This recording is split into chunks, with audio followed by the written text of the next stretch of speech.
Here we are, starting the CanJam 2026 season. We're going to be doing 8 CanJams this year. Yeah, we are. And the reason we're doing 8 is we decided to add a CanJam in a city that we've never done a CanJam in before, but that so many people have asked us to do a CanJam in. Right. And that's Dubai. And we're actually starting the CanJam season with CanJam Dubai 2026, which is happening essentially right now. Right. CanJam Dubai is taking place January 24th and 25th, 2026. We're going to be at the Conrad Dubai Hotel in Dubai. And we do want to give a special thank you to this year's CanJam Dubai event sponsors because you're helping make the event possible. So thank you so much to Dr.Head, Dubai Audio, and BonHiFi. And I want to give a special shout out to Dr.Head because they're one of the ones that really pushed us to do a CanJam Dubai. Right. They've been fantastic partners to work with. They've worked so hard with us to put on the show. So thank you, Dr. Head, and thank you to all the sponsors of CanJam Dubai. That said, now we've got a lot to cover in this CanJam preview. So let's get right to it. So much gear to talk about.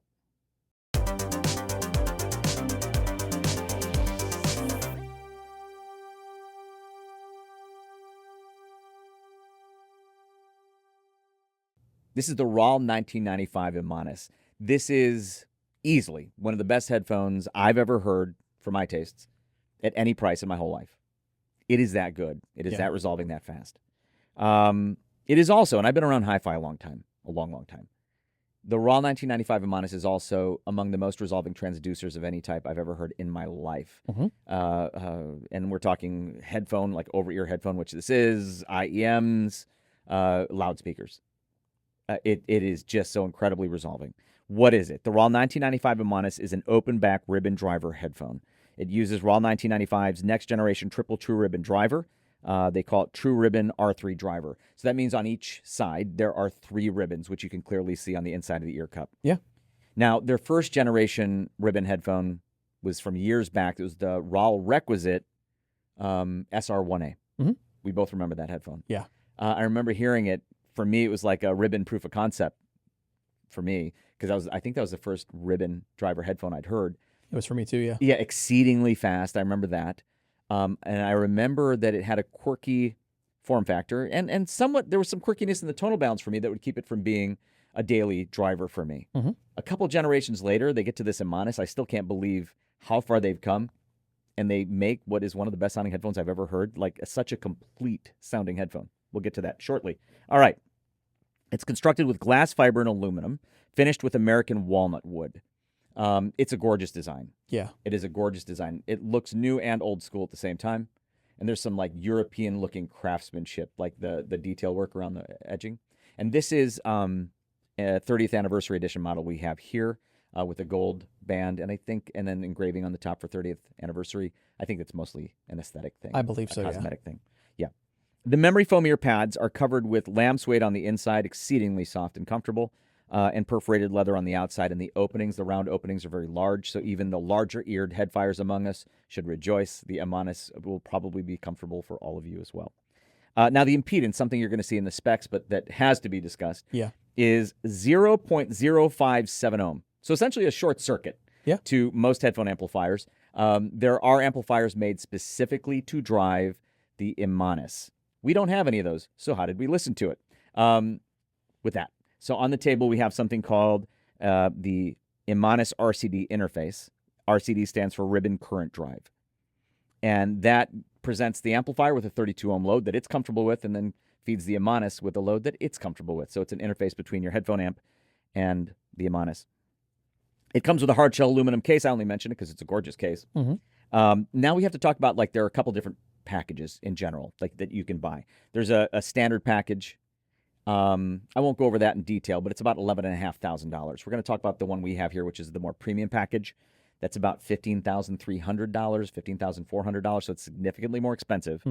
But it comes with upgraded cables. So the premium package, the more premium package, comes with Star 12 Silver RCD interface to headphone cable, and then a Star 8 Silver RCD to XLR amp to interface cable.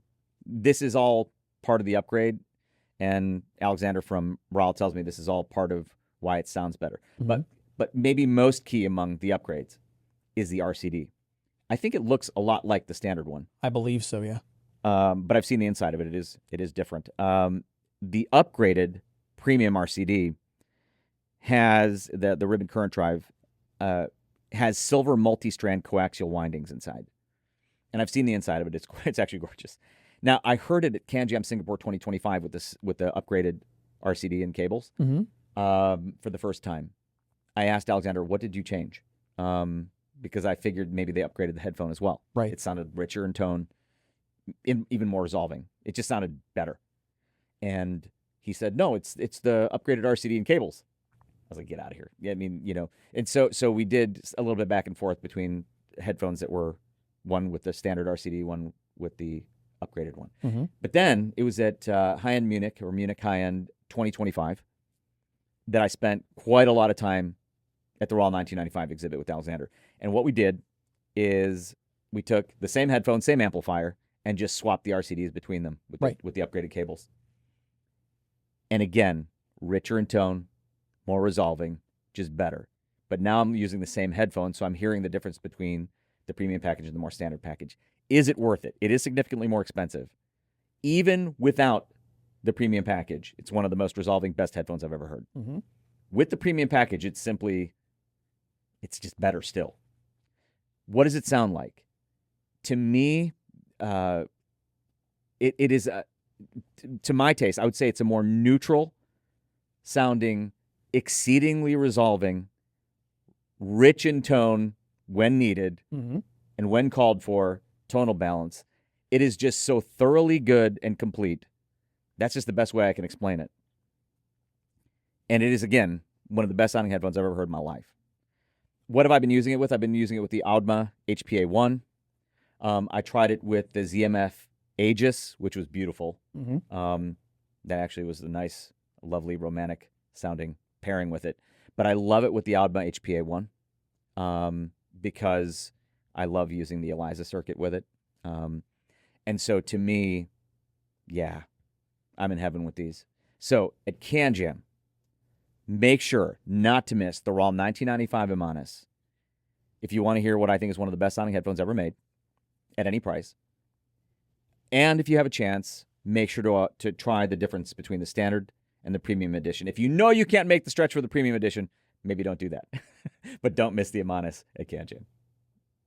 In November of 2024, Dan Clark Audio released this headphone right here. This is the Dan Clark Audio Noir X. Now, the Noir X is the evolution. A lot of people know the name, the Aeon 2 family. This is the evolution of that platform, and it surprised us and a lot of the community, as you know, when it came out, because it offers incredible value. So Dan Clark Audio, they tend to release new features and technologies in their flagship products, and it's always exciting when they bring it to more affordable ones. Well, this is highly packed with a lot of that technology. So for example, inside it has their AMTS, or acoustic metamaterial tuning system. It has a new driver system. It has the collapsible headband. It has the self-tensioning headband. It has the lovely memory metal up top. And I think they're beautiful. Gorilla Glass. I think that's Gorilla Glass cups. It is. I think it on is. The side. Yeah. Yeah. And it sounds phenomenal. And in the US, it's $9.99. It's Yeah. very, very good. I think it's actually one of their biggest hits sales-wise. And I'm not surprised. Yeah, it doesn't surprise me at all. Like you said, the value's so strong. You mentioned the driver improvement. I'm going to get to that when I talk about this one. Yeah. But I do want to say about the Noir X, which I think some people will find very interesting. It tracks the Harman target very closely. Yes, it does. And a lot of people want Harman voicing these days. Yeah, and or just curious, what does a Harman targeted headphone sound like? Yep. Well, listen to the Noir X, and you will hear what a Harman targeted headphone sounds like. It matches it very tight. Yes. Also, as a closed back headphone goes, it's extremely resolving. And as Dan Clark Audio does with just about every closed back headphone I think they've ever done, it sounds almost open back in terms of its imaging for a closed back. Right. So wonderful headphone. Not surprised it's been the hit that it's been, but now I want to talk about its actual open back sibling. Yeah. So this is the Dan Clark Audio Noir XO. I want to say, first of all, we did a whole video about these, including an interview with Dan Clark, a review, measurements, the whole bit. So make sure to check that out on our channel. But I still want to talk about them briefly here for the CanJam preview. The Dan Clark Audio Noir XO, again, is the open back counterpart to the Noir X. I believe they use the same driver platform. I believe so. It's improved, like you said earlier, over the Aeon 2. Yeah. Platform with the drivers are more rigid, lower distortion with tighter unit-to-unit consistency. Also, both have improved ear pads. There's an Alcantara synthetic suede, super comfortable on the face side. Very. So I find these to be exceedingly comfortable. Yeah. Now, I want to also say now regarding the sound, like the Noir X, the Noir XO which is open back, matches the Harman target very tight as well. In fact, both of these headphones measure almost identically. Yeah. But they don't sound exactly the same. Right. That's a whole nother topic, which I won't get into now, but they don't sound exactly the same, even though they measure within just like dBs of each other. And the Noir XO is what I prefer if I had to pick between one or the other, just in terms of sound signature. Right. I find these to be just a hair richer sounding, even though they measure almost identically. And being that they are actually open back, they do actually image even wider than the Noir X's. Right. And that's actually saying something, by the way, going back to that Harman target, to achieve that bass lift that they get from the really clean mids with an open back isn't easy. As they say, it's bass response similar to a closed back headphone. Yeah. Not easy to do with an open back. So wonderful headphones. This is $1,299, so it's a little more expensive than that one, which is $999. So the XO is a little more expensive, but still at their prices, I find them to be flagship class performance headphones, and they're Dan Clark Audio's, I think, among their most affordable headphones. Now, there's a headphone that I believe you and I are in agreement that it is the main, pretty much the only wireless active noise cancellation headphone that we listen to primarily for music. Not where active noise cancellation is the priority, not where microphones are the priority, but music listening, and that's the Focal Batiste. And I'm happy to say, and a bit surprised to say, that it actually has competition from a source we wouldn't expect to see competition from. This is the Noble Audio Focus Apollo, and for those of you that are listening thinking, what? Noble Audio is primarily a company known for in-ear monitors. Yeah, pretty much that's all they're known for the most part. They're known for in-ear monitors, and they've stepped into the full-size headphone field, and I think they did a fantastic job with this. So this is the Noble Audio Focus Apollo. It is an active noise cancellation wireless headphone, and for those of you who are looking for wireless headphones, just know real quick that it has about 80 hours of battery life, 60 with ANC turned on, which is fantastic. Yes. But sound-wise, the reason why I think this is going to give the Focus, it's going to give the Batiste a run for its money is because of the fact that it just sounds fantastic. So the default signature on this, for my ears, to my preferences, it's a little bit thick, a little bit bassy. However, there are some EQ options in the app, and I'll get to that in a little bit. Yeah, for my tastes, and I tend to like, obviously, more bass emphasis, more bass energy than you do. Yeah. But it is a richer tone. It is. But I would call it a clean rich. Yeah, it's definitely clean. Okay. So there's also some really cool functions with this. So I mentioned the EQ app, and again, I'll get back to that in a second, but it has Bluetooth 5.3 with multi-point. So if you're using it wirelessly, you have a lot of options available to you as far as devices because that supports LDAC, Snapdragon Sound, AAC aptX, and aptX HD. And with the active noise cancellation mode, it also does have a transparency mode, which allows you to hear and observe some of the world around you through the headset, which is a nice function to have. Yeah, certainly at the office here. Exactly. You should be able to hear me. I don't want to. And going back to that EQ app, so they have several presets inside the EQ app. I found myself gravitating right away towards one that they called Jazz. And I thought with the Jazz EQ equipped, in this headset, it's a fantastic sound. Yeah, so there is a personalization. Like you can customize the EQ. Neither of us has used that yet. Yes. So I was looking more just at the presets. And of all the presets there, for me, it's going to be Jazz. Like you said, it just takes a little bit of thickness out of it, cleans it up a little bit. But for me, that's the one preset I'd use, and I use it either in the default sound setting, which is really nice for me. Yep. Or Jazz. Yeah, absolutely. And it also has a detachable boom microphone, which is really nice for anybody that's on the go. And it has a wired USB-C connectivity for anybody who wants to have a wired connection. Now, with that USB-C, it also has what they call zero latency mode for gaming. So if you're a mobile gamer, the boom microphone paired with your mobile devices, it's going to be nice to have that on the go, especially with, a long battery life. You're not going to have to worry about much. Definitely stop by Noble Audio's exhibit and give this one a listen. With the Momentum True Wireless, the in-ears from Sennheiser, especially version 3 and 4, I feel like Sennheiser was showing they were very serious about Bluetooth. Right. With this headphone, though, this Bluetooth headphone, I feel like they've doubled down. Like they are showing they are dead serious about Bluetooth as an audiophile option. Oh, yeah. So this is the Sennheiser HDB 630. That name means something because it effectively says they consider this in the HD 600 family of headphones. That's how I'm interpreting it anyway. And I think that's a sacred family of headphones. It means something that they did that. So the name, as I see it, is HD Bluetooth 630, HDB 630. Let's talk about what it is. It's a closed back wireless headphone. On each side, there's a 42 millimeter dynamic driver. It has adaptive noise cancellation, which is quite effective. Parametric equalizer via the Smart Control Plus app. I don't want to just brush over that. We'll get back to that. Wired or wireless playback. So there's an analog cable. It's a 1.2 meter cable, 3.5 millimeter terminated. Then there's digital cable via 1.2 meter USB-C to USB-C cable. And then it also includes the Sennheiser BTD 700 USB-C dongle, Right. which I love. Yeah. So I'm an iPhone user. I don't get aptX natively. Mhm. The BTD 700, which is tiny, plugs right into that. My iPhone has aptX.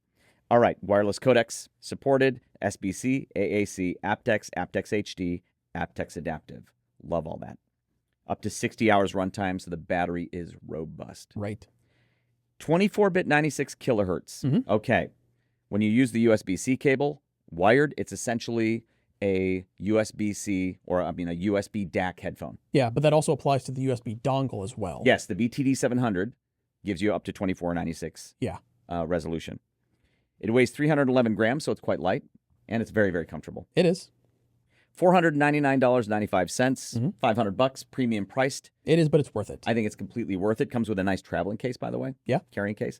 Here's what they say about the sound. Sennheiser says this. The HDB 630's tuning is all about balance. Fast and extended bass, clear lifelike mids, and controlled treble. It keeps the music feeling open and natural. I think that's very fair marketing copy. It is. I agree with it, is what I'm saying. All right. Now, we have our notes as well that say excellent voice quality. Oh, yeah. That's phenomenal voice quality on that. Yeah. So I don't know how many of you guys care about this. I'm on the phone a ton. Right. We do Zoom calls a lot. Outgoing voice quality to us is a huge deal. Yes. And a lot of Bluetooth headphones have really crappy outgoing voice quality. This has exceptional outgoing voice quality. Actually, one of my high standards for outgoing voice quality is a 15-year-old, it's a little a Bluetooth earpiece that Sennheiser made like 15 years ago. I have 3 of them. Yeah. I still use them all the time. Has fantastic outgoing voice quality. This is pretty close to those. Yeah. I think that's a big deal. All right, let's get back to that parametric equalizer. That is so important. It is. Back, if you remember the Sennheiser Momentum True Wireless, their very first app that they did for that, the control app, had a really weird...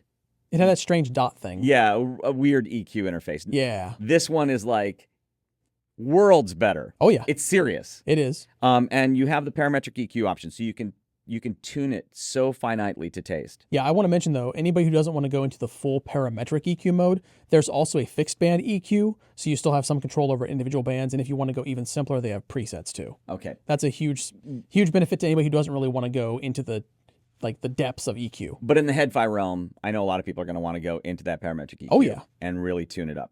I love the default signature, though. Yeah, I do, too. They show a frequency response, Sennheiser does, versus the Momentum 4 Bluetooth headphone. And it shows more controlled bass. I hear that. It shows more refinement through the upper mids and treble. I also hear that. I love its signature. Yeah. It's a beautifully done default signature. But you can use that parametric EQ to tune it. Yeah, like give it a little more treble. which I know you will do. Yeah. But so to me, this is a very important headphone. I love that Sennheiser is supporting it so thoroughly on HeadFi's thread. There's a forum thread about the HDB 630. Eric Palanin from Sennheiser provides so much incredible information and help and support in there. And I love that they're doing that because it's an important headphone for Sennheiser. Right. I think it's going to be a huge star at CanJam, which we don't say about too many over-ear Bluetooth headphones, but this one's going to be that. So do not miss the Sennheiser HDB 630 at CanJam. Now, I've said in another preview video that as long as they're making these headphones that we're holding, then we need to talk about them every single time. Yep. This is the ZMFheadphones Atrium. Yeah. That's the ZMFheadphones Caldera. These are the 2 co-flagships of the ZMFheadphones lineup. These are the open versions of each. This is the dynamic flagship. That's the planar magnetic flagship, the Caldera. And they're so immensely popular that I almost feel silly telling you about them because so many people probably already know what these are. Yeah. But we love these headphones dearly. Opinions seem pretty split between the two from people who've heard them both. Yeah, pretty evenly. I prefer the Atrium. So I'm going to talk about the Atrium first. So the Atrium is one of my favorite headphones, unquestionably, of all time at any price. It's just so musical. I don't even want to talk too much in terms of technical because I don't even know that we've measured this one. I'm trying to remember if we've measured it on the 5128. I don't even know if we have. I don't think we have. So I just love the way it sounds. Yeah. And the best way I can describe it is it's just music. So I have one of my best friends plays piano very well. And sometimes I'll go to listen to him play, practice or play. And when I'm in his room where the piano is and he's playing, I'm not sitting there saying, "Oh, that's nice treble." Yeah. Ooh, the bass is quite lively today. Yeah. It's just music. Yeah, exactly. Okay, the atrium is just music. Yeah, it takes you into the moment. Exactly. That's a good way to put it. And that's what I love about it. Is it the most resolving headphone in the world? No, I won't say it is. Right. But it's resolving. But it's just music. Again, I'm not in the room listening to piano going, well, that's very resolving. Yeah. Right? It is what it is. Anyways, that's the atrium. Not a very technical explanation, I know, but that's how much I love it. Anyway, love this headphone so very much. The Caldera I also love. I just love the atrium more. Right. That's the planar magnetic flagship. Again, that's a 60 ohm planar magnetic headphone, uses an all ZMF planar magnetic driver, Caldera asymmetrical magnet structure, atrium damping system, ADS. It comes in the Caldera stockwood, I think is white oak. I believe so, and I think that's what this one is. Yeah, natural and coffee gold finishes. Also has limited editions that are released in limited drops. Yeah, and I think those are gorgeous, and I will say every time they come up, if you get a chance to get one, get it quickly because they'll be gone immediately. Yeah, and a lot of ZMF enthusiasts have like multiple of the same model. Very true. Just for the finishes. Yep. So these, as long as they make them, we will talk about them. The opinions again seem evenly split between the two. A lot of people prefer the Caldera, a lot of people prefer the atrium. I prefer the atrium. But they're can't miss headphones, and if you want to hear what I think is one of the best headphones I've ever heard at any price, then definitely check out the ZMF Headphones Atrium. Well, Brian, it's the year 2015, and this new company from Romania, Meze Audio, just released these, the 99 Classics, and I'm so excited about these. Oh, I am too. And we're also joking, obviously. It's not the year 2015. But you're probably wondering why I'm holding a 10-year-old pair of headphones these days, but I'm not. These are not 10 years old. These are the Meze Audio 99 Classics V2. Right. This is a new headphone. I know it doesn't look like a new headphone, but this is a new headphone. I actually love that they look like the 99 Classics so faithfully. Yeah, so do I. But they're new. Let's talk about what they are. So again, the 99 Classics V2 will be at CanJam. It's to celebrate 10 years of Meze Audio's 99 Classics. And when that headphone came out in 2015, there was nothing else like them. No. In terms of styling, in terms of build quality for the price, and in terms of the sound, they were good. They were good for the time back in 2015. I would call it a more consumer-friendly V-shaped kind of tuning, but they were good for the time. Yeah. Now, Meze Audio has come a long way in the time since. They've released flagship headphones and done so beautifully. Their audio engineering capabilities are much, much greater now. Right. I mean, they make some of my favorite headphones, period. And these reflect that experience. So let's talk about them. It's a new tuning, but it's really a new headphone as far as I'm concerned. It's a balanced, neutral sound with the V2 versus the original's warm V-shaped tuning.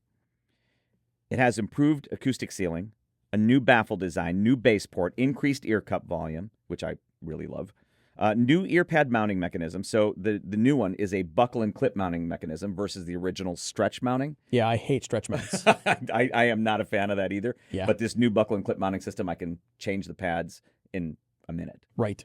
If not less. Larger input sockets for the cables, so more compatibility with third-party cables. And that's a nice touch. Yeah, in our world, that means something. A lot of our people love to cable roll. But the stock cable is also a new cable. It's a 1.8 meter cable. I think the original came with two cables, a 1.2 and a 3 meter cable. Right. This comes with one cable, a 1.8 meter cable. It does use, like the original, a Kevlar-covered oxygen-free copper cable. Yes. It's 3.5 millimeter termination, but it comes with a 6.35 millimeter adapter. But I also need to mention that it also comes with a USB-C DAC amp. They've done that with a couple of different headphone models and in-ears, and I so appreciate it. I so appreciate it as well. Now let's talk about the sound, because again, it's just so much better than the original 99 Classics. Oh yeah. Again, this is their years of experience put into this, and it is so good. It's a balanced, neutral sound, is how they describe it, and you and I both think that's a fair characterization. It is. Now, I want to say that we have actually two available signatures with it, because it comes with these acoustic dampers, these acoustic absorbers, and these are quite dense. They are. Almost kind of like a memory foam, because when you squeeze them, they kind of stay down for a bit. And here's what Meze says they do. So they say these foam discs act as acoustic absorbers, giving your headphones a warmer, laid-back sound reminiscent of the original Meze Audio 99 Classics. Okay. Okay, I can see why they say reminiscent of. Right. But these are still, even with these, actually I prefer them with these, you don't. Right. I think when you hear them, you won't mistake them for the original 99 Classics. They're just, again, so much better. They reduce brightness and enhance bass presence, these absorbers. So for you, you prefer them without. Yeah. I actually prefer them with.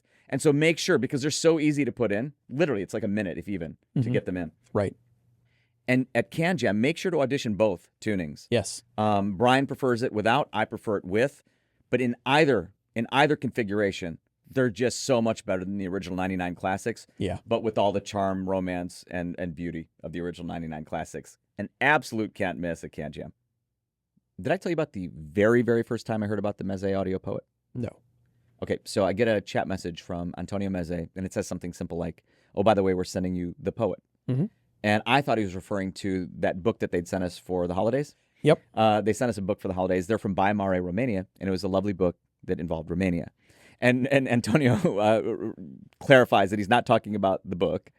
He was talking about a headphone that I obviously hadn't heard of at the time, called the Meze Audio Poet. This headphone. Not all surprises are good surprises. The Meze Audio Poet was a fantastic surprise. All right, let's talk about it. The Meze Audio Poet is an open-back planar magnetic headphone. It's priced at $2,000. Right. Now, though that is not inexpensive, its performance to my ears is more along the lines of their flagship class stuff. Yeah. And so that makes it, at least as far as I can recall, the most accessibly priced headphone they've made so far in that performance range. Yes. That's my opinion.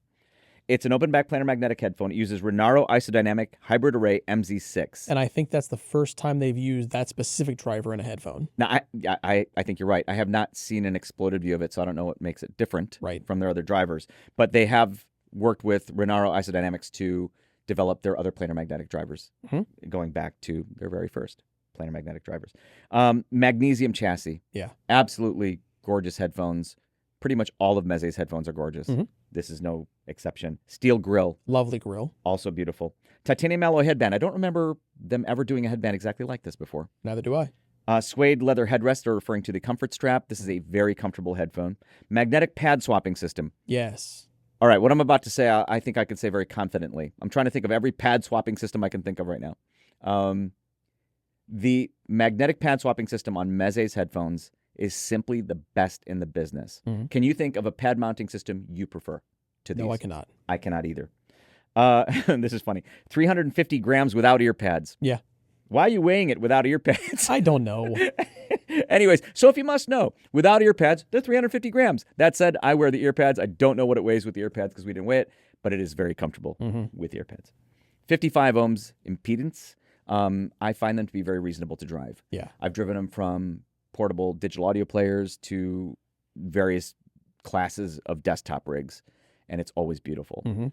And I want to talk about why I'm so excited about the Poet. To me, they're kind of a return to old school Meze, with a new touch.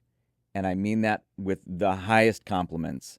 Now for you, I know you prefer a more neutral sound signature. And so when they went from the Empyrean to the Empyrean 2, you preferred the Empyrean 2, which sounds more like a studio monitor. I preferred the more lush, romantic sound, which I found more unique of the original Empyrean, which they then did away with. This is kind of a return to that, right? Yeah. And I'm going from sound memory, not the most reliable thing. But when I listen to these, I'm reminded kind of like the original Empyrean, you know, more romantic, smooth, lush, but still very resolving.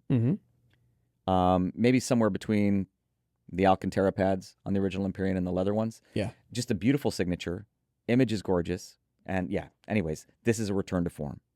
And for that, I'm very excited. And at $2,000, again, though not inexpensive, that would make them more affordable than the Empyrean's original price, however many, that was many years ago it was released. Right. And that, again, to me is a big deal. I think at CanJam, there's going to be a big line to hear the Meze Audio Poet. These days, when you think about FIIO, you think about their incredible range of products from the affordable to the flagship with excellent engineering all throughout. And it's easy to forget, or maybe just kind of, you know, no longer think about the fact they got their start in the very affordable budget range. Very affordable. Yeah. I'm so happy they still continue that to this day, and they do it as part of their Jade audio line. So this is the Jade Audio FIIO JT7, and they are definitely continuing that trend with this. This is a $110 open back planar magnetic headphone, which is crazy because when you think about planars, they typically start at a much higher price point and then go up from there. So in the, you know, right around $100, that's kind of insane. And I think they nailed it with this. I think so too. Yeah, they did. So inside of this is a 95 by 86 millimeter planar magnetic driver that has a 3 micron ultra thin diaphragm. Very, very thin diaphragm. It has a two-way heterogeneous high-density magnetic system, which FIIO says is for higher sensitivity. And it also features FIIO's FES, which is their FIIO elastic system, and they say that enhances diaphragm elasticity through a special textured design. This has replaceable ear pads and headband cushions, so even in something that's only about $100, you still have longevity out of it because those two parts do wear down. It's nice that you can swap them out and don't have to buy a whole new headphone. It has a foldable, collapsible design, so it's rather portable. You can fold it down and put it into a bag very easily. It does come with two cables. You have they're made of high purity copper, dual 3.5 millimeter connections on the headphone side, and then either 3.5 millimeter or 4.4 millimeter termination. Again, they're included, but they're not swappable. And it has a 6.35 millimeter adapter in the box. Now, how's that going to sound for $110? Well, in my opinion, I think this sounds relatively balanced. Yes. And it has great planar detail and texture that you don't get from a lot of dynamic headphones, or especially not in this price range. Yeah. It's incredible. I'm so surprised this is $110. I think they knocked it out of the park. Okay, so FIIO came to me. I visited them. Yeah. Incredible facility, by the way, and they've since upgraded it since I've been there. Mm-hmm. Tremendous engineering chops. Yeah. If they came to me, I didn't even know about this until it arrived, but if they came to me and said, hey, listen, we're going to make an affordable, like $110 planar magnetic headphone, yeah, I would have been very, very excited because it's FIIO. Mm-hmm. This is the headphone that I would expect them to make at that price, and it still surprises me. Yeah. So I agree with you. The sound is balanced. It's reasonably sensitive. Yep. It has, like you said, the planar magnetic detail at $110. It's clearly performing way above its price point. It's going to be a huge hit at CanJam. It definitely is. A lot of guys are going to stop by and check out FIIO's flagships, but honestly, also start here. I was just looking at the monitor before we shot this, and I didn't realize until I looked at it this way how big these headphones are.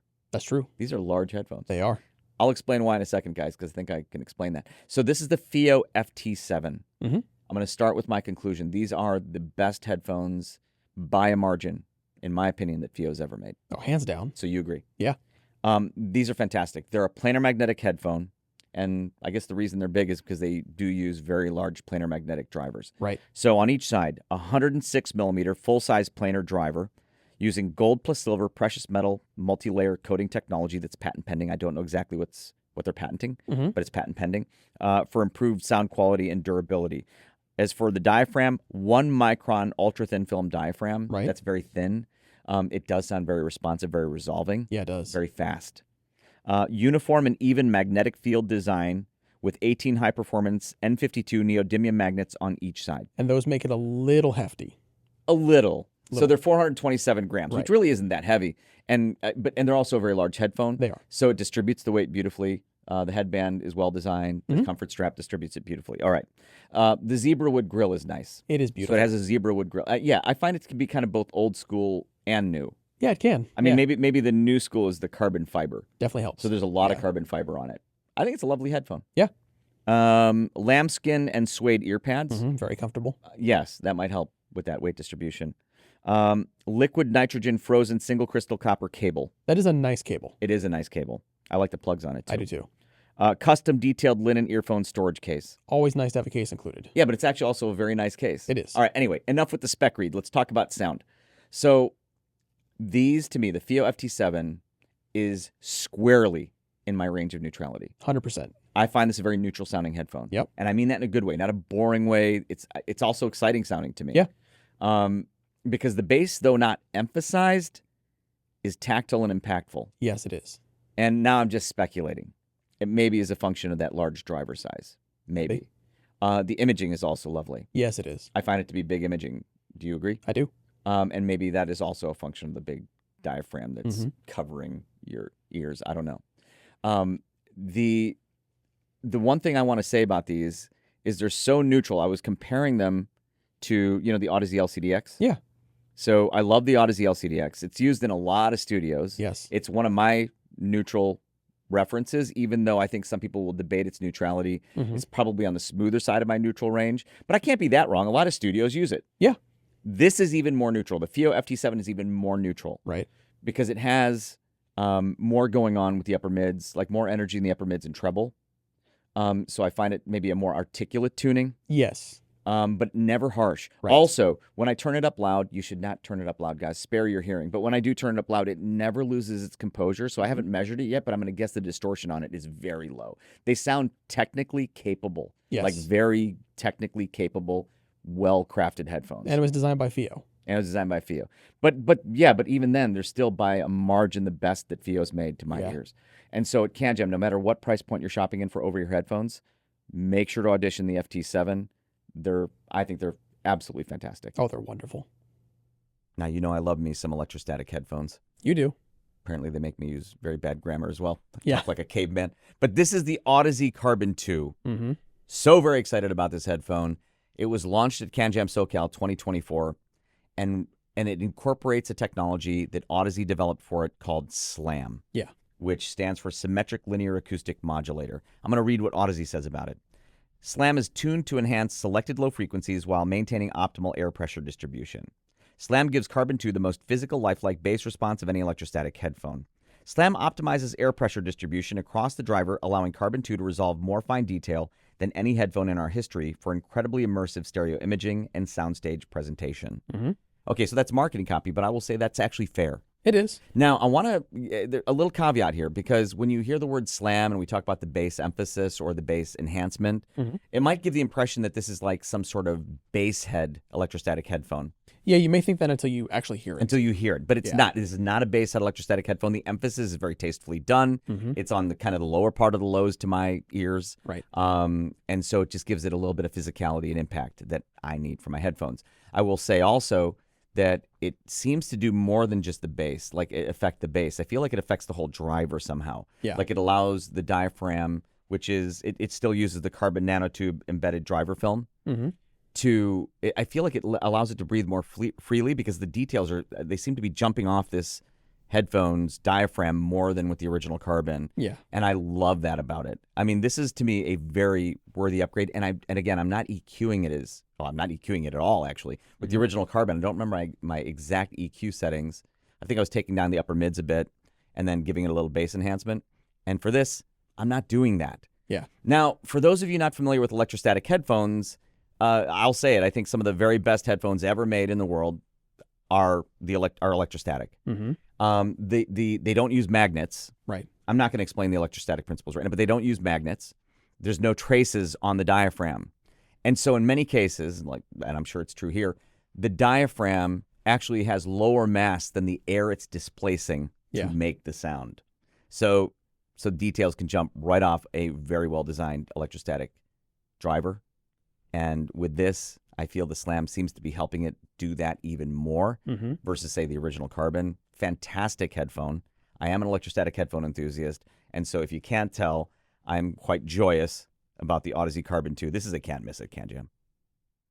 So right now we're holding two headphones in Audeze's Manny Mariquin line. I'm holding the MM100. You're holding the MM500. And these are headphones that I think some people might have a chance of overlooking because they're targeted towards the pro audio market. And I think that's doing them a disservice if you kind of pass over them because they're fantastic headphones. So the MM100, actually I should say both of these are a 90 millimeter planar magnetic driver design. The MM100 is the more entry level, that is the flagship, the MM500. And the 100 has 18 ohm impedance, so does the 500. This is a little bit lighter, it's 475 grams versus the 495 grams of the 500. One of the reasons why this is lighter is the body. So this has a magnesium and steel chassis, and it has a headband like you'll see on Audeze's Maxwell gaming headset. That one has a machined aluminum chassis, and that feels more solid in the hand, but it also has their spring steel headband, which is a more premium and, in my opinion, a more comfortable headband on the headband. This is also a lot more expensive, by the way. It is considerably more expensive. So this one here is only $400 for the 100. It's $16.99 for the 500. Yeah. Now, if you can swing for the 500, get the 500. It sounds better, both for music listening and for work use. However, if you're on a tighter budget, go for the 100 because at $400, it's an Audeze headphone. It has Audeze's fingers all throughout the design. You can hear the sound. You can see it in the the accents and the detailing. This is clearly 100% an Audeze headphone. And one of the things that I love about this one that the 500 doesn't have is this has a single entry but dual-sided cable option, so you can connect your cables to the right or left side because that one is a dual entry. So if you have your source components on the right-hand side of your desk, plug into the right. If it's on the left, plug into the left. I appreciate that. So when it comes to being, at the workstation, I don't want to catch the cable, and that's going to make that less likely. Now, I'm actually surprised I'm holding this one right now because you always have these. Oh, I always have them with me at my desk. So Brian pretty much keeps these to himself because you use them for not just music, but you use them for mixing the audio and EQing our audio for our videos and things like that. So you actually use them in a sense for kind of their intended purpose. Yeah. Pro audio use. Mm-hmm. Now, I actually enjoy both headphones. On the rare occasion, I actually get to use them. But I also want to mention, since we're talking about pro audio headphones, the Audeze LCD-X, which was kind of before the MM500 and the MM100 came out, was kind of the Audeze that was used in studios. It was. Yeah, and probably still is. And they updated it in, 2021, I think? Yes, so I'm talking about the latest version of the LCD-X. At Audeze's exhibit, I would also suggest you listen to the Audeze LCD-X, because as much as I like the 500 and the 100, I found myself, I don't know, maybe lately more gravitating toward the X, so people should listen to the Audeze LCD-X as well. This is the DUNU Arashi. Yeah. This is the rare headphone that we both have listened to, both love, and that we wouldn't change anything about. Exactly. Okay, it's rare that happens because Brian and I have rather divergent tastes. You tend to find what I like rich sounding, I tend to find what you like lean sounding, yet here we are with a headphone that we both totally agree on in its default state. Oh, yeah. All right, this is the DUNU Arashi. It's DUNU's first full-size over-ear headphone. It is a planar magnetic headphone. Before I get to the guts of it, I want to talk about the outside of it because it is beautiful. It really is. It's beautifully built, first of all. The build quality is beautiful. Yeah, it's very solid in the hand. Extremely solid in the hand. And I love the way it looks. Don't know how it shows up on camera, but it is a beautiful headphone. Reminds me of the original Stax Omega. Yeah, it does. I feel like it has to be. I haven't asked DUNU, but I bet you it's influenced by that. Yeah. And that's a high compliment because it's a beautiful headphone. But to be clear, this is not electrostatic. Again, it's planar magnetic. All right, let's talk about the guts now. It uses something they describe as a multi-layer composite film diaphragm. DUNU mentions damping, rigidity, and elasticity layers. Fine voice coil, very thin, high-quality coil. And they say the fine voice coil significantly enhances micro detail performance and overall dynamics. It has a dual-sided magnetic circuit, and it is quite sensitive, DUNU points out. It is. Even pointing out that Arashi will perform well with many high-end portable players. Right. There are other planar magnetic headphones that I'll use with portable players. It's just you don't often see the manufacturers of a full-size planar magnetic headphone specifically pointing that out. Exactly. 26 ohms, 500 grams, so reasonable weight. All right, let's talk about how it sounds. Yeah. All right, so why do we both love the way this sounds, which doesn't happen often, without EQ. Neither of us EQs this headphone. Solidly neutral is how I described it. You agree? Yes.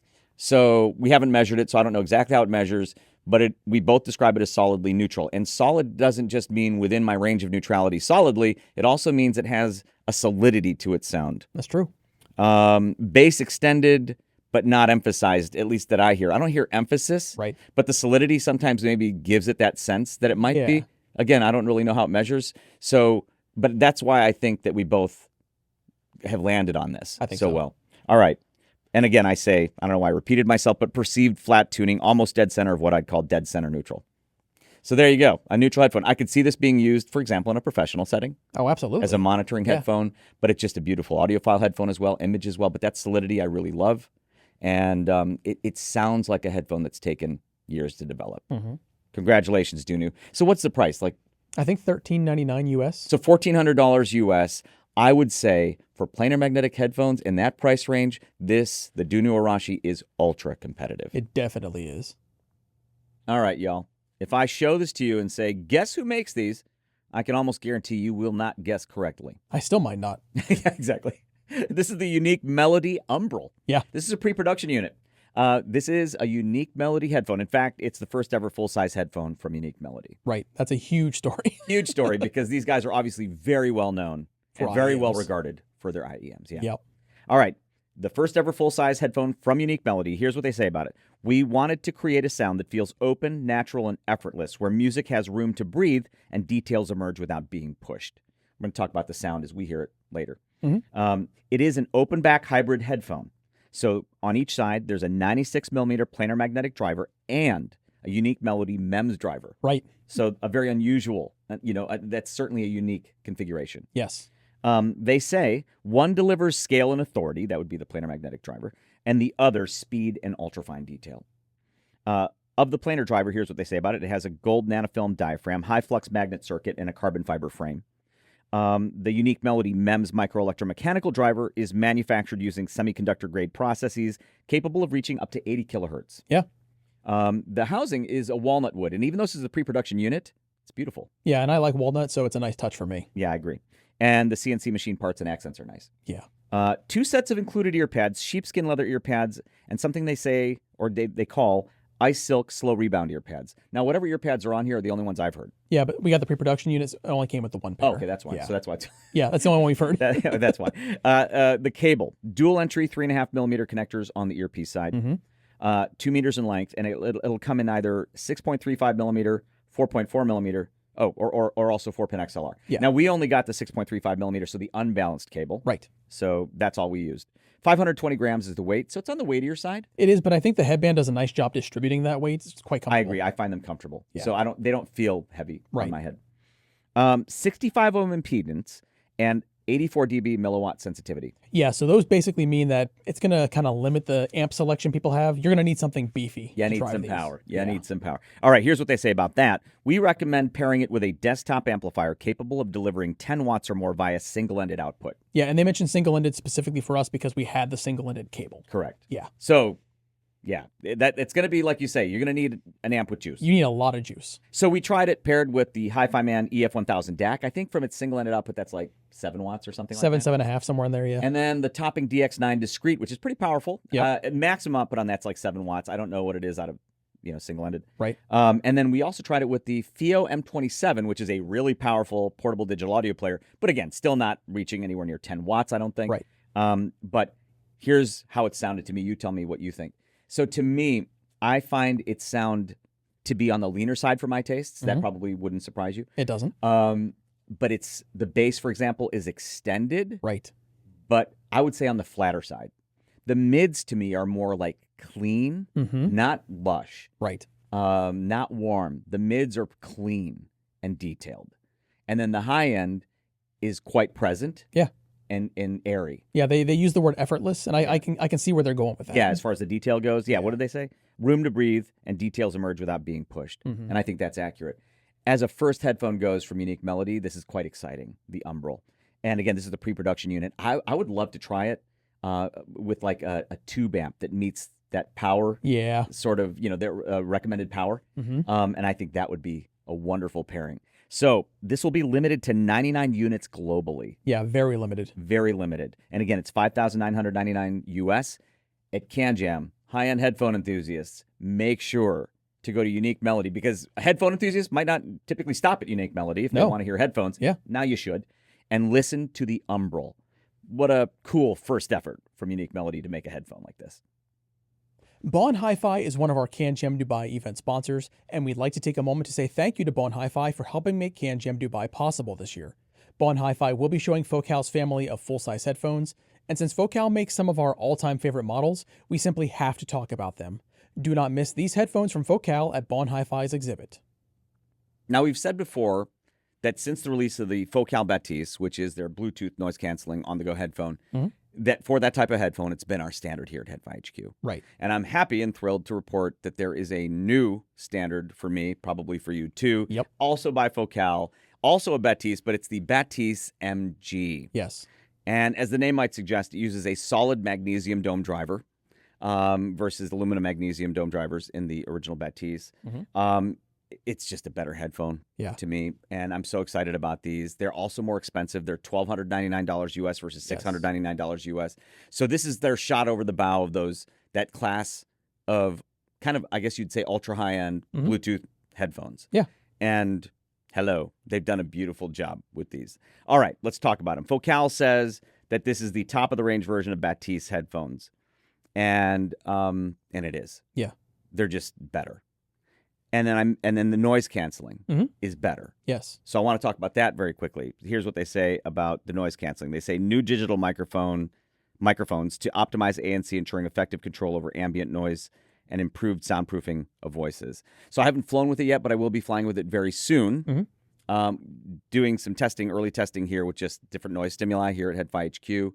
This does cancel noise better than the original Batiste. Yeah, and I want to say in my testing, I actually find that the Batiste MG has lower self noise than the original Batiste does. Yeah, so in ANC mode with some headphones that have ANC, you'll hear self noise in the circuit, usually very low level. Yeah, exactly. But this is even quieter still Yep. than the original Batiste, which is always welcome as well. Did I talk about the tonal balance? Not yet, no. Okay. So the tonal balance for me versus like in its pre-equalized, so its default sound signature. Yeah. Versus the original Batiste is richer in tone but more resolving throughout. Yeah. Frankly, for me, it's just better. Yeah. Period. Yeah, it's phenomenal. And Yeah. because of that resolution, if I make a small tweak in the EQ, it's phenomenal for me too. I know where you're doing the EQ. You're You probably do. taking a little bass down. Yep. Because it does have a richer tone than the original Batiste, but it is more resolving. I've been leaving it in its default signature, but I'll play more with the EQ, but I'll probably leave it in its default signature. I'm quite happy with that. But the resolution, Yeah. definitely better. Yes. So that's a big deal. All right. It's also more comfortable, as I might have mentioned earlier. It's more comfortable for me. Me too. Because they redesigned the headband. There's now memory foam, ear pads, and pads. Yeah, that's what does it for me, those pads. Yes, but what does it for me more. This is more of a problem with me because my head's so huge. I have a big noggin. The original Batiste in its largest size setting was simply comfortable. Okay. But yeah. I could have used a half click out of each side. I get you. But I could still wear it for hours. This, on its largest setting, is actually, sometimes I need to click it in one. So I can get a perfect fit with these, like perfect. So they're even more comfortable for me. And I do find, I'm not sure if it's new ear pads, but they're more comfortable just on my ears. Yeah, they are.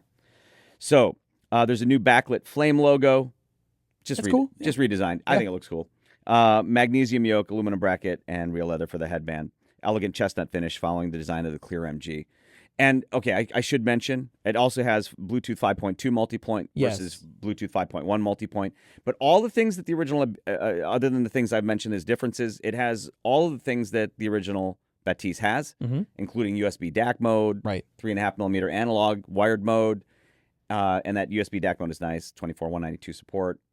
Yeah, but it's just a better headphone. Yes. And it's just more resolving. And it is, I think, going to be both of our new standards for Bluetooth on-the-go ANC headphone, and I can't wait to fly with this. Yeah, we'll be fighting over that on the next flight. Now, these are Focal's flagship headphones. You're holding the open-back flagship, the Focal Utopia. That's the 2022 edition, which in the community we often call the Utopia 2022. And this is their closed-back flagship, Focal Stellia. These are headphones that we've done video reviews of each of them. Yeah. Make sure to check those out because they're quite a bit more detailed than we could ever have a chance to do here. Where we show measurement comparisons. And even for the Utopia 2022, we show kind of like a torture test of the driver outside the headphone, showing full excursion in slow motion including. So check that out. Anyway, so these headphones, what makes them both so special, I would say, are the solid beryllium drivers. That's not something that is common. In fact, I can't think of any other headphones that use solid beryllium domes offhand. And these use the same 40 millimeter M-shaped solid beryllium domes in very different drivers, though, for each. Now, I want to talk really quickly about the build, just because before I get to the sound, because these are their flagship headphones. They're French flagships. Yep. And, you know, they're very much French flagship headphones. They're stylish. They are. And the materials are stunning. We are both leather goods enthusiasts. And these have very beautiful leather, like high-quality leather that you'd expect to find on high-quality leather goods. Different leathers for both. But that's something we're both very enthusiastic about with them. But the most important thing, of course, is the sound quality. Yeah. And the Utopia 2022, their open back flagship, is within my range of neutrality. And versus the original Utopia, what I love about it is I don't have to EQ it. The original Utopia, I would sometimes EQ to take some treble out, put a little bass in. They've done enough with that one to refine the treble, because there were changes to the driver as well that refine and smooth the treble. So I don't EQ it there. And the tonal balance tweaks they've done to it give it more richness. So I don't EQ it, and it's lovely now to have a Utopia that I don't have to EQ. The Stellia, the closed back flagship, is a richer toned headphone. It has some bass emphasis for sure, but because of, I think, the solid beryllium dome driver, there's so much resolution for a closed back with that kind of tonality especially. And of all the closed back headphones in the world, this is probably one of my two favorite like reference closed back headphones. Right.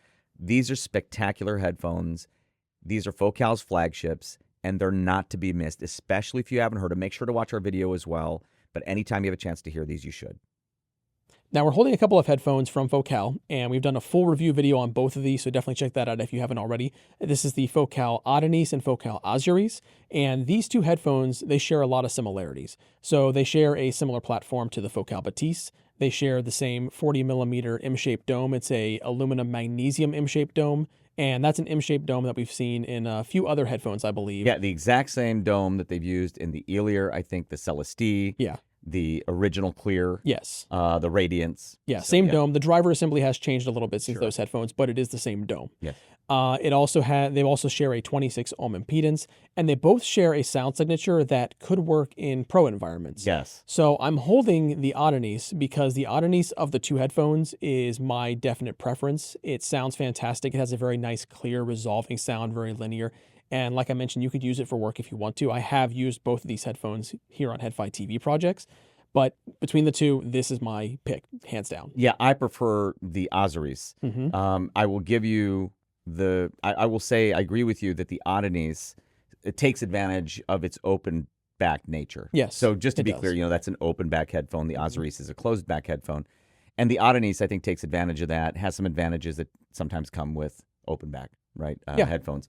But the thing about the Auris is being closed back. I live in a pretty small house, quite small actually, and so not leaking music to those who aren't wearing it Right. is important to me. And so it gives me a lot more flexibility in terms of use cases go. But like you said, the sound signature for both headphones is, as I've described it, I think maybe in the video, well within my range of neutrality. Right. Like you said, you could use them in a studio environment if you Yeah, want absolutely. to. And in the video, which Brian mentioned, the reviewed video that we did of these, we do have measurement comparisons, and of course, Yeah. objective impressions. I think we even talked about the pro audio side. Mm-hmm. But the thing that I guess the gist of these headphones, if I had to summarize it, is they bring so much of the magic of the full size, the flagship class Focals, the other made in France headphones. Yeah, All of which are significantly more expensive than these. exactly. Some of which are way more expensive than these. And it brings them to a portable platform. Mm-hmm. And that is why they're selling so well. Yeah. They are immensely popular, and they're just fantastic headphones for the price. And honestly, I think they're the best value headphones right now that Focal probably makes.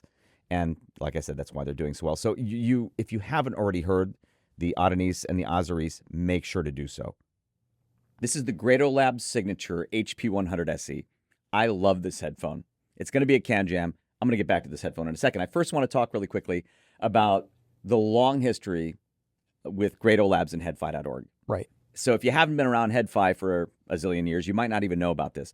But in the earliest years of HeadFi, we started it back in 2001. I was running it just as a hobby of mine. Mm-hmm. And there's a whole history there that one day maybe we'll do a video about. I think it's interesting, but I'm biased. But anyway, in those earliest years, I was running it just as a hobby for me. And that means I was running it poorly as a business. It was losing money. And I think Todd Green from Todd the Vinyl Junkie must have told John Grado, and they came up with this idea of coming up with a Grado Labs HeadFi commemorative headphone to help support us. Mm-hmm. It was called the Grado HeadFi 1 or HF1. And through the sales of that, they did help us push through. And they subsequently came out with two other models, the HF2 and the HF3. And in those earliest years, Grado helped push us through. So that's pretty cool, and I'm always grateful for that. Now, as a personal audiophile, just an audiophile who enjoyed headphones, I also have a history with Grado Labs just on that front. So my first audiophile headphone was the Sony MDR V6, but then not long after, I picked up a Grado SR60, then the SR80, several other Grado models, and then I found a used Grado HP1. Now, if you haven't been around this hobby for a long time, you might not even have heard of the Grado HP1. Look it up. It was a legendary headphone. And it was from the Joseph Grado era. And I enjoyed that headphone thoroughly. I found a mint condition one, and like a fool, I sold it. I sold it to Uncle Wilson from Jade. And I hope you still have that, Uncle Wilson. I do regret selling it. But this headphone, the signature HP100 SE, I believe is kind of an ode to that Grado HP1 model. It is. And I love it. So let's talk about what it is first, then I'll talk about why I love it. So the signature HP100 SE is a Grado flagship headphone. On each side, it uses one 52mm dynamic driver, and it's an all-new driver design that uses a new paper composite cone. It also has high-flux magnetic circuit using rare earth alloys. and a lightweight copper-plated aluminum coil, and the drivers are matched to 0.04 dB. Now, they say Grado's goal was to deliver a speaker that produced excellent high-frequency resolution, mid-range smoothness, and bass energy with low distortion. It uses hand-machined aluminum housings, which I think are gorgeous, this low-profile aluminum housing. They are. It does remind me a little bit of the old Grado HP1. It has a leather headband, a detachable 12-conductor cable, 6-foot cable, 4-pin mini XLR connection on the ear side, which I love that it's detachable. Not something that we typically think of with Grado Labs headphones. No. By default, 6.35 millimeter termination, but you can also get 4-pin XLR and 4.4 millimeter terminations as well. I use the 4.4 millimeter myself. It comes with Grado's G plus F cushions. Right. So that means it comes with the bowl, the big bowl pad, which I think is the G. Yes. And then the F, the small flat cushion. And it's hand assembled in Brooklyn, New York, $24.95, $2,495. All right. I need to point something out, though. I heard these at CanJam SoCal 2025 for the first time. Now, despite the history we have with Grado Labs and HeadFi.org, I haven't really talked that much about Grado Labs headphones over the last many years. And part of the reason is I think a lot of the latest generation of Grado headphones, for my tastes, were on the bright side. Sure. Now, I heard these with the pads I'm showing here, which are called the Grado B cushion pads. These are pads that they released with the signature S750 model. Yes. And they are now available as a separate accessory. Buy them. So with the bowls, I guess that would be the G. Yeah.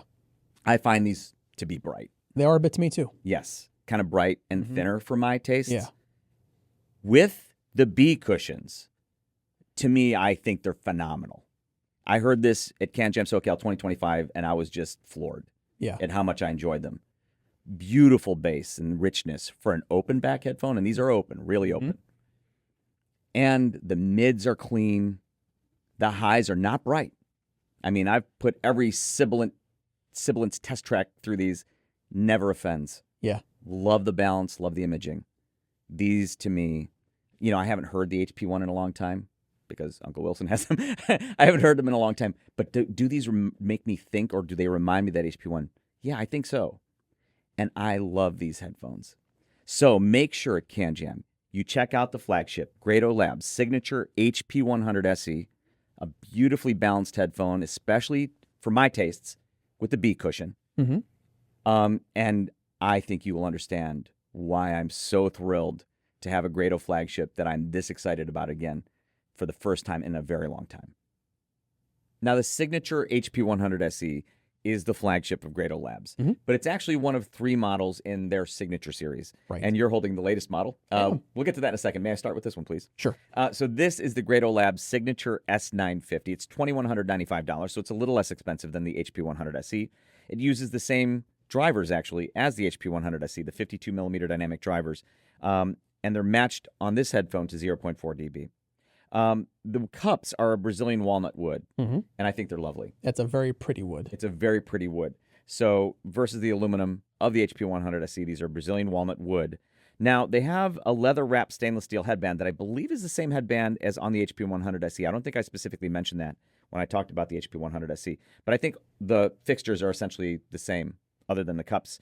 Aluminum alloy gimbal, stainless steel rod, zinc alloy caps. Grado Gold detachable cable, 6.35 millimeter termination by default, but optionally you can get 4-pin XLR and 4.4 millimeter as well. Right. Separately. It comes with Grado's G plus F cushions included, like the HP100 SE. As I mentioned, though, already, when I talked about that headphone, the B cushions are where it's at. Yep. As far as I'm concerned, for my tastes, they're the only cushions to get, the B cushions. So those, I think you'll have to get separately for now. And they say, is this their comments about it? It is. So they say the Signature S950 has a more neutral and balanced sound, providing a broad brushstroke to the musical presentation. I don't know if they mean versus the HP100 SE. If they do, that's not how I hear it. To me, these definitely sound, I mean, they're unquestionably related when you hear them. But what I hear with these is the edges are just a little bit more rounded. Those are more incisive. The HP100 SE is a bit more incisive. If I had to pick between the two, for my tastes, I'm taking that, the HP100 SE. That said, I still love these, and I think it's going to come down to taste. Right. I would say it's a pretty similar sound signature, but again, I'm hearing kind of more rounded edges with these, but it's still very resolving. I think some people are going to prefer that. At CanJam, make sure to compare the HP100 SE and the S950. And if you're at the show and you see me, I'd like to know which one you prefer. Now, here at HiFi, we are no strangers to HiFiMan's unveiled family of headphones, and this is the HiFiMan Aria Unveiled. It is the 3rd edition in the Unveiled series. Now, this came out right around the end of 2024, and it's, in my opinion, a wonderful evolution of what many know as the Aria Organic. But let's talk about what this is. So it's the HiFiMan Aria Unveiled. It's going to have HiFiMan's unveiled technology quite clearly. So let's talk about what that is real quick. Yeah. So you can see the back of the driver. Yep. And you are literally looking at the back of the driver because straight through. There's nothing covering it at all. Right. Until you're not using it, then you put on the magnetic veils to protect it. Yeah, of course. So as far as open back headphones go, any of the unveiled models are open back. Very open. Yeah. Yeah. So I just want to explain that. Yeah. So when you put the veil on, you're protecting a number of HiFiMan technologies. For example, you're protecting that nanometer thickness diaphragm. You're protecting the stealth magnets. Obviously, you know, it has the unveiled tech, which HiFiMan says reduces harmful reflections and refractions from the body. And you can see, because it's so open, the sound has nothing to push back against. Right, you're not going to get any back reflection. Exactly. Yeah. It has a 27 ohm impedance. The weight is reasonably light at 413. It's not the lightest of headphones, but it is very comfortable. It feels because very light of the headband. Yeah. To me, it feels very light. I think the headband system does a great job distributing that weight. I agree. Cable options, you're kind of limited out of the box. You're going to get a stock 6.35 millimeter cable, but because it has dual entry 3.5 millimeter connections, you can use a plethora of aftermarket cables, including a number of them made by HiFiMan themselves. Right. I've been using a HiFiMan 4.4 millimeter terminated cable. Yeah. They're available. Yeah, wonderful to have that many options available. And price-wise, here in the U.S., you're looking at $1449 US, which in my opinion kind of puts it at the top, maybe even the very top of overall value in HiFiMan's headphone family. I will say, in my opinion, right now, it's the best value HiFiMan headphone. Yeah, it's wonderful today. Yes. Yeah. So when you're at CanJam, you want to listen to this because if you know the HiFiMan Aria Organic, this is an evolution of that sound. Yeah. And the Organic had, like the name implies, a very organic. I found it very natural, very harmonious sound overall. Yeah, we loved it. Exactly. Still love it. Yeah. And so with the Aria Unveiled, like you're saying, it has a lot of that magic. It does. So it has impactful bass for an open back planar. But not too much for me. That's, yeah. So I love the bass. Yep. And then also it's bell clear all the way through, but it's never strident, harsh. Like, I guess just like the Organic name and the Aria Organic, this still maintains that. Yeah.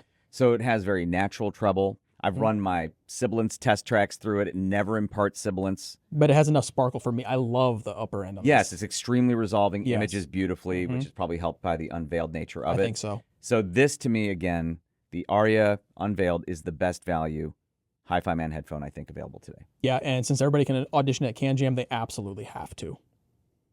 This is the HiFiMan Edition XV. And these are, in my opinion, perhaps the easiest to recommend HiFiMan headphones because they're only $399. Yeah. And what they do for $399 is pretty fantastic. So let's talk about what they are. They are obviously a planar magnetic headphone. They use second generation Neo Super Nano diaphragm that are 60% of the first gen diaphragm's thickness. So they're very thin, very light, low mass, responsive diaphragm. Right. Enhanced magnets design using rare earth-free magnets. I would like to learn more about that rare earth-free magnet, like the materials, just because they're using them in more of their headphones. So I'm curious about it. I don't know much about that rare earth-free magnet material they're using. A new composite headband design. That's a new design with HiFiMan. I think we're going to see this more and more. 20 to 30 gram weight reduction, rotatable hinges. Every bit of rotation in that direction, these directions help to get a good fit on one's head. 12 ohm impedance. That's pretty low impedance. It is. 92 dB sensitivity. So reasonably sensitive, not the most sensitive headphones, but reasonably sensitive. And 452 grams reasonable weight. I find them very, very comfortable. Right. Frankly, all of HiFiMan's headphones that have those ginormous egg-shaped ear cups I find quite comfortable. They distribute the weight so beautifully over a large area. $399 again. It's not even just one of the easy to recommend HiFiMan headphones. It's one of the easiest to recommend headphones, period. Right. HiFiMan from what I can tell, seems to be moving in a direction with a lot of their headphones, their planar magnetic open headphones, of like a smoother treble, a more organic treble. Yeah. These are smoother still. Mm-hmm. Maybe they did that because it's $399. I mean, you have to make some compromises somewhere. But I think it was like so perfectly executed. Yeah. Because where the treble is, if you like bright headphones, you still might love these. Yeah, exactly. And if you don't like bright headphones, you're probably also going to love these. Mm-hmm. So it's such a beautiful universal type neutral signature for an open back planar magnetic headphone. Great bass extension. Yep. From what I can hear anyway, and impact. Again, just maybe some of the easiest over ears to recommend right now because of $399. So the HIFIMAN Edition XV at CanJam, at that price, whether you're shopping at that price or higher, you have to give these a listen. They're just a darn good headphone with a beautiful signature that I think everybody is pretty much going to love. So this is the HIFIMAN HE1000 unveiled. Mm-hmm. Yes, the HE1000 has now received the unveiled treatment that started with the Susvara unveiled. Yes, What that simply means is there is a magnetic veil, a magnetic cover that you put on when you're not listening to it to protect the back of the driver, because when you take that magnetic veil off, which you must always do when you're going to listen to it, it exposes the back of the driver completely. Yeah, because it's extremely exposed. Extremely exposed. Yeah. And this would make it the second fully open back design planar magnetic headphone from HIFIMAN. Yeah, fully open back. That's the keyword, is fully. And as with the Susvara unveiled, it's designed to eliminate the negative effects of sound wave reflections. Now, there's something about that unveiled concept that definitely seems to be working. I because agree. there are some consistent changes between this and the original HE1000s and the Susvara unveiled and the original Susvara. Right. Let me explain. So when I first heard the original HE1000, because there's been a few different models of it. Yeah. I first heard the original one, I don't even know. Oh, that was ages ago. Yeah, a zillion years ago. Yeah. I think it was at a CES. Mm-hmm. And I was completely blown away by it because of its flagship resolution. Yep. And I think it was the flagship in the HIFIMAN line until the Susvara was released. Yeah, and if I'm not mistaken, it was also the first headphone to come out with their nanometer diaphragm. Yeah, you're not mistaken, actually. You are correct. Yeah. So that HE1000 has been a staple in this community ever since the first model was released. Yeah. For good reason, for that flagship resolution. This does, though, again, what the Susvara unveiled did for the Susvara. It improves resolution, but it also, to my ears, has a smoother treble performance than maybe any other HE1000 I've heard. Okay. So it would be the least bright to my ears. Right. I haven't measured it, so I can't say I confirmed that with measurements or anything, but to my ears, it sounds smoother, and it has the most balanced signature of any of the HE1000s I've heard, and that's saying something. So, and yet it's more resolving. Right. And that's kind of how I describe the Susvara unveiled versus the original Susvara. Yeah, exactly. So an incredible headphone has become even more incredible. Frankly, it's a lot less expensive than the Susvara unveiled. Oh, no question. Like way less expensive. Yeah. But I guess that's what we deal with in this industry, right? Is kind of diminishing returns. Yeah. So the Susvara unveiled is unquestionably more resolving. Mm-hmm. It is the better headphone objectively. Just it's incredible. No doubt. But this comes way closer to it at its price than I would have expected it to. Yeah. It's that good. Mm-hmm. This is the Écoute Audio TH2. I think a lot of you are probably familiar with the Écoute TH1, which is quite popular. Now, the TH1 and the TH2 are both, as they say, the world's only headsets with built-in vacuum tube preamp and dual mono amplification. And the TH2 is an improvement in every way, which we'll get to in a second. Now, one of the things that Écoute Audio did that I think was very important in developing this was they brought in a seasoned hi-fi executive. Right. They brought in, a lot of you guys probably know Andy Regan. He's worked with JH Audio, HIFIMAN, Dan Clark Audio, and they brought him in as the president of Écoute Audio. I think this was a good move, and it reflects in this product. All right, let's talk about it. So they say the signature versus the TH1, now with deeper bass, extended treble, and even more articulate across all frequencies. Absolutely true. Improved dual mono full system tube architecture, which contributes to that. Redesigned resonance chamber, all new improved tuning profile. Not merely cosmetic changes, the different look comes from redesigning the headband and suspension strap for better comfort and weight relief. I agree, that wider distribution of the weight does help a great deal. Redesigned chassis, improved durability, fit, comfort, and weight distribution. Also modular construction, interchangeable ear pad, suspension pad, and headband wraps for customization and longevity. From the longevity standpoint, it just feels built better. Right. This is, I mean, you can see it's an entirely new build, and it just feels built better. A new button layout. They've essentially taken the power button and moved it to where it makes more sense. But that was a big change. That's a big change, because now you won't confusingly hit the power button. Exactly. It's where the tube is. So the tube glows when you turn it on, and now it's easy to tell when it's on. Considerable optimization of the DSP across all headphone response and functions, which speaks to the sound, and it also speaks to improved noise control. Even lower noise floor for the ANC and a more natural sounding transparency mode. True on both counts, based on my listening experience with it. And again, this is pre-production, so it's doing real well for a pre-production unit. Improved passive isolation, innovative shielding, improved RF and microphonic isolation around the tube preamp stage.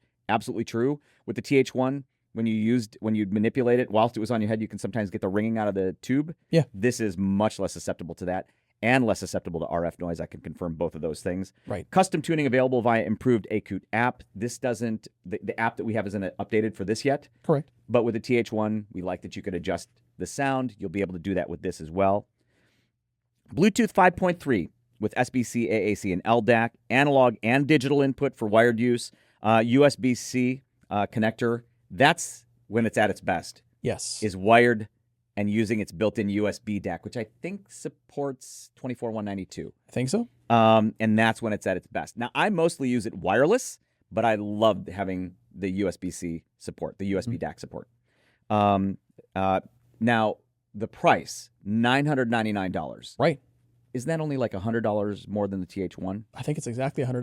I think the MSRP is $100 more, which is, and you get, and it's just to me, it's a significantly better headphone. Yes.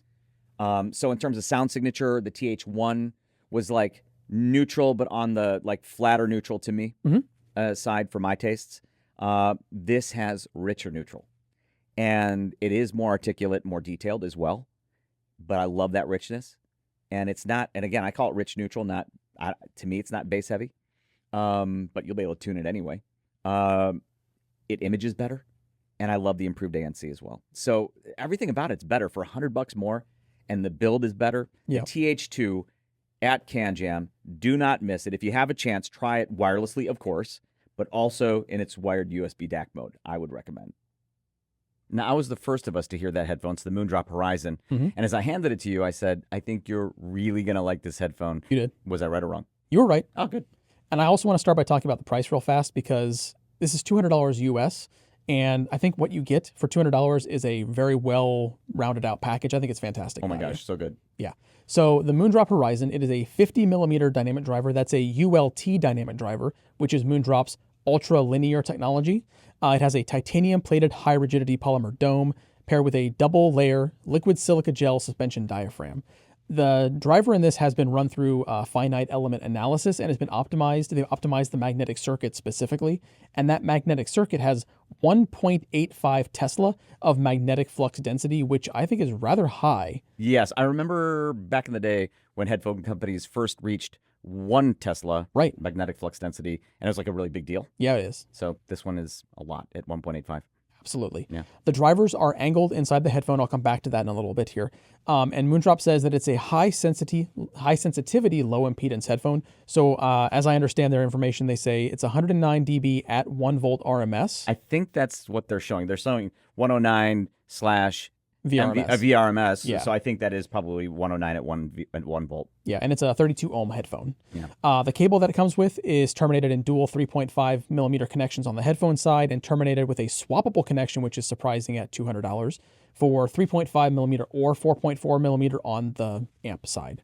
Now, Moondrop describes this sonically as a rich, expansive, and smooth sound.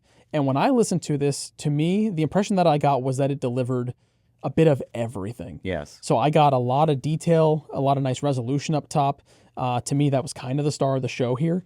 And I think it's fantastic, but it's not going to be something people will find, I don't think, too bright or too smooth. Yeah. The mids sound lovely. And then the low end, it's got that nice dynamic driver resolution to the bass. And I really appreciate the sound signature. Yeah. So on the bass, I'll start with that. It has, I think, very good bass. Yeah. So it's an open back dynamic. So there's some roll off. So it doesn't have like that perfectly flat bass that some open back planars have, like practically flat all the way to DC. There's some roll off. Yeah. But it's still nicely present bass. Yes. The mids. So when they say rich, expansive, and smooth sound, I actually agree with that, because the mids to me, I would say, are probably richer than what I'd call like dead neutral, but in a beautifully done way. Yeah. And overall, I'd say this is on the more like it's a neutral headphone. It's in my neutral range as over-ear headphones go. Right.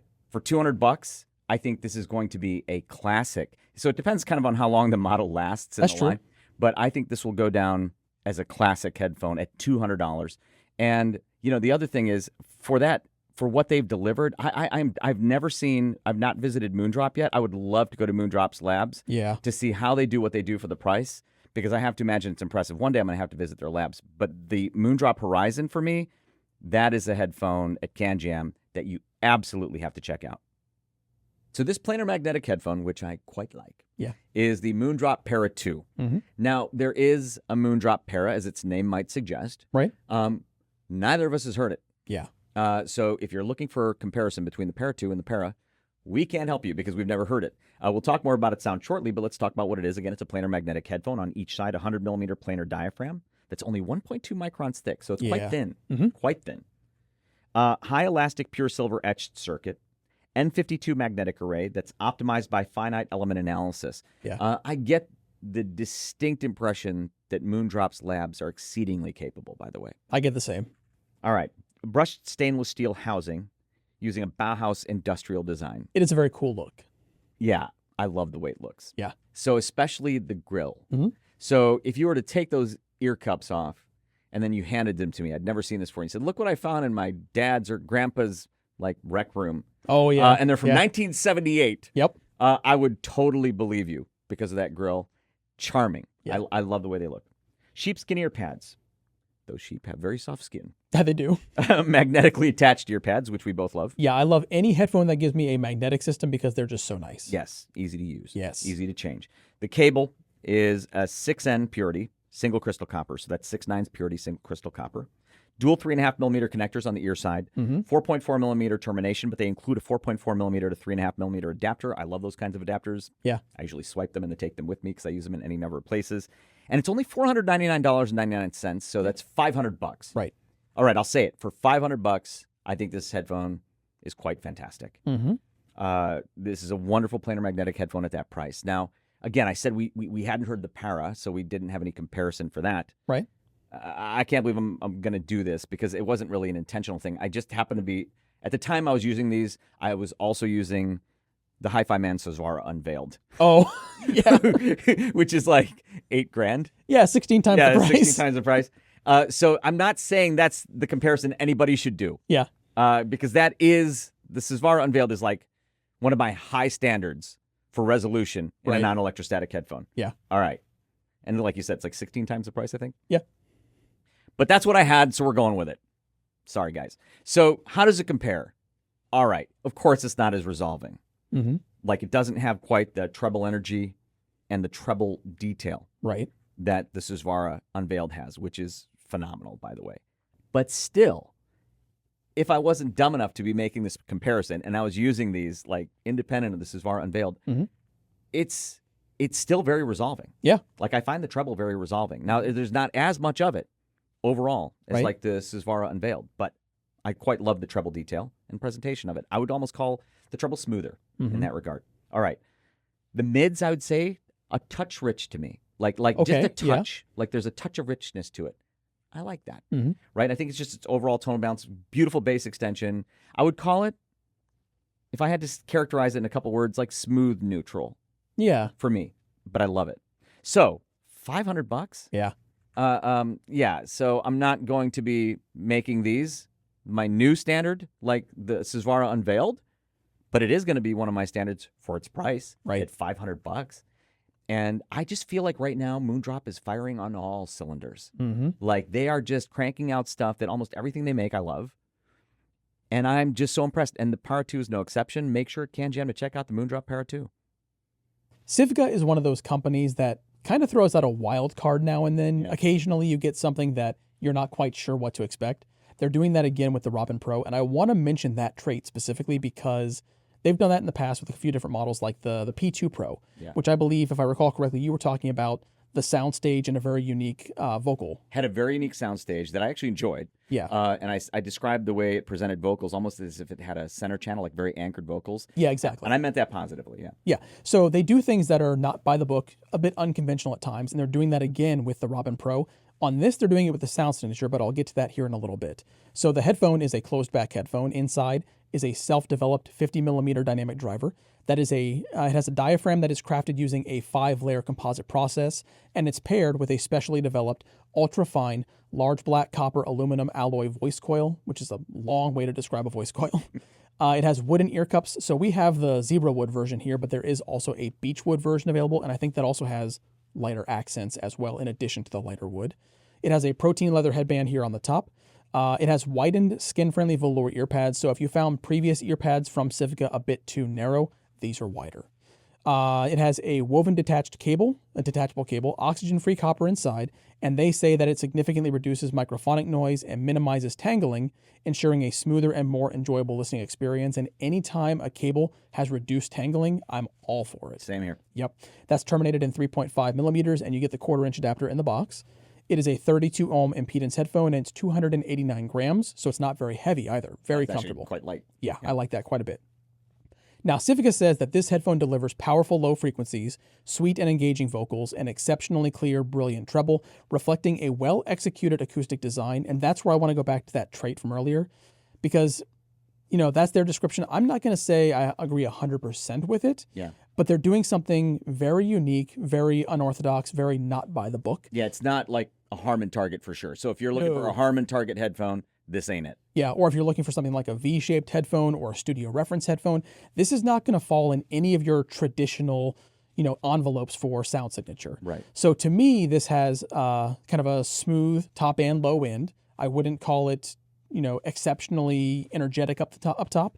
I find that a lot of the emphasis in my listening is kind of more towards the mid-range. I agree. But it's not really unlike, it's really unlike any other signature that I've heard before. And they're doing something kind of bold, because they're really going into a place that, a lot of headfires may not necessarily be looking for, but I know that there are guys out there.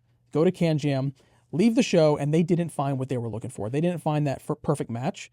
And if you're in the situation where you're at CanJam and nothing's really clicking, this is one to check out, because maybe what we traditionally expect from a sound signature might not be what you're looking for. It's a unique tonal balance with the Robin Pro. I have a hard time kind of pegging it. I do too. So they say powerful low frequencies.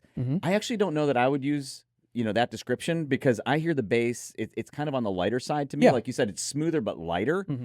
Again, I more emphasis on the mids. It's a hard signature for me to peg, but like you said, it's very unique. I think people should listen to it at CanJam, because it might be exactly what you're looking for.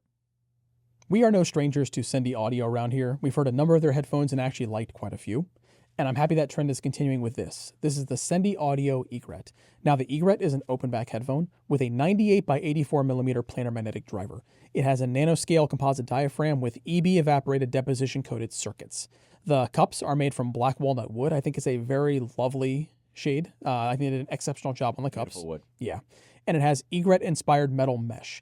Now, they say that it's inspired by the wings of an egret in flight, but I'm going to be honest, never seen an egret, never seen a photo of an egret, so I have no idea how accurate that is, but they are pretty. They are beautiful. I actually looked up egret in flight. Yeah. I'm not seeing exactly what they're saying, but they are beautiful grills. They always do exceptional grills.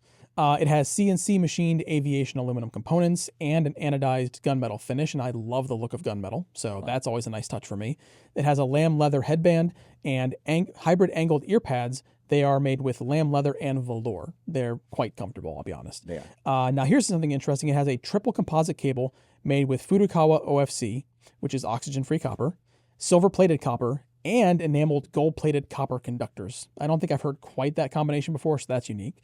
It has a dual-braided mesh shielding with PVC jacket, and it comes terminated in 4.4mm. They also include a 4.4mm to 3.5mm adapter in the box, and then you also get a 3.5mm to 1/4 inch. So pretty much most connections you're set. It comes with a leather carrying case. It's a case that we've seen before, but it is a case that I like quite a bit. Too. I love the rigidity to it, so it's great for traveling.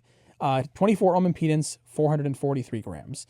So why do we like this? Well, in my opinion, they knocked it out of the park on the signature on this one.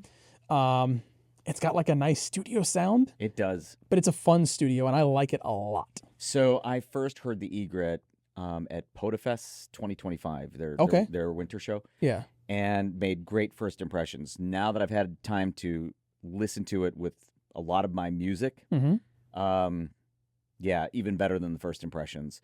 So their flagship is, I think it's still the Peacock. I believe it's still the Peacock. And that has a more relaxed signature that I also love.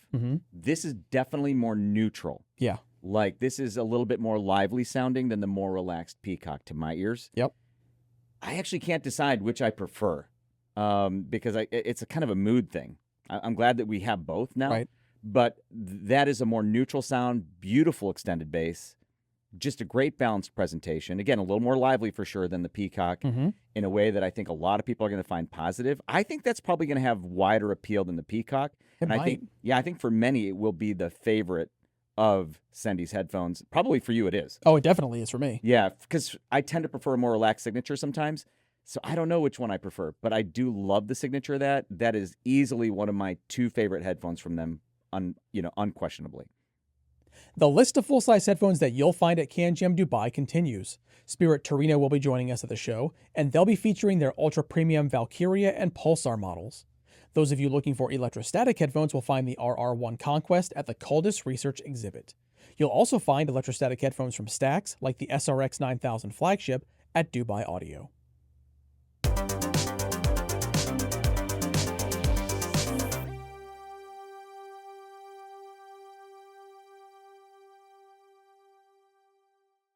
This is the Astell&Kern and 64Audio XIO. It's a collaboration IEM, and over the last several years, Astell&Kern has done several collaboration IEMs with other companies that have yielded some absolutely top-notch IEMs. The XIO is absolutely one of them, and I should mention that the XIO, as I understand it, is based on like the 64Audio Velour platform. I believe so. And the 64Audio Velour, I think I've said it in other preview videos, you know this very clearly, is one of my favorite IEMs, period. Over the last several years, it's absolutely one of my favorite IEMs, and it's one of my references. We'll get back to that in a second. Let's talk about what the XIO is. It's a 10-driver hybrid IEM. On each side, 2 dynamics for lows, and that's in an isobaric arrangement, in a cone-to-magnet isobaric configuration. Fantastic bass. We'll get to that. 6 balanced armatures for mids, 1 balanced armature for high mids, 1 TIA balanced armature for highs. That's TIA, stands for tubeless in-ear audio, and that's in a 4-way passive crossover design. The chassis is made of 904L stainless steel. It's a 904L stainless steel body. Absolutely gorgeous. Yeah. That's the same really high-end stainless steel that they use with their SP4000 player, Astell&Kern. Right. I believe that's also the same type of stainless steel that's used in, like, for example, Rolex stainless steel watches and other really high-end stainless steel watches. It's a beautiful steel. Made even more beautiful by the DLC coating. Yep. So they use a diamond-like carbon coating. Now, for those of you not familiar with DLC, it's an incredible coating. It's in other hobbies that I have, the gear sometimes uses DLC coating. It's inordinately durable. In this case, it's also beautiful because they used a glossy DLC coating, and I love it. I honestly, I think it's one of the best looking IEMs. I love that multi-layered plate. Yeah, the face plate, just gorgeous. All right. The XIO, like the Velour, uses the 64Audio Apex system, and it comes with 4 modules, the M20, M15, M12, and MX. The M15 came installed because the M15 has a DLC coating as well. Yes. To be very frank, with both the Velour and the XIO, the M15 is the module I prefer the most. And again, we'll get to that shortly. The cable on the XIO is a 4-core cross-braided silver-plated UPOCC copper Litz cable. That's ultra-pure Ono continuous cast copper Litz. 2-pin connection on the ear side, 4.4 millimeter on the amp side. Comes with a leather carrying case, handcrafted in the USA, $3,000. So it's a little more expensive than the Velour. It is. Okay, I'm going to say it. I think it's absolutely worth it. Right. Just for the chassis alone and the way it looks. I love the way the Velour looks, but this is like next level gorgeous. Yep. It's one of my favorite looking IEMs, period. But also for the sound. So the Velour is one of my reference IEMs. I love the bass. That cone-to-magnet isobaric configuration yields some of the most impactful, dynamic, textured bass. And with the XIO, all of that. But here's the thing. Module to module, like using M15 in both, the XIO and the Velour, I feel like there's maybe a little less bass with the XIO, but it's still super deep and impactful. Yeah. But also then a little more textured. And then on the treble side, which I didn't really know that I necessarily wanted with the Velour. Like, I never listened to it and wanted it, but then I hear this. There's maybe a little less in, like, the upper mids treble area. And it's just more refined sounding overall. So I was actually kind of surprised by that. And that's module to module, M15 to M15. So for me, with the new chassis, this gorgeous chassis that the XIO has, and those refinements that I'm hearing, absolutely worth it. Again, they're knocking it out of the park with these collaborations. And this is now one of my favorite IEMs, going to be one of my reference IEMs. And at CanJam, you have to hear the Astell&Kern and 64 Audio XIO. Now, I've said in CanJam preview videos before, DUNU makes a number of IEMs that I find incredible. This is joining that list. This is the DUNU Vulcan 2. DUNU actually makes a lot of cool products in several categories. Yeah, they definitely do. So the DUNU Vulcan 2 is an 8-driver hybrid. It has 2 dynamic drivers inside, but I find this interesting because one is independently focused on the ultra lows and one is independent for the low frequencies. They're not sharing double duties. One is like a dedicated sub. Yeah, exactly.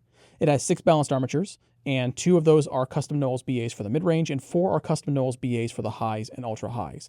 It also has inside a 4-way crossover with a physical and electronic filter inside, and I think that is very cool. Yeah, I'm curious about the physical side of that. Yeah. The chassis is aerospace-grade aluminum. It's, in my opinion, beautiful. I think it's very nicely designed. It's very detailed as far as the lovely curves and slopes It's like subtle and sculpted. Yeah, exactly. I like that quite a bit. It also comes available in 2-pin or MMCX terminations. Now, we have the 2-pin version here, but if you have aftermarket premium cables with MMCX options, you have choices. Choose that option. The cable, it comes with a high-purity, silver-plated, single crystal copper Litz cable, and that's terminated with DUNU's Q-Lock mini plugs. In the box, you get 4.4 millimeter and 3.5 millimeter terminations, but it also has an adapter for 6.35 millimeter. And I like how DUNU's cables always look and feel like aftermarket, like high-quality aftermarket cables. Yeah, they definitely do. It has multiple ear tips in the case. A lot of ear tips. And speaking of the case, it's a pretty cool case because inside there's this stretch mesh pocket, which is large enough for like a portable DAC. I like that. To hold all those ear tips or ear tips. DAC. Yeah, exactly. So it's $359 in the US, which I think is a great price because now I want to talk about the sound. So I think it's a great price because to me, this sounds lovely. It is definitely a vocal focused sound signature, and DUNU even says that in their materials. The vocal range as a whole is very clear, very detailed, very resolving. But when you compare it with the entire signature as a whole, it has a very nice, wide, spacious presentation.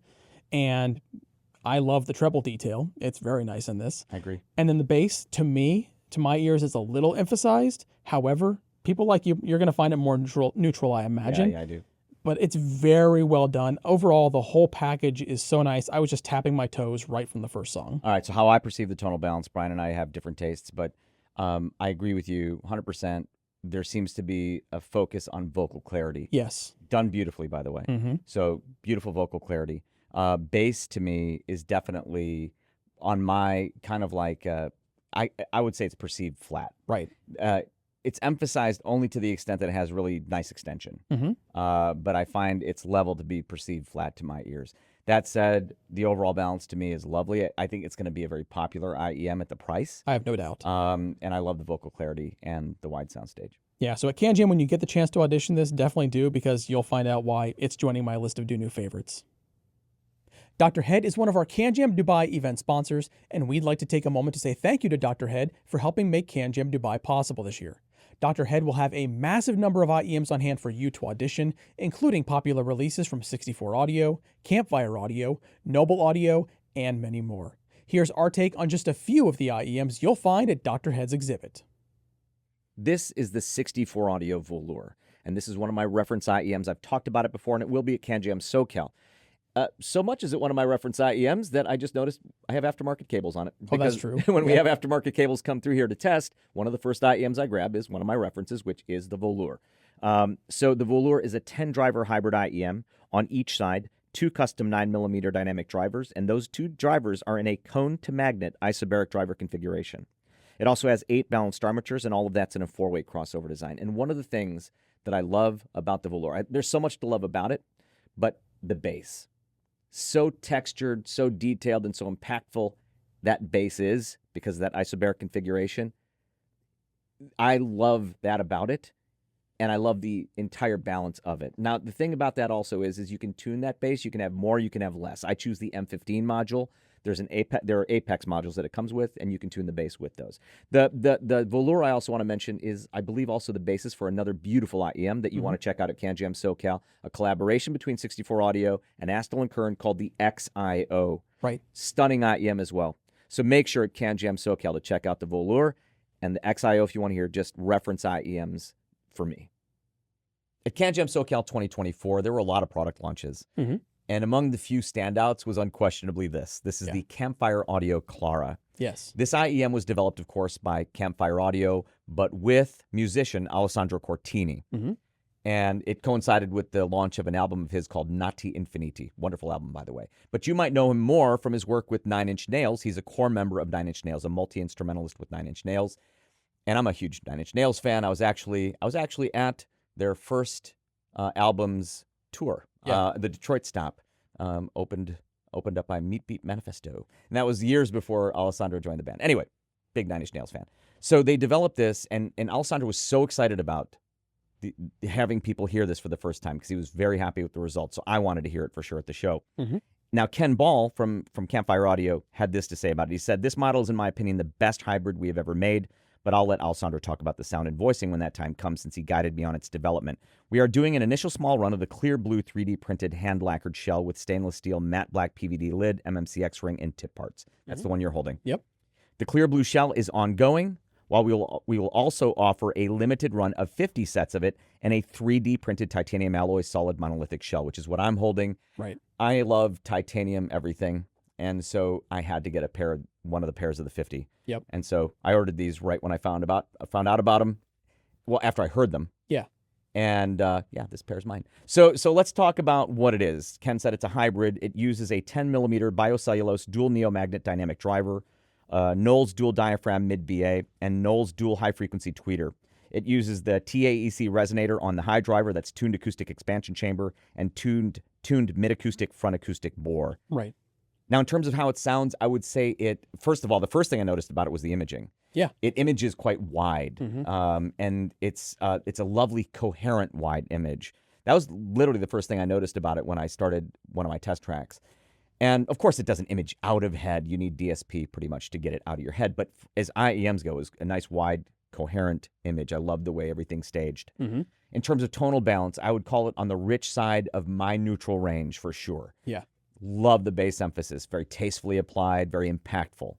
The mids are bell clear. They are. And I love that about them as well. And the highs are detailed, but never bright for me. Mm-hmm. So, yeah, I love these. Now, for you, the bass is probably a little on the heavier side of your range. It is. You tend to like things that are bass tuned, perceived flat sound. And these have some emphasis, which I prefer. That's more. So these were squarely in my tonal wheelhouse. Yeah. So with that imaging, just a beautiful sounding pair. And the moment I heard them, I ordered the titanium pair, which I'm so happy to have. So at any CanJam you go to where they have a Clara, listen to it because I think it is the best sounding IEM that Campfire Audio has yet made. So this is the Campfire Audio Astrolith. Yeah. This is actually a pretty unique IEM. As driver configuration goes. Definitely. It's a dual planar magnetic IEM. I'll talk more about that in a second. So I remember talking to Ken Ball from Campfire Audio a while before they released the Astrolith. Yeah. He was so excited about this one. I think if you were to ask him, he'd probably say this is probably among the very best IEMs they've made so far. Right. I can see why he's so excited about it. So let's talk about it. Again, it's a dual planar magnetic IEM, which is quite unusual. It uses a 14 millimeter driver plus something called AAOI for the lows through mids. AAOI stands for Additive Acoustic Optical Inclusion Housing. These chambers are carefully engineered to create precisely controlled acoustic volumes and ensure the targeted vision for Astrolith sonic performance. Right.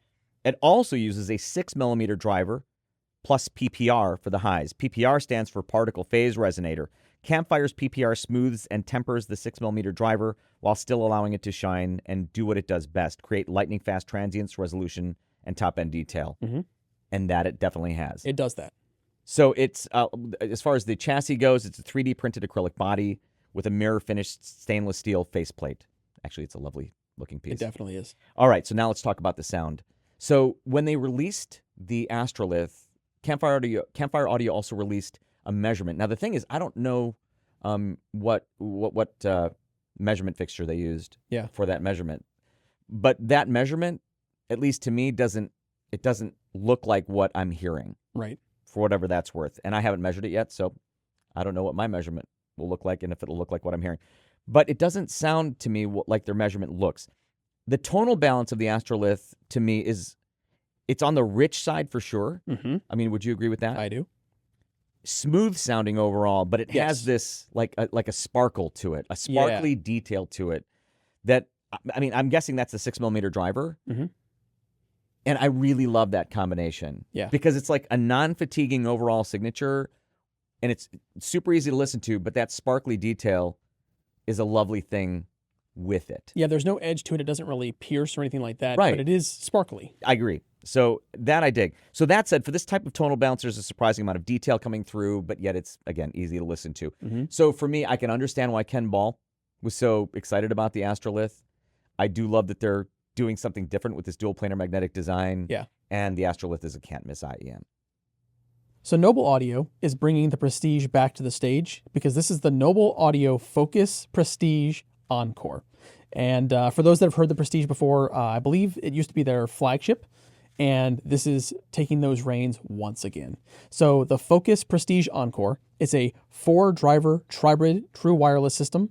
It has one 8mm dynamic driver, 2 Knowles balanced armature drivers, and one 6mm planar driver. So if you're thinking about the original Prestige, this is going to sound different because that planar driver was not there before. They've kind of pulled out a little magic, and now it's suddenly here. Speaking of other changes from the Focus Prestige, this has active noise cancellation. This has a new chipset. It's based on Qualcomm's QCC3091, and they say that that delivers better sound tuning and more stable signal, and I will always take more stable signal anytime true wireless is involved because stability is king. It has a wireless charging case now, which is appreciated. They've changed the metal nozzles, so they're new metal nozzles with a 3 venting hole structure. It has a smaller housing, and they say it's more comfortable, and I agree, it is. And they also say that it has a more consistent wood color. Now, admittedly, I didn't see a lot of Prestiges side by side to really compare, but I'm definitely going to take their word for it, and this is a beautiful color. I love what they did. Connection-wise, you're looking at a Bluetooth 5.4 connection, and codecs, you're going to have SBC, AAC, aptX, aptX Adaptive, aptX Lossless, and LDAC, so a lot of modern codecs there for most portable devices on the go. It features multi-pairing and multi-connection. I also love that.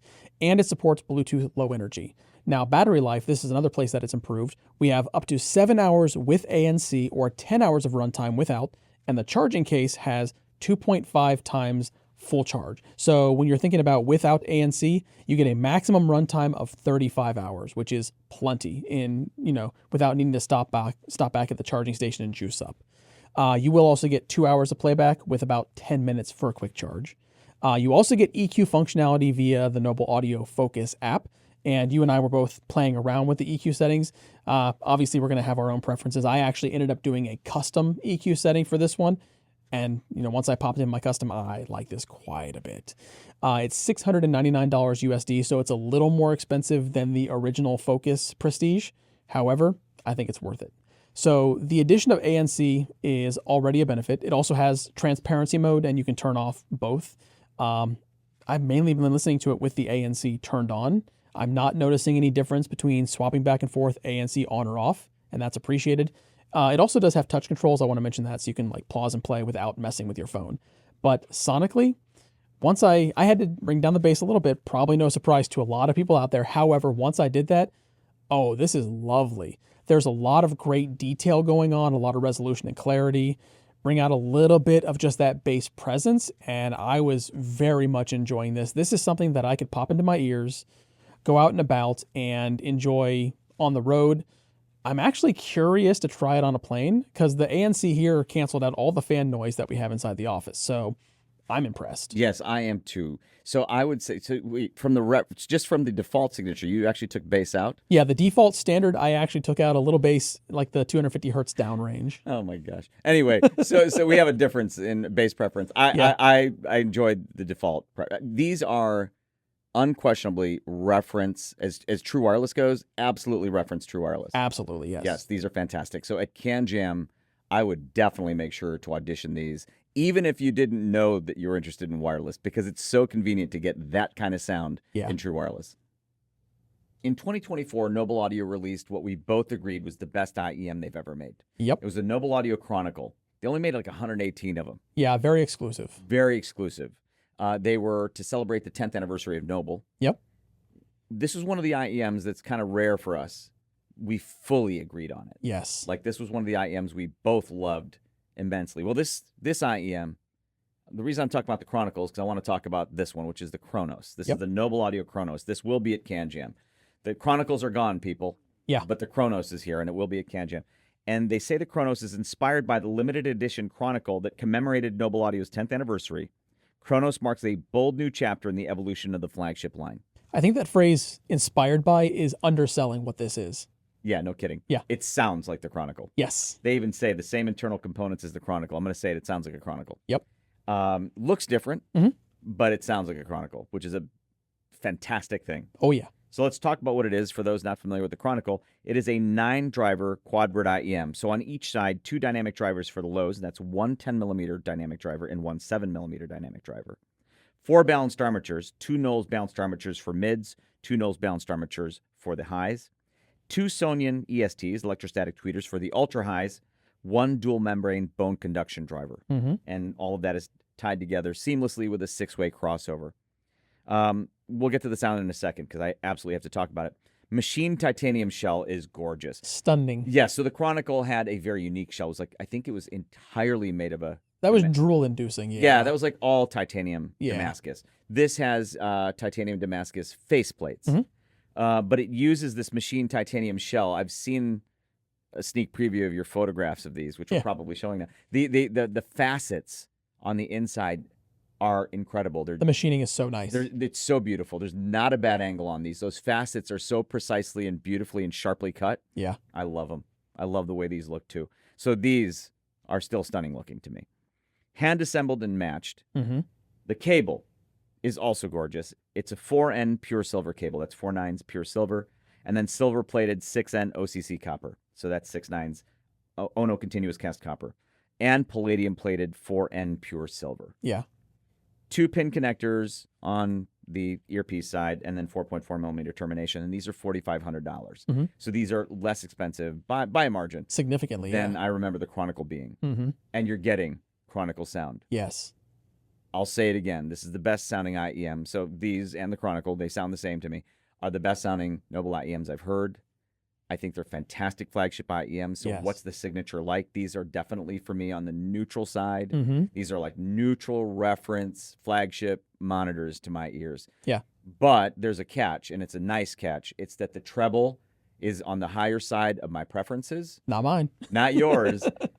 But it's in a way that for me is a very good thing. Yeah. It's this beautiful articulation in air, beautiful balance, the image is gorgeous. Yep. It might have something to do with that. It might have something to do with any number of things, but this is such a beautiful sounding IEM. Yes, it is. And it's flagship class all the way. So they're giving Chronicle sound in the Kronos for $4,500 at CanJam. Hello. Yeah. You do not want to miss these. This is an IEM again that Brian and I both love, that we both agree on. Doesn't happen to this degree very often, but we are 100% in agreement on this one. We love this. This is the Kronos. It sounds like a Chronicle from Noble Audio. This is the ddHiFi E13P memory. Mm-hmm. So when the ddHiFi memory arrived, I wasn't sure what to make of it because I see a pair of IEMs at the end of which is a non-changeable USB-C plug. Right. That's it. That's your connectivity right there. Yeah. All right. Let's talk about what it is because I get them, by the way. Now that I've used them, I totally get them. So this is a joint development with Moondrop. Now, they're priced at $200 US. Mm-hmm. If you're going to make $200 earphones, Moondrop's a great partner for something like that. They have a lot of experience making affordable IEMs. They do. ddHiFi and Moondrop did a wonderful job with these. They sound actually fantastic for what they are. So on each side, one 13-millimeter planar magnetic driver. It's a Moondrop patented driver. It's a pretty large driver for an IEM. Yeah. And they call it a semi-in-ear design. I don't know why they call it a semi-in-ear design. To me, they're just in-ears. They might call it that because the driver is set back from the nozzle because they are maybe. big drivers, maybe. So the chassis is AL6063 aluminum, Mm-hmm. aerospace aluminum. Actually, it's a very well-built piece. Even It the is. USB-C plug side is very nice. All right, that USB-C interface cable that you cannot detach, let's talk about that. It's iOS, Android, Windows, and Mac compatible, and it's 32384 capable, which I confirmed on my Mac. Now, where would I use these? Well, I would use these on the go when I'm not carrying a backpack, and I will use them for that because it does have a microphone and inline control. And a lot of times that microphone and inline control are just throw-ins. Yeah. They're often bad or even terrible. They definitely can be. In this case, though, ddHiFi and Moondrop, they obviously engineered that microphone to be good. It has actually excellent outgoing voice quality. Since I'm on the phone a lot and in online meetings a lot, that means a great deal to me. Right. The fact that it sounds fantastic with music is so important with that nice outgoing voice quality as well. So when I carry a backpack, I'll carry portable rigs, no problem, usually more than one or two. And then sometimes, though, I'll leave with just a sling, like a small sling. Yeah. I'm not going to bring portable setups with that.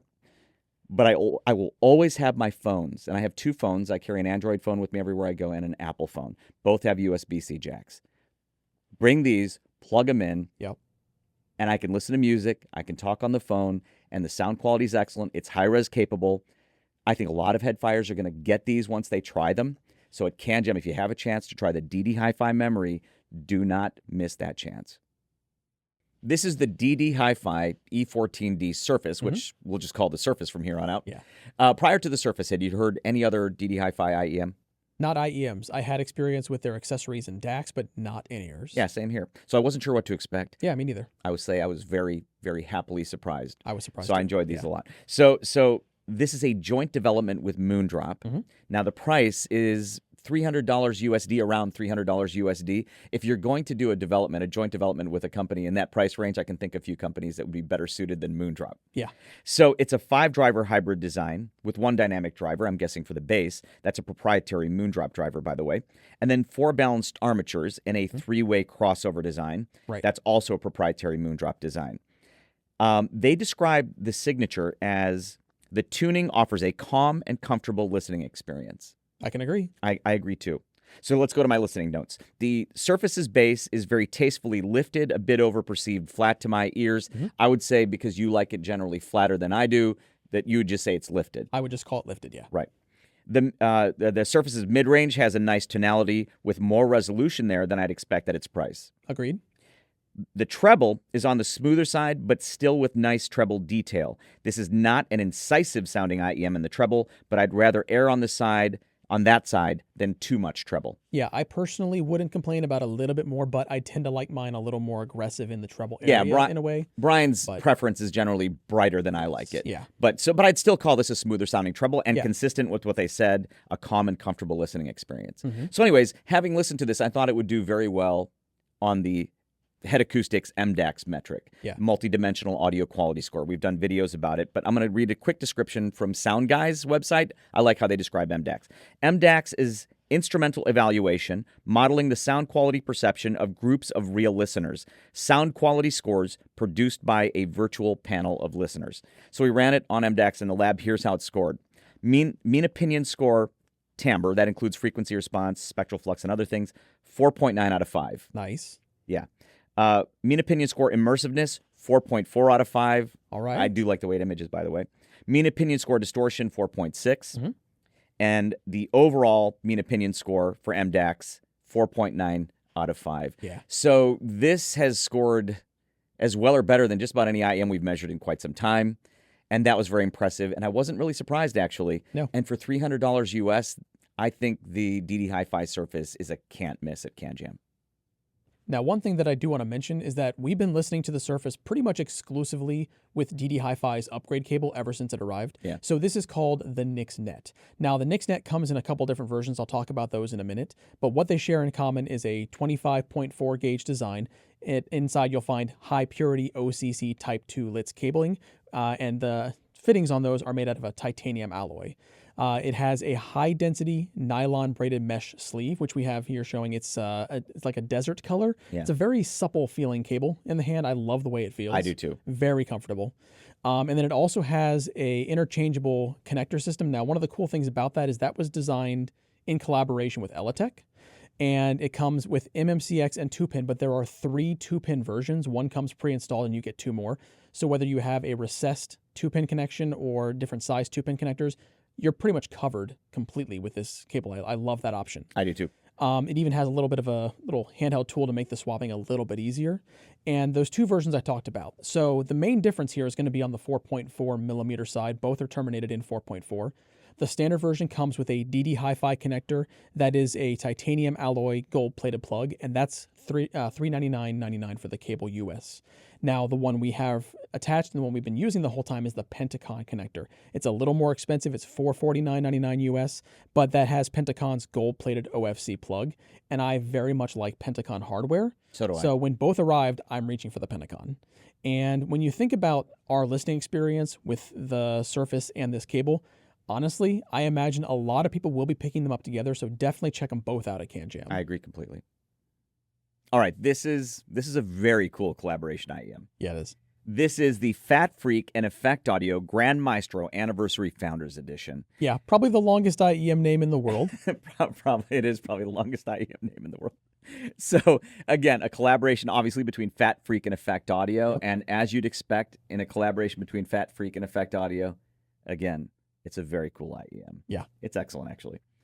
So this is a 14-driver Tribrid IEM that they say uses second-generation Tribrid technology. On each side, 2 dynamic drivers in an isobaric configuration. I think the previous Anniversary Edition had 1 dynamic driver. Correct. Yeah, the standard Anniversary. The Founders has the dual. Okay, the standard has. Okay, yeah. Gotcha. 8 balanced armatures on each side, 4 EST drivers with something they call ResoFlow, which is a custom FATfreq waveguide system for improved driver integration and phase coherence, and all that in a 4-way crossover design. They say new bass Canon V2.0 Plus. That's probably referring to the isobaric drivers, the dual dynamics. Designed for bass heads, live performers, and studio professionals who crave maximum low-end authority. They're known for their low-end authority. They are. And especially the Grand Maestro, the Maestro series, which even if you look at their lineup description is described as V-shaped, but I love the tuning of it. We're going to get to that in a second. Titanium chassis. It's an elegant titanium chassis. It's actually quite lovely. It is. Vocal boost switch. Mm-hmm. Okay, I tend to use it with the vocal boost switch on. I bounce back and forth, but I think I lean a little more towards vocal boost. Yes, same here. Includes 4 sets of NOAA modules, Champagne Gold Superstage modules, Champagne Gold Control modules, Silver Reference modules, and Black Power modules. So the colors might be a little different than what people are used to. They are. But if you're familiar with those modules and a FATfreq fan, there's nothing about those you won't understand. Ascendium flagship grade cable. Very beautiful cable. Very. This must be due to the collaboration with EffectAudio. Yeah. It is a UPOCC cable. That's ultra pure Ono continuous cast cable. Materials include palladium-plated silver, palladium silver alloy, gold-plated gold-silver alloy, gold-plated silver, and pure silver with EffectAudio central solid core. Mm-hmm. Again, it's a gorgeous cable. And again, working with EffectAudio, I'd expect no less. Includes a full set of Connex connectors and Pentacon OFC oxygen-free copper 4.4 millimeter termination. Right. So that's a nice plug. Comes with adjustable bass impedance adapter. Mm-hmm. Founders Edition leather carrying case, which we don't have handy at the moment. Right. Limited to 200 units globally. Very limited, yeah. Very limited. The price. Yes. $8,599. Yeah. Yeah, this is a premium priced flagship class IEM. The Founders Edition delivers deeper, faster, and more controlled low-end impact, they say, delivering a truly end-game level bass experience that brings a sensation of live performance to your ears. Now, I will say this. I've mentioned it before. With some of the earlier models of FATfreq, like the bass was simply too much for me. Mm-hmm.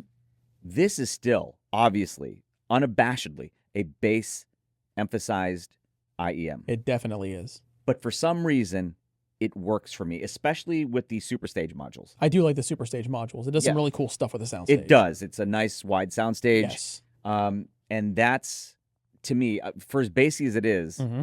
I thoroughly enjoy these, and so do many others. Like when we go to CanJam at the FATfreq exhibit, a lot of people are enjoying the living daylights out of the FATfreq IEMs. Right. This I do too. This is quite refined sounding, so I'm not sure exactly the changes they made, but the treble sounds more refined to me than maybe I've heard. We don't have any of the other models here currently to compare to, but just going from memory, mm-hmm. there's just a refinement to it. It's beautifully executed. Yeah, from memory, this is probably the most enjoyment I've gotten out of all of their IEMs. I think I agree with you on that for sure. So this is, again, the FATfreq EffectAudio Grand Maestro Anniversary Founders Edition, longest named IEM that we're aware of, and it will be at CanJam.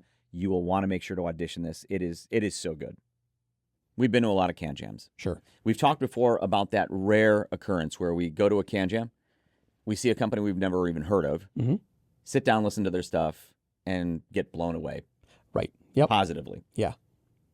Happened to me at CanJam Hong Kong 2025 with this. This is the Hercules Audio Moses. I'd never even heard of Hercules Audio before CanJam Hong Kong 2025. Yep. So, of course, I'd never heard of the Moses. Well, I think that launched there at that show. Oh, did it? I think so. Okay, so there must have been some hullabaloo in the Hong Kong community before the show because there was a line to listen to them. And so I waited in line to listen to them. Anyway, let's talk about what they are. It's a 9-driver tribrid IEM. On each side, 1 dynamic for bass, 4 balanced armatures for mid to highs, 4 electrostatic drivers, the ESTs, for ultra highs. And they're beautifully implemented, by the way. They definitely are. The sound signature to my ears is on the richer side of my preference, but I love them. And I like a richer tonality than you do in general. Yep. But even you, when you heard them, you were very impressed, and especially at low listening levels, which is something I noticed too at the show. So I still remember what you said to me because you were like, because you and I both listen quiet at lower volume levels. And when I listen at lower volume levels with this, and I noticed this at CanJam Hong Kong 2025, you still feel like you're getting the full everything. Yeah, I agree. From the music. Yeah. It's probably an equal loudness contour thing and how they're tuned. Yeah. Now you turn it up, and then the richness really comes in, probably a little bit more than your preference. Yeah, a little more. But you still enjoyed them? Yeah. Okay, they image beautifully. Yes, they do. All right, so for me, they're still within my preference range, but on the richer side of my preference range. I will say this, they're so good that if you're looking for a richer toned IEM, these are probably going to be among my reference, if not my reference, richer toned IEM right now. Yeah. That's how much I love these. Let's talk very quickly. I just want to go through these notes about how they're packaged because they're beautifully built. Yes, they are. The machining on the chassis is gorgeous. It is. Yep. That was actually the first thing I noticed about them before I put them in my ears. I was like, all right, they're $4,200. So I should mention they're $4,200, so they're expensive. Yes. And I remember thinking, I'd never heard of you, but you're charging $4,200 for IEMs. Man, I was very skeptical. But when I saw how they were built, I was somewhat encouraged because they are meticulously crafted. Yes. So the CNC machining that goes into these is insane. Just the whole chassis, but then that grill on the faceplate, that tiny little grill, that detail, that's all CNC machined. And then just the rest of the chassis, the titanium chassis, we both love titanium. And then the cable is beautiful. Yeah. They're actually the Scepter headphone cable. That's actually an aftermarket cable sold separately if you want to get them separately.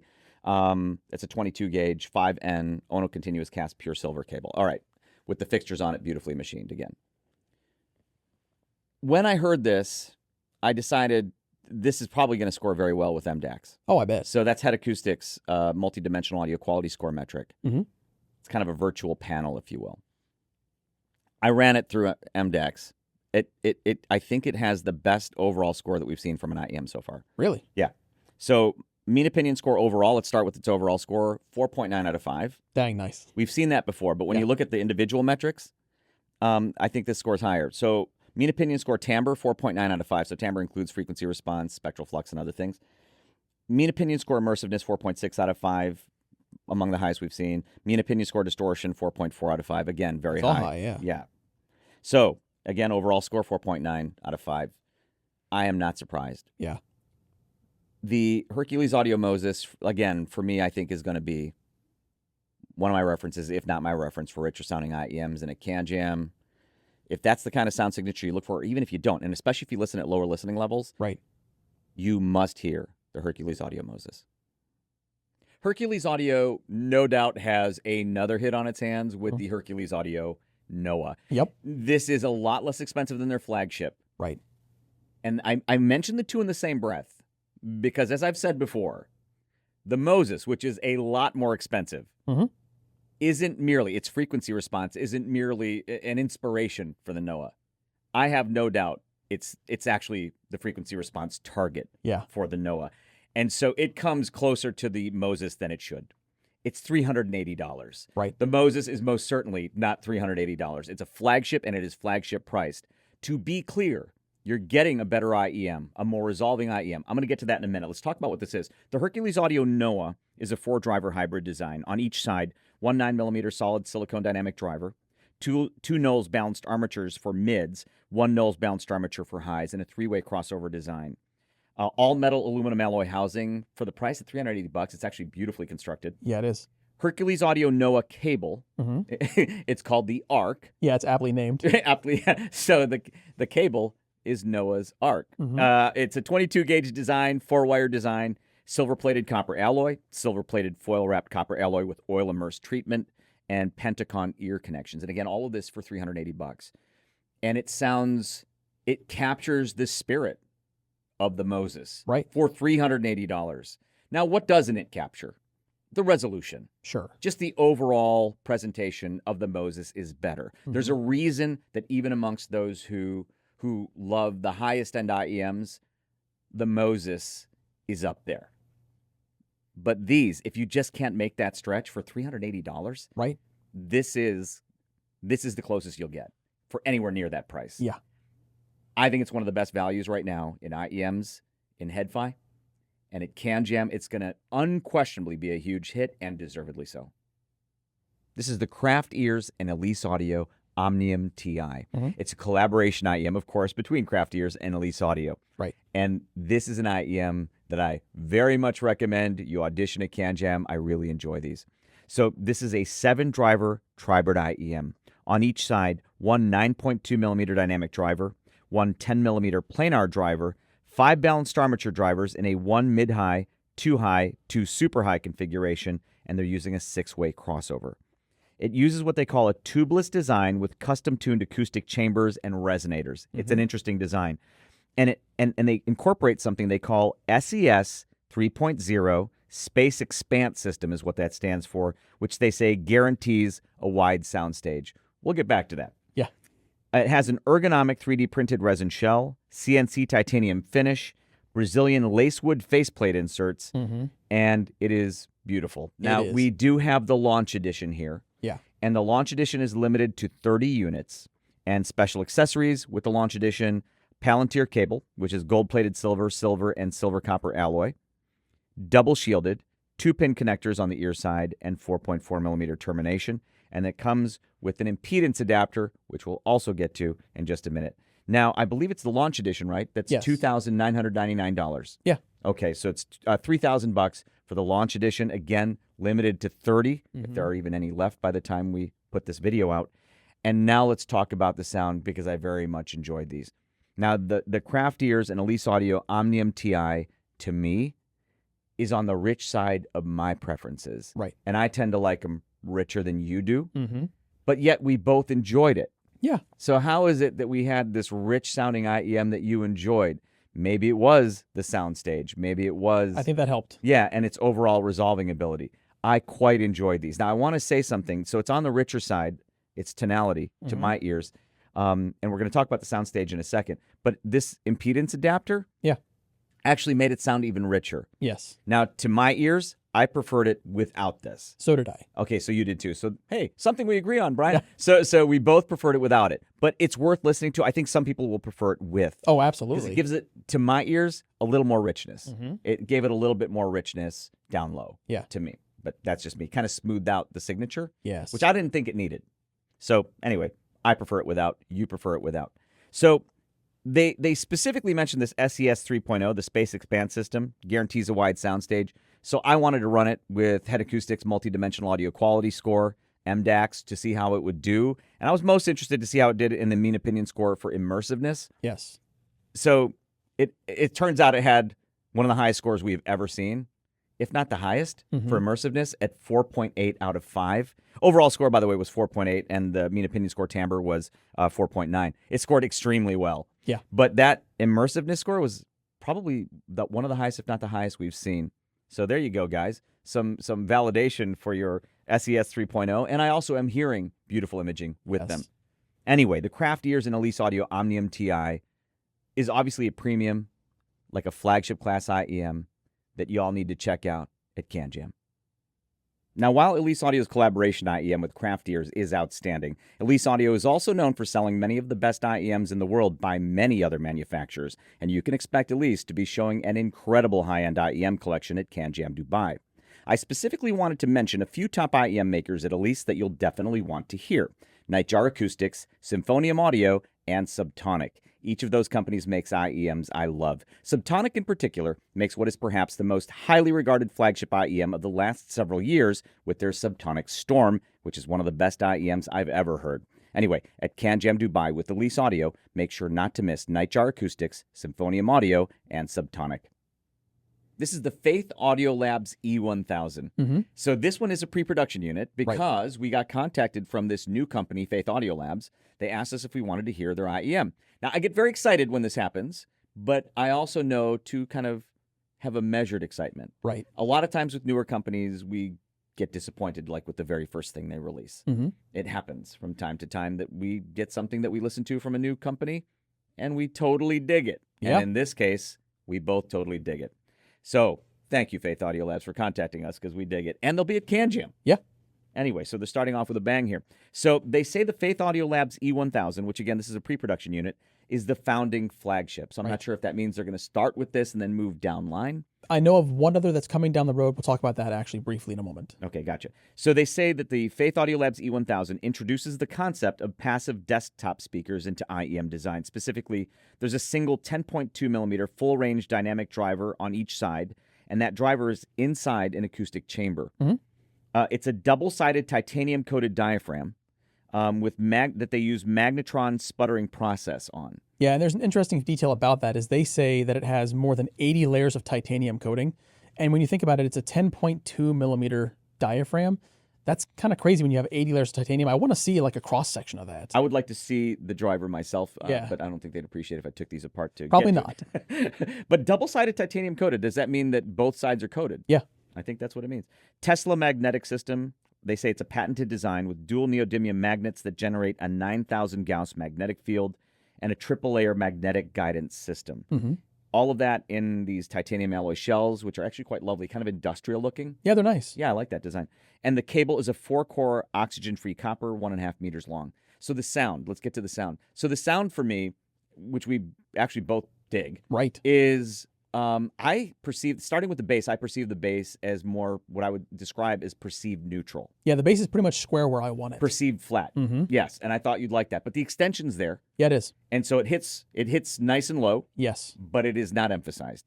The mids are clean. I consider them quite neutral as well. Yep. And then there's some shimmer in the highs. Yep. I'm reminded when I listen to these of a sort of more neutral version bass-wise of something like Sennheiser IE900. I'm not saying they sound exactly like the Sennheiser IE900 with less bass. Right. I'm just saying it reminds me. There are characteristics of it that remind me of it. Maybe it's not a coincidence that they're both single-driver dynamic IEMs. Yeah, having heard both, I can definitely see that connection. Right.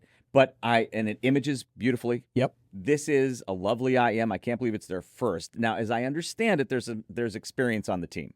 Okay. That's all I can really say. Yeah. So though it's their first IEM under FATaudio Labs, I think there's experience here in making these. But I'm very excited that they will be at CanJam showing the E1000. Yep. You definitely want to listen to these. And they'll also be showing off something in addition to the E1000. The model number is called the U1000. Now, I don't have specific details on that IEM, but I do know that a prototype version will be shown at CanJam, so headfires will be able to hear both the E1000 and the future U1000 side by side. Now, Meze Audio usually tells us here at HeadFi HQ about products well before they're released. That's true. But not this one. Yep. So this is the Meze Audio Alba, CanJam Singapore 2024. I go to their exhibit, and I'm like, hey, what's that? And they said, it's a new IEM. Try it. Tell us how much you think it's going to be priced at. So I listened to it. I don't remember exactly what I guessed, but let's just say I guessed a lot higher than the retail price. Because it ended up being $160 Yeah. with the USB-C to headphone adapter, essentially a USB-C dongle deck. Yeah. And I couldn't believe it. So let's talk about what it is. It's a dynamic single driver, dynamic IEM, single 10.8 millimeter dynamic driver per side. The chassis is a premium zinc alloy, anodized aluminum parts, pearl color, which I think is gorgeous. I mean, everything. It's beautiful all around. Everything Meze makes is beautiful to look at. Yeah. 32 ohm impedance. And it's terminated in 3.5 millimeter, but there is an optional 4.4 millimeter balanced cable. Right. But big change here, because I think their previous IEMs used MMCX. I know a number of them did. Yes. Yeah. This uses 2-pin. So they went to 2-pin for this. So IEM enthusiasts rejoice. A lot of us have a lot of 2-pin cables that we can roll. But if you don't have a 4.4 millimeter terminated one and you need it, they do offer an optional cable. Yeah. So let's talk about how it sounds. This is a fantastic IEM. I frankly think it's the best IEM Meze's made. Oh, yeah. I don't know how Meze feels about me saying that because they make much more expensive IEMs than this one. Yep. But even among those, this is their best one to me. It's their best balanced one. You know, we ran it through MDAX. That's Head Acoustic's multi-dimensional audio quality score, where it absolutely killed. I mean that positively. Maximum score is 5 for timbre, which includes frequency response and spectral flux, among other things. It scored 4.9 out of 5. Its overall score was also 4.9 out of 5. Yeah. We measured its distortion on the audio precision analyzer, and it has fantastically low distortion. I mean, so the technical performance of this thing, the subjective, you know, how it sounds subjectively, very balanced. Yeah. A more neutral tuning. It is. Frankly, again, I think it's their best IEM. Yeah. $160 with the USB-C dongle deck. Anyway, the Meze Audio Alba, in my opinion, is the best IEM they've made, and it's also, I'll say this, it's one of the best value anythings in all of HeadFi. I'll say that about a few products in different categories. This is among them unquestionably. I've been around the world of HeadFi for a very long time, essentially since the beginning. Yeah. I'm an old man, Brian. Hey, you said it, not me. Well, I am. I'm getting older. But, you know, I still get excited. I love this, though. I still get so incredibly excited when something comes along after all these years that is one of the best or the best of what it is in this space. This is one of those things. This is the Mysticraft Acoustic Research Hex, and it is incredible. These IEMs are incredible. Yeah. So let's talk about what they are. The name Hex comes from the fact that they are a hexbrid IEM. Yep. 6 different kinds of drivers. There are 13 drivers in total, 6 different types. On each side, 1 9.2 millimeter dynamic driver, 2 Sonian bone conduction drivers, 5 balanced armatures, 2 planar magnetic drivers, 2 EST drivers, electrostatic tweeter drivers, 1 piezoelectric driver in a 10-way crossover design. Yeah, and that's an insane list. That's an insane list. And if you showed me that without telling me anything else, and I hadn't heard them, I would say maybe not a great idea. How would you get that configuration, that many different types of drivers, that many drivers in a 10-way crossover to sound cohesive? Let Lee Kwan Min do it. That's how. So Lee Kwan Min, you guys probably know, the guy originally behind Elysian. Right. Designed some of my favorite IEMs of the last several years, this being absolutely my favorite. It is so cohesive, so beautifully presented. I'll get to the sound in a second. I don't even know how he did it. They're incredible. So they have handcrafted titanium faceplates, very ornate, gorgeous faceplates, with copper and silver inlays. A titanium nozzle, which is quite nice. And the thing about the chassis, the earpiece, is they're clear. Yeah. Other than the faceplate, which is an interesting choice because I think we're used to at flagship class IEMs like CNC machined metal faceplate. Earpieces. But these are clear, and there's a reason why. Well, yeah, I think they clearly wanted to show off what's inside and how it's built. Yeah, it's like the fancy watches with an exhibition back. Oh yeah, because you get so much more appreciation for what's going on inside when you can see the workings as opposed to just looking at the faceplate. Correct, and they only make 10 of these per month. Yep. When you see how intricate the design is, looking through that shell, you can see why they made it clear. Yeah, and you can see why they can only make 10 per month. And maybe it helps you understand better why they're also $9,000. Yeah. These are very expensive. They are. But they are phenomenal. All right, let's talk about it. The sound signature. So for me, this thing is essentially perfect. I like a richer tone. I like some bass emphasis, which this has. These are not neutral. No. But the bass hits so hard and is so textured and is so detailed that it is absolutely, oh my gosh, maybe my high reference for IEM bass. Incredible. The mids are so beautifully clean, yet with a richness and detail and sort of a holographic image and presentation of where the objects are within the space of the soundstage.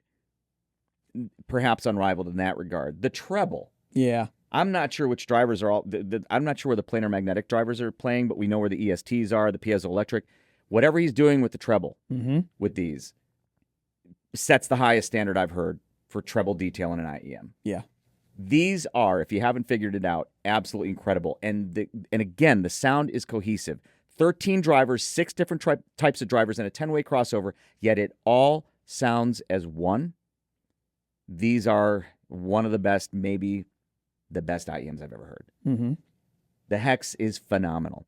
I will say also, by the way, because we're leather goods enthusiasts, Yes. it comes with a case made of shell cordovan. Would you expect anything less? That's amazing, but I love it. It has a shell cordovan case. If you guys don't know what it is, look up shell cordovan. It is also one of the most expensive leathers in the world. And he uses Riri zippers. And, you and I are bag enthusiasts, so we know what these things are, and we can appreciate how smooth that zipper is and how beautiful that shell cordovan case is. But enough about the case. Check out the Hex. Listen to this at CanJam. It'll be one of the best things you've ever heard. That I can guarantee you. This is the Mysticraft Acoustic Research Myth. Mm-hmm. So this follows a formula we've seen before now, which is a company releases a flagship IEM that the IEM snobs love. In this case, that would be the Hex. Yeah, snob. I'm turning into one of those.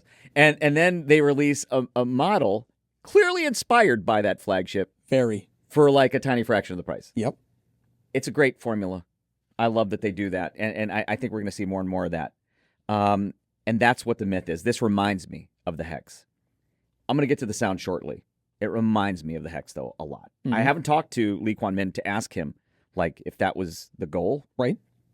It has to be, though. It has to be. The sound signature here is telling a big story. Yeah, I agree. All right, so let's talk about what the myth is. It's a 7-driver tri-bird IEM. So on each side, one Mystic 9.2 millimeter LSR custom dynamic driver for low frequencies, 4 balanced armatures configured with 2 Sonian drivers for mid-lows and 2 Knowles drivers for mid-highs, 2 planar magnetic drivers for highs, and a 6-way crossover design. The shell faceplate and spout, TC4 titanium, and the cable, well, there are 2 options. There's the stock option, the standard option. That's an 8-wire 7N UPOCC copper cable with an oxygen-free copper 4.4 millimeter plug. That's not the one I have on here right now. Mm-hmm. We're using the optional upgrade version. That is an 8-wire copper plus SPC cable. This is the upgrade cable that I have on here. The regular edition is $999. This upgraded cable edition, $1,399. Yeah, and for anybody that's familiar with the Hex, that is a big savings. Yeah. So the myth is like 1/9 the price of the Hex. Yeah. So does it sound like the Hex? As I said, it sounds to me clearly inspired by the Hex. Again, don't know if that was the goal. I can't see that I can't see how it wasn't, based on what I'm hearing. Does it have everything the Hex has? No. The Hex, of course, just has so many things about it that are special. A level of resolution that's standard setting to my ears. Right. But this is still a highly resolving IEM, and it captures tonally the spirit of the Hex very well to my ears. Right. That beautiful, impactful bass, textured, detailed bass, beautiful mids. Again, not quite as holographic as the Hex. Wouldn't expect it to be. And treble that's actually more detailed and resolving and refined than I would expect at this price. Yes. So does it remind me of the Hex? Yes. This is something that, I mean, most people cannot spring for a $9,000 IEM. Exactly. Which the Hex is. And they're only building 10 of the Hexes per month. Yeah, there's always a limited supply available. I think there's quite often a wait list for them. Yes, I believe you are correct. And these, I wouldn't be surprised if these sold out in the first batch. Me too. Yep. But because I think they're going to be immensely popular. But at CanJam, I think for that Hex spirit at 1/9 the price, the myth is going to be probably as popular and in demand at the show as the Hex is. I think a lot of people are going to want to hear the Hex, whether they can afford it or not, just to hear what that class of IEM is. But then they'll hear the myth and say, for 1/9 the price, I think a lot of people are going to be so thrilled about the myth I Am, and it'll be immensely popular at CanJam. Do not miss the myth.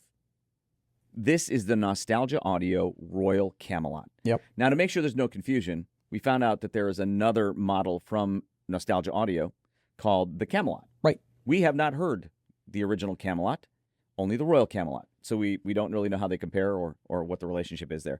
But this is the Royal Camelot. I listened to these, and I quite enjoy these.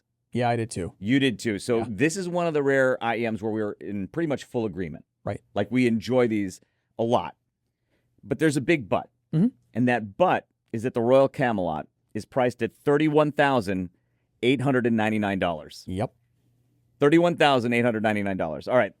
They say it's the world's first dual dynamic driver, pure gold IEMs. Yeah. We're going to get back to that. Let's talk about what's inside of them. So it's a 10-driver tribird IEM. On each side, two 10mm dynamic drivers, one for ultra lows, one for lows, 4 balanced armatures, 2 for mids, 2 for highs, 4 EST drivers, electrostatic tweeters for ultra highs, and that's in a 5-way crossover design. So, and again, we quite enjoy. We're going to talk about the sound signature in a minute. The chassis, the earpieces, 24-karat gold-plated, 18-karat gold chassis. Mm-hmm. So that's solid 18-karat gold coated with 24-karat gold. Yep. Needless to say, they're quite heavy. Yes. They feel like they're made of solid 18-karat gold. There's an embossed Camelot logo sculpted in solid gold. Yep. And then 150 hand-set diamonds. Yeah. These ain't subtle. These are not subtle-looking IEMs. Not at all. So we tend to agree on aesthetic. Right. This is probably a bit showy. It's a bit too flashy for me to wear out, but Yeah. you know what? Maybe in the office or at home. Yeah. But I think for some people who love that kind of in-your-face style, Yeah. they're going to love this. Oh, yeah. But they are not subtle. Yeah. As you'll see. Well, you can tell from me holding them, and as you can see in the photos. There is bespoke internal wiring, ultra-pure OCC, that's Ono continuous cast silver wires, and gold-plated silver wires. Yeah. The cable, the core of the cable, gold-plated pure silver in a Litz Type 2 configuration, and then pure silver and gold-plated silver braiding with 2-pin connectors on the earpiece side and terminated in an oxygen-free copper 4.4mm plug. Mm-hmm. All right. $31,899. Yeah. That is out of my budget. Mine too. That is out of my budget. Let's just talk about the sound, though. I really enjoy the sound. Yeah, I did too. So when you start talking about two 10mm dynamic drivers, Mm-hmm. I was expecting, before I heard them, maybe bass emphasis. I expected a lot of bass. Like a rich tonality. Right. These are not that. Yeah. I think the bass is more neutral. I agree. Like perceived flat with nice slam, though, for that. Like nice extension. Yeah. And it hits. Mm-hmm. When the song calls for it, it delivers. Right. But it is not emphasized. It is definitely more perceived flat. Right. The mids have some richness to it. Yeah, they do. Like it's not, like there's some richness to the mids, which I actually really enjoy. And then the treble is quite detailed and airy. Yeah, I almost found them ever so slightly female vocal forward, but for me that works very well because I listen to a lot of female vocals. Amen. Yeah, I really enjoy the tuning of these. Yeah. Like a lot. Yep. And the imaging is beautiful. Mm-hmm. They image beautifully. Now, when you start saying then, we enjoy them immensely, but is it worth it? You know, usually the answer is yes. Yeah. But we don't know because you have to be able to stretch your budget to get to $31,899. And then you can determine if that's worth it to you or not. I wish they were not that expensive because this is a pair of IEMs I'd actually like to own. Me too. But at CanJam, if you want to hear an IEM that Brian and I both love, but neither of us can afford, the Nostalgia Audio Royal Camelot. What a fantastic IEM that we can't afford. The Nostalgia Audio Royal Camelot IEMs. Mm-hmm. We did most of our listening to these IEMs with a Nostalgia Audio cable that's not the stock cable. Right.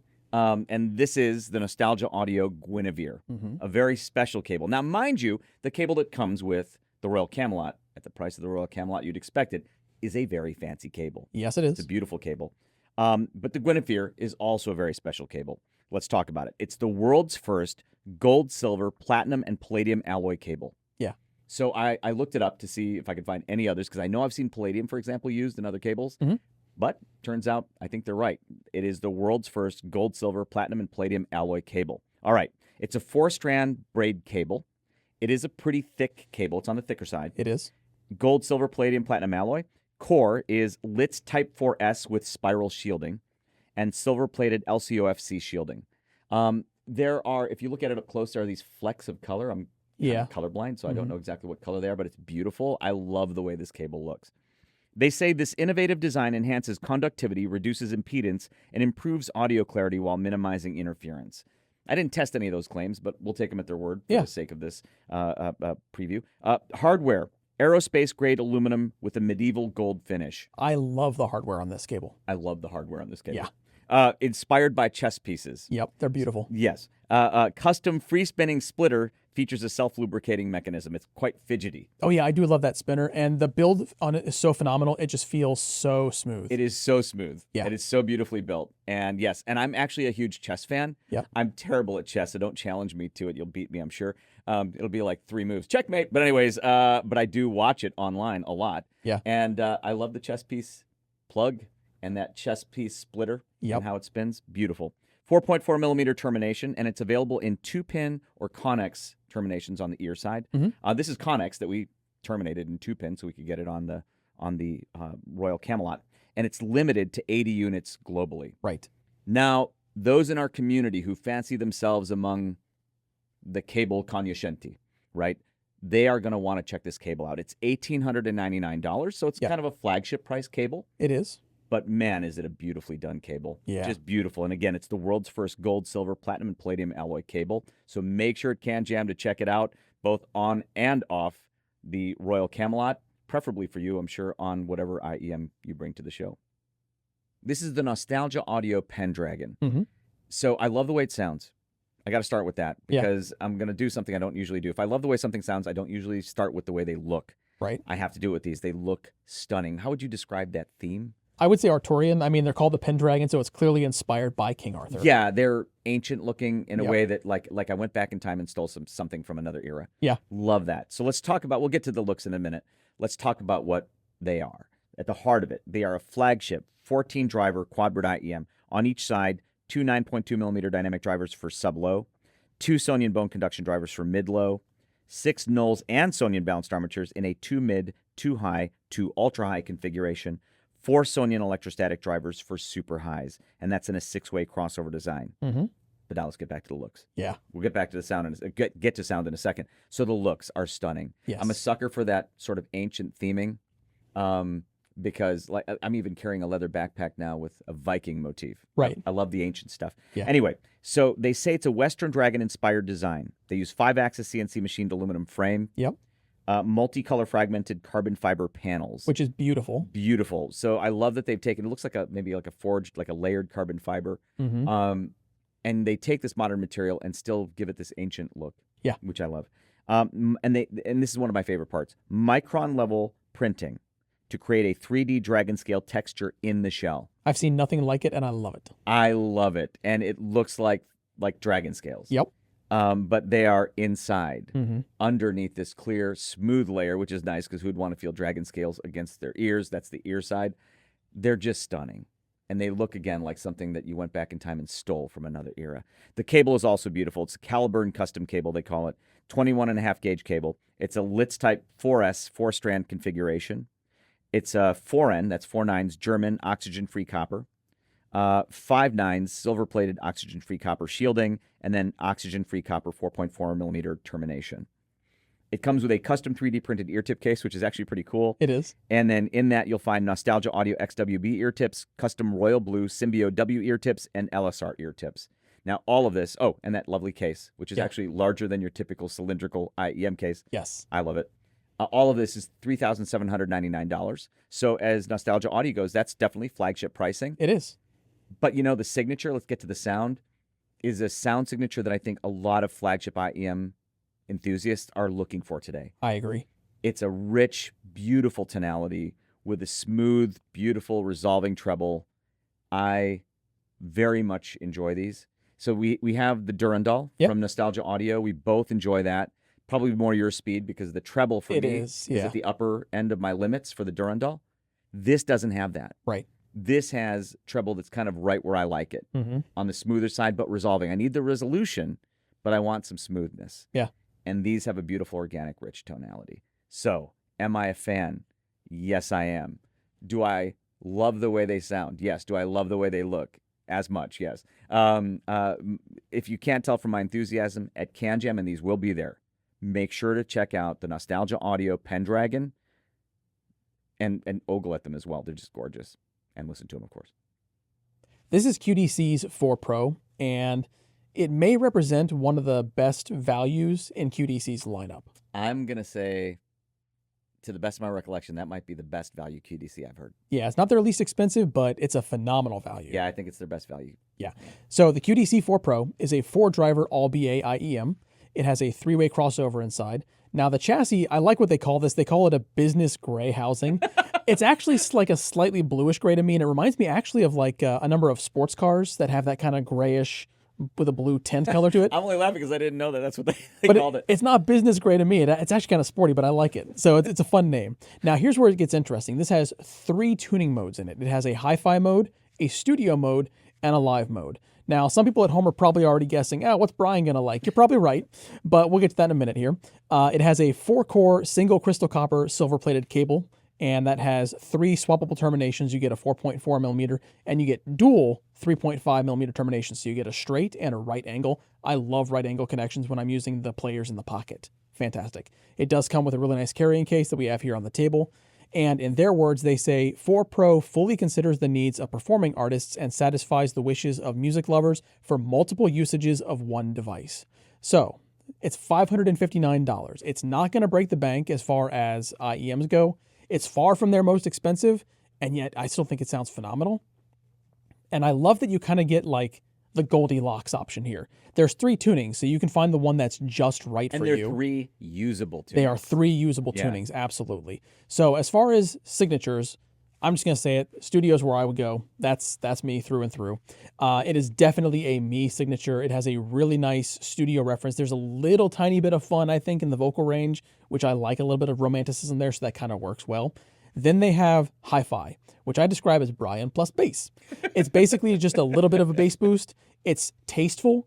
It's very clear and present, but it's not going too far. To my mind, it's kind of towards the upper range of where I want my bass typically to be, and I like that quite a bit. Now, for somebody who's looking for a little more lively sound, they do have that live, and I believe this is specifically voiced more with live stage musicians in mind, performing artists. Maybe, yeah. But there's a lot of headfires that are going to like that livelier sound as well, and that's going to have more bass boost in my listening impressions.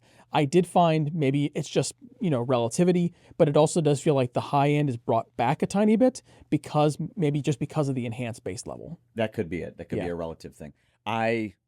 Okay, so I understand why you prefer and expected that you'd prefer the studio tuning. Yeah, I like their studio IEMs, and they haven't let me down. Yeah, I actually like it as well. Yeah. It is definitely on the neutral side. Mm-hmm. Bass-wise, I would say more on the flat neutral for me. But the hi-fi side, what do you call it? Brian plus bass. Yeah. Yeah, I don't know. I'm kind of torn between the two. I like hi-fi. Now, the live is probably, it kind of softens it. Yes. And makes it punchier. Maybe on stage, I'm not a stage musician. Maybe they want more rhythmic presence, so that's why it's maybe bass boosted more. It still is usable though. Right. I think a lot of people are going to like that signature. I think a lot of guys that like that kind of smooth top, more body down low are going to gravitate towards live. Yeah, I think if I had to, gun to head, if I had to say I prefer one, it is going to be between studio and hi-fi, probably hi-fi for me. Mm-hmm. But I actually really enjoy studio and hi-fi. I love having 3 usable signatures. It's almost like having 3 different IEMs in one IEM. And again, I'll say it, I think it's the best value QDC IEM that I've heard so far.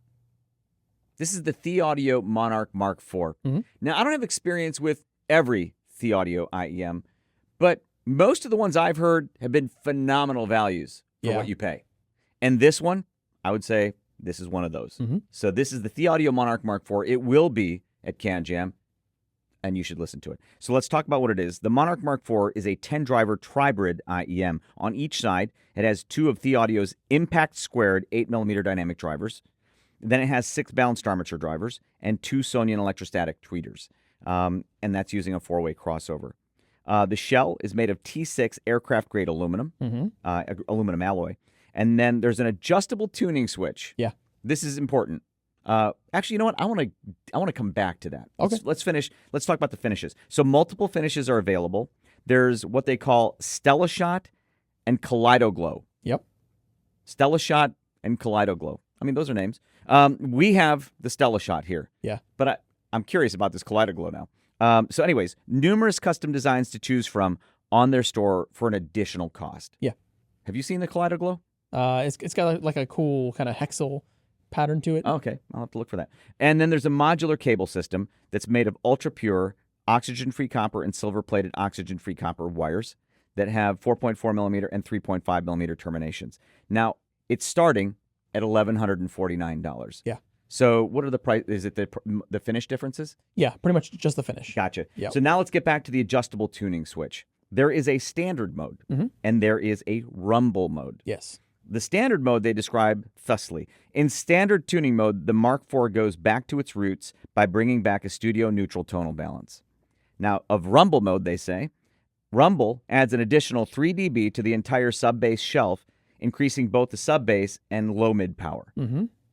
Accurate description. Yes. Unquestionably. All right. Which mode did you prefer? Oh, come on, you know. Brian definitely preferred standard mode. Yeah. Okay. I'm going to say this now. I'm literally 50-50 on these. Because when I listen to standard mode, even though they're saying what they're changing, and I believe them, of course, is the entire sub-bass shelf and then sub-bass and low mids. Yeah. It has an effect on its tonal balance to me that with standard mode sounds sparklier. Yep. Like it's just sparklier. And it sounds like they're saying a studio neutral tonal balance. Totally agree. With sparkle. Beautiful sound. Yep. And it's definitely in my neutral definition. Right. And range. Almost like one of those ones that's kind of right down the middle of that.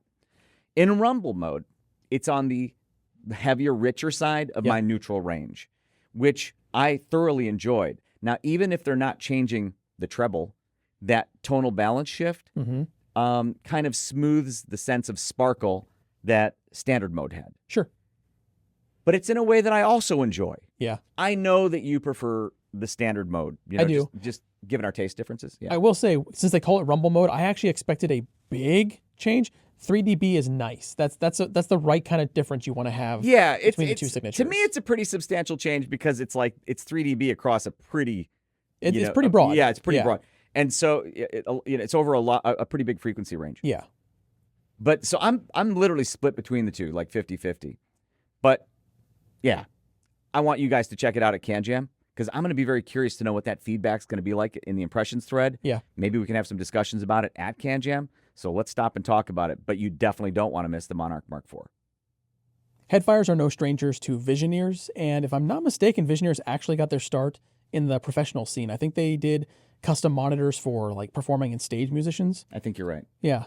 And they're kind of getting back to that with this. This is the Visioneers Go Live, and it's a new family. So Visioneers is launching the Go family. This is the one leading the charge, but they do say it will be expanding to include models for different preferences and use cases down the road.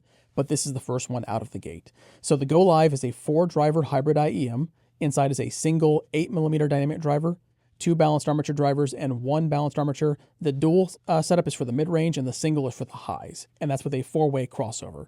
It has a CNC milled chassis that's made of solid aluminum. It has a matte black finish and beautiful purple accents. Now, I've said before on video, I love purple. My phone is purple. I have a lot of purple accented products. Visioneers does purple beautifully. They've had some purple models in the past that really were striking. They're continuing that same shade with this, and I love it. The cable on it is a TPE-coated high-purity 7-in copper, and it's available in either 3.5mm or 4.4mm terminations. For pricing, you're looking at $499 USD or €429, so very reasonable in the Head-Fi space. And their goal was to create an entry-level model that doesn't sound like an entry-level model. So the way they describe it is a full dynamic sound with emphasized bass, warm mids, and detailed highs. And they say, this tuning makes the Go Live both exciting and balanced, the perfect choice for anyone who wants to enjoy their music with energy, emotion, and clarity without sacrificing natural sound for use on stage or in the studio. Now, typically when I think of tunings that are designed for studio work, I typically think more like, perceived flat kind of sound. Right. Stage, it really kind of depends on what you're going to be doing, what your use case is. But I feel like what they've nailed with this is a really nice balance between kind of that perceived flat and more of like an energetic stage feel. Right. So in my notes, I have it listed at, I heard bass emphasis, and I found that it was tastefully applied. I didn't feel like it was going out there and just beating you in the face. It had a very nice bass presence to it. Vocals are very well presented and present in the music, and I liked that quite a bit. And it has a natural sound that does favor the lower end, but there's still a good amount of detail. Yes. Especially if you're going to be using it for, professional work, you want to have that clarity come through and resolution, and it does deliver quite a bit of that. When you think about, a $500 offering, this is pretty much a complete package.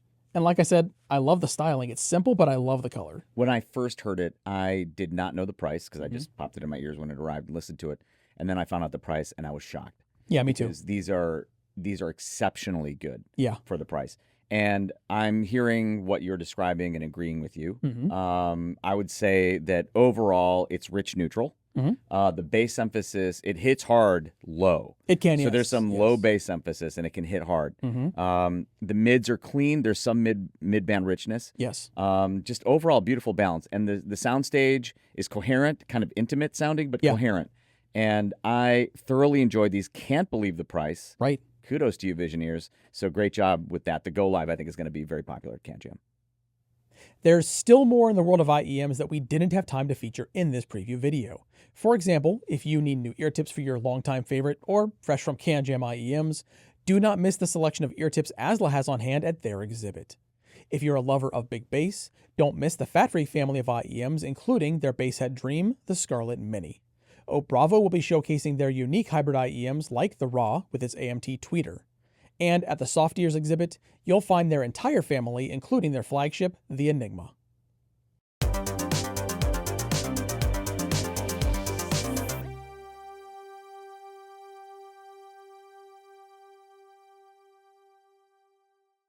This is the FIIO M27. We've been waiting quite some time for this. We've known that it's coming out because FIIO's told our community that it's coming out. This is the replacement for the FIIO M17, their flagship player. And what a worthy replacement. What a beautiful replacement. I love that the FIIO M17 was out for like a few years. Yeah, it was. They give their flagships a long life. I dig that. So they call the FIIO M27 a reference class compact desktop smart hi-fi player. Now, in the context of desktop, and we're going to get to that because it's kind of designed more like a desktop component. Yes, I can see why they call it compact. As portable digital audio players go, though, it's on the large side. Right. You've called it more... Oh, I said it was more transportable than portable. Yes, it's more transportable than portable. I think I agree with you on that. But again, beautifully executed, like a small desktop component inside dual ESS ES9039S Pro DACs. Those are like desktop DACs that are more common in desktop DACs. The amp section is, it's more of a desktop amp. Up to 5,000 milliwatts per channel output in its highest gain mode, which is insane. So 5 watts per channel output. And it's low noise. So in the low gain settings, as low as under 2.9 microvolts of noise. That just means essentially no noise, practically speaking. And in the highest gain mode, less than 7.6 microvolts of noise. This thing is essentially dead silent. Qualcomm QCS 6490 processor. That just means it's really fast. Right. This thing is so fast. It's the most responsive DAP I think I've ever used. It boots up in seconds, and everything responds quickly to your touch. Beautifully executed. Qualcomm QCC 5181 Bluetooth chipset supporting Bluetooth 5.2 and 5.4. Supports pretty much every codec you'd want, including aptX HD, aptX Adaptive, LDAC, LHDC. It runs Android 13, which is nice. 8 gigs of memory, 256 gigs internal storage. You can expand that with dual micro SD expansion slots. I love that there are 2 of them. Yep. You can use 2 terabyte micro SD cards for up to 4 terabytes of additional storage. The headphone outputs also speak to more of a desktop design. Right. So, of course, there's 3.5 millimeter output, 4.4 millimeter for balanced, but there's also a 6.35 millimeter, a quarter-inch headphone output, which, kind of makes you think of more full-size headphones, over-ear headphones. Digital outputs also, USB Type-C, optical and coax, dual USB Type-C inputs for power and audio inputs, and 9,200 milliamp hour battery, big battery that's user replaceable. Yes, that's a big deal. That is a big deal. This one has an aluminum alloy chassis. There are 2 versions, an aluminum alloy version and a titanium alloy version. We opted for the aluminum alloy version. There's a fiberglass backplate with marble magma texture on both. It's quite nice. The aluminum alloy version we have weighs about 556 grams, and the titanium alloy version 630 grams. So these are not lightweight players. Right. But, again, desktop performance in this package, phenomenal. The leather case is actually nice, and it comes with it. They call it a heat-dissipating authentic leather case with built-in cooling gel/ice pack film for active heat dissipation. You can see it when you take the case off. And then there's a stainless steel hollow-out design for additional cooling and a tactile feel. It's actually a beautiful case. for something that comes with it. I think it's a lovely case. Then it comes with a multifunctional cooling stand called the FIIO DK1 Plus, and the stand is packed with multiple ports with USB audio support. And they say the stand also has a built-in cooling fan, which it does. Yep. I haven't needed it, but we're in Michigan. Maybe Right. if you're in Singapore, you might need it, but I haven't had any heating issues with it, overheating issues. Price for the aluminum version that we have, $1,799. For the titanium alloy version, $2,199. Yeah, and in the world of flagship DAPs, that's actually very affordable. That is a reasonably priced flagship for sure. Yep. This at CanJam is going to be immensely popular. It is so versatile with the output power that it has, and that output versatility with the 5 gain settings and up to 5 watts per channel. I was at Podafest, the e-earphone show in Tokyo in December 2025, and this gentleman came up to me. I think it was the Modhouse Tungsten. Yeah. And he wanted to see how this would drive it, because it is notoriously difficult to drive. In its high output mode, drove it beautifully. Nice. And he said, it was the best he's heard a DAP drive it. Okay. A portable DAP drive it. And then, of course, you can use any in-ear with it. There's not been an in-ear I've not been able to drive with it, like in terms of zero self-noise. It is so versatile. And for that reason, I think at CanJam, it's going to be a massive hit. Everybody's going to want to try this. And it sounds gorgeous, too. More of a reference class sound. It is a flagship player. I also use it as a small form factor desktop rig on that stand. Yeah. And it works beautifully for that. And for a couple of my desks, which, as you know, are tiny, it's very appreciated. FIIO M27 at CanJam. Do not miss it. Get in line, because people are going to be lining up to hear this one. This is the FIIO DM15 R2R. The name says a lot. Yeah, it does. I also wonder if the DM is an homage to Discman. Could be. Could be. Anyway, this reminds me, actually, and so it has a very special place with me, of how I got my start in HeadFi in the first place, which was with Sony's, I think it was the second portable CD player they ever made available in the U.S. I think it was called the Sony D7 here in the U.S. And I bought that and the Sony MDR V6 headphones, and that's how I got my start in HeadFi. Obviously, a lot's happened since then. $270 for the DM15 R2R. Right. When I tell you all the features, you're going to understand that is a tremendous value. I expected it to be more expensive when I saw the specs first. So the DM15 R2R uses a FIIO self-developed R2R DAC that uses a custom fully differential R2R resistor array with 192 precision thin film resistors, 48 per channel. Again, remember, it's fully differential, with 0.1% accuracy and low temperature drift at 30 ppm. They say they developed this for its natural sound. Unlike typical Delta Sigma DACs, they say, the R2R architecture uses a resistor ladder to create a more organic and nuanced analog waveform. This is what R2R DAC enthusiasts are chasing. I love R2R DACs as well. You will be pleased when you hear this. It's a beautiful sounding player. It offers up to 1,150 milliwatts per channel output at 32 ohms via the 4.4 millimeter output. I'm going to guess my old Sony D7 from a zillion years ago came nowhere near that. That's a safe guess. That's probably a safe guess. It has an aluminum alloy chassis. So, again, it reminds me of that old Sony D7 because it had also an aluminum chassis, I believe. It was a metal chassis. That was before everything turned plastic. This brings me back to that, and I love the way it's built. It also has a magnetic closure on the door, which is nice. It has a 0.96-inch LCD display that tells you a lot more stuff than you'd expect a tiny display like that to tell you. And it has a transparent top window with tempered glass. So that's a very nice touch, and again, beautifully built. 3.5 millimeter and 4.4 millimeter outputs for headphone out and line out modes. And it has Bluetooth output. Supporting aptX, aptX HD, aptX low latency, aptX adaptive, and LDAC. So that is fantastic. So that brings us into the modern era with this portable player. Optical and digital coax output. This is very important to cover because that means it can be used essentially as a transport. Exactly. So it's, to me, again, as much like a portable desktop, transport, and player. So I love that you can use it with other DACs. There's a USB DAC mode, which I actually use because with it, you get a USB DAC that's an R2R DAC. So that's fantastic. There's desktop mode, so that's where you get the maximum output power, I think, when you're plugged into USB. Right. Multiple EQ and bass settings built in. So there are EQ presets and then a bass kind of boosting circuit with 2 different settings. I don't tend to use it. It tends to warm the sound up as much as increase the bass to my ears. I love the way it sounds in its default mode. I've played with the EQ settings, but I don't use any of them.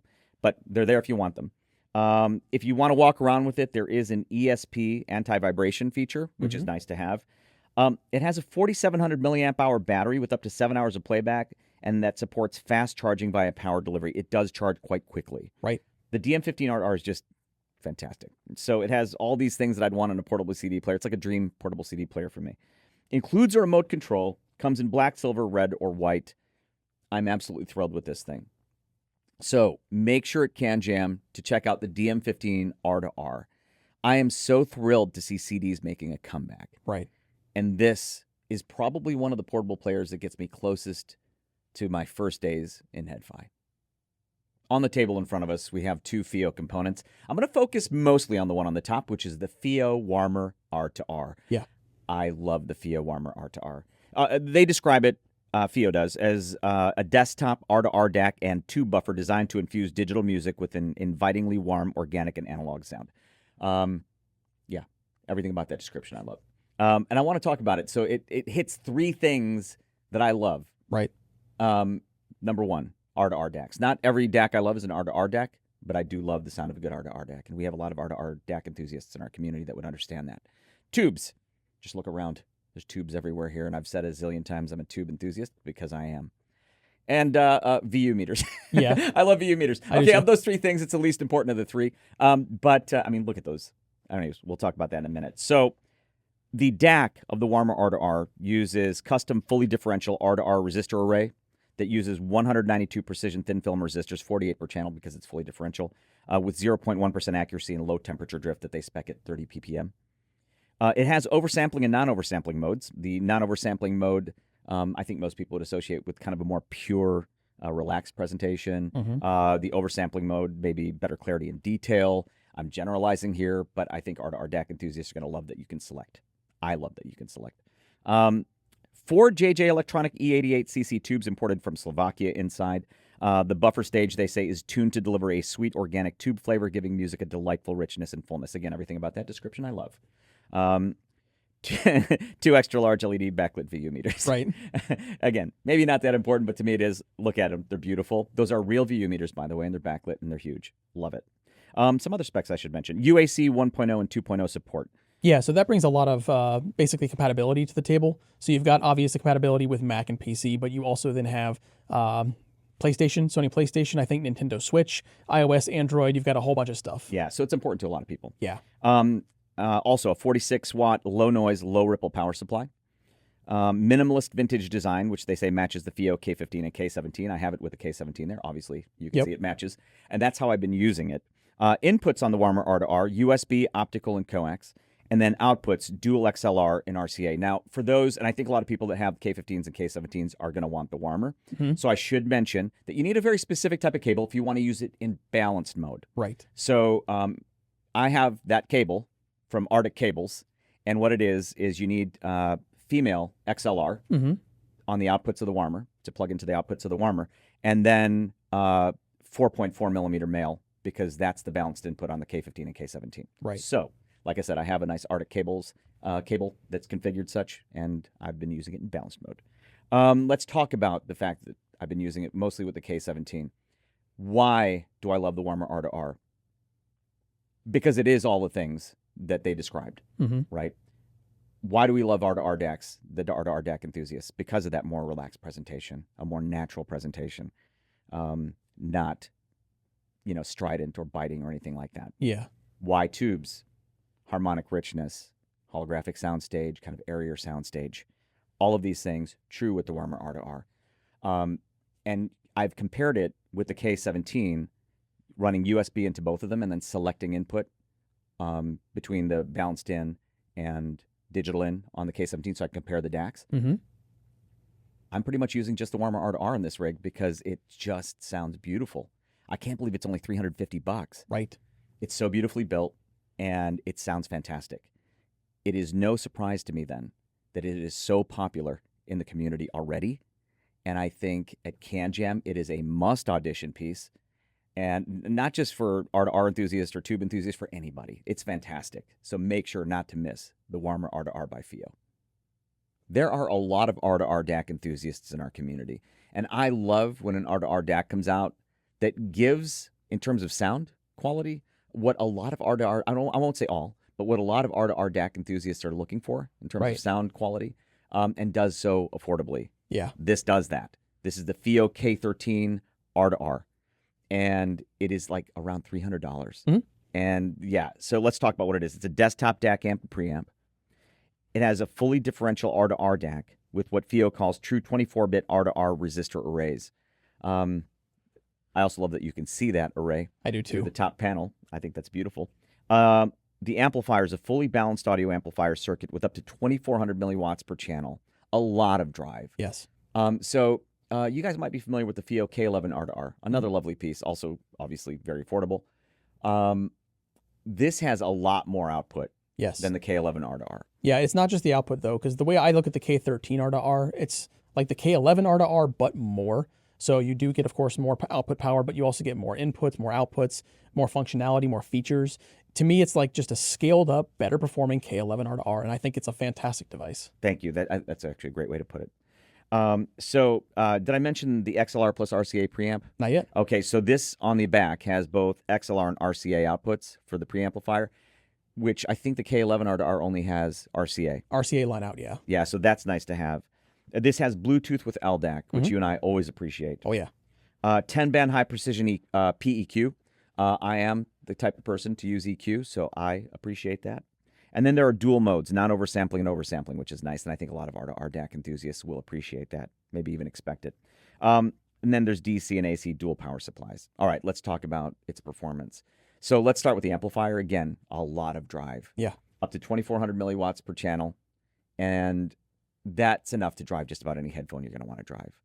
And then what I also love is the versatility, which you usually get with FIIO's stuff, even their high-powered stuff, because their amps are usually just so quiet. Yep. So even with really high-sensitivity IEM, I'm getting dang near dead silent in terms of self-noise performance. And then with, moderate and just normal sensitivity IEMs, it is dead silent. And then I love the control at the bottom. Yeah. So you still have a lot of flexibility with the volume control at the bottom. That means a lot to me. All right.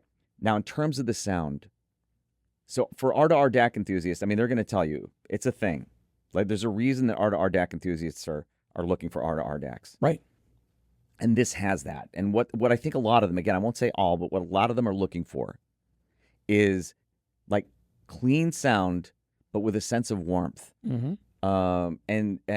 And they usually, if you have a good one, it images well as well. This hits all of those points. Yeah. And I think that is something that R2R DAC enthusiasts are going to really appreciate, especially at around $300. I'm one of them, by the way. So at CanJam, the FIIO K13 R2R is something, if you want to know what a good R2R DAC sounds like, listen to this. And if you're an R2R DAC enthusiast looking for an affordable option, look at this wonderful piece. There are times I don't want to carry a portable digital audio player. Sure. I know you find that hard to believe because I'm almost always carrying a portable digital audio player. Yeah, or two. True. Or two. But there are some times I know you find it hard to believe that I don't want to carry one, especially when I'm carrying like a small sling bag instead of a backpack. Yeah. And when I do that, I just want to turn my phone into a portable digital audio player with something like this, like a dongle DAC. And this is the Campfire audio relay. This is a lovely little dongle DAC. It's a USB-C dongle DAC that uses the AKM AK4493 SEQ chip. It can decode PCM up to 32768 and DSD. And Campfire Audio says they selected it for its wonderful combination of technical ability and its special edge of analog warmth and tonality. Yeah, that sounds very Campfire Audio to me. It does sound very Campfire Audio. Yeah. They also use 2 ultra-low noise high-output drivers.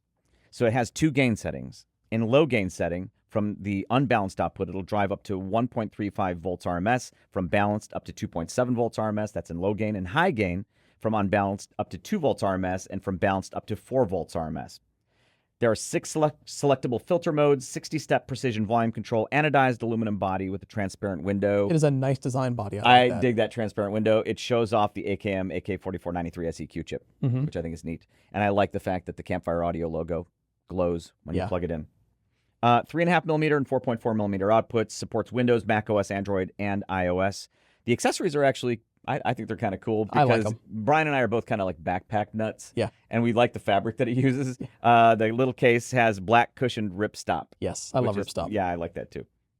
And it comes with a 6-centimeter USB-C to USB-C cable and a microfiber cleaning cloth, which you sometimes need because that glass can be fingerprint prone. It's going to get a lot. And it's $229. Yes. So this, by the way, I used it, speaking of the two ultra low noise high output drivers, I used it with one of my most sensitive IEMs, which is the Campfire Audio Clara. It is quite sensitive. Plugged it in, it's essentially dead silent. Yeah. What I also like about this is some dongle DACs are more prone to cell phone radio noise. And with both of my phones, one an Android, one an iPhone, it's quiet. Right. Which is very important to me, because then it gives me that illusion that my phone just turned into a high-end portable digital audio player when I do not want to carry one. And I love the fact that this gives me the option to not carry a portable digital audio player. At CanJam, this is a little dongle DAC that everybody there should audition. So I have to say I was kind of excited when this arrived for the CanJam preview video, because this is something that's been talked about on the forums quite a bit lately, and it's been receiving a lot of love. Now, I understand why. This is the Cayin RU9. Now, the RU9 is a portable tube DAC amplifier. It has a 4-channel balanced amplifier inside, and it's featuring Cayin's Gen 5 new tube timbre circuit. That's based around the Korg new tube 6P1. It has switchable timbres, which we've seen in a couple other Cayin products. So it has two tube modes. You have a classic mode and a modern tube mode, and it also has a one solid state timbre mode. It has triple power modes. So for example, you can power it from the internal battery, you can power it from your device like your phone or a laptop, and then you can also power it from DC power directly from a wall outlet. It also features hyper mode. So when you are connected to DC mode, it will deliver up to 1170 milliwatts per channel into 16 ohms. Wow. It does support Power Delivery 2.0 and Quick Charge 3.0 as well, which is always appreciated for any device that has its own built-in battery. The DAC inside is the dual AKM AK4493 SEQ DAC system, and that's also matched with the XMOS XU316. Supports PCM up to 32768 and DSD512. For inputs, you're looking at USB-C, SPDIF, and Bluetooth 5.1. I've primarily been using this for the most part in Bluetooth mode because it's so convenient. I'll come back to that in a minute.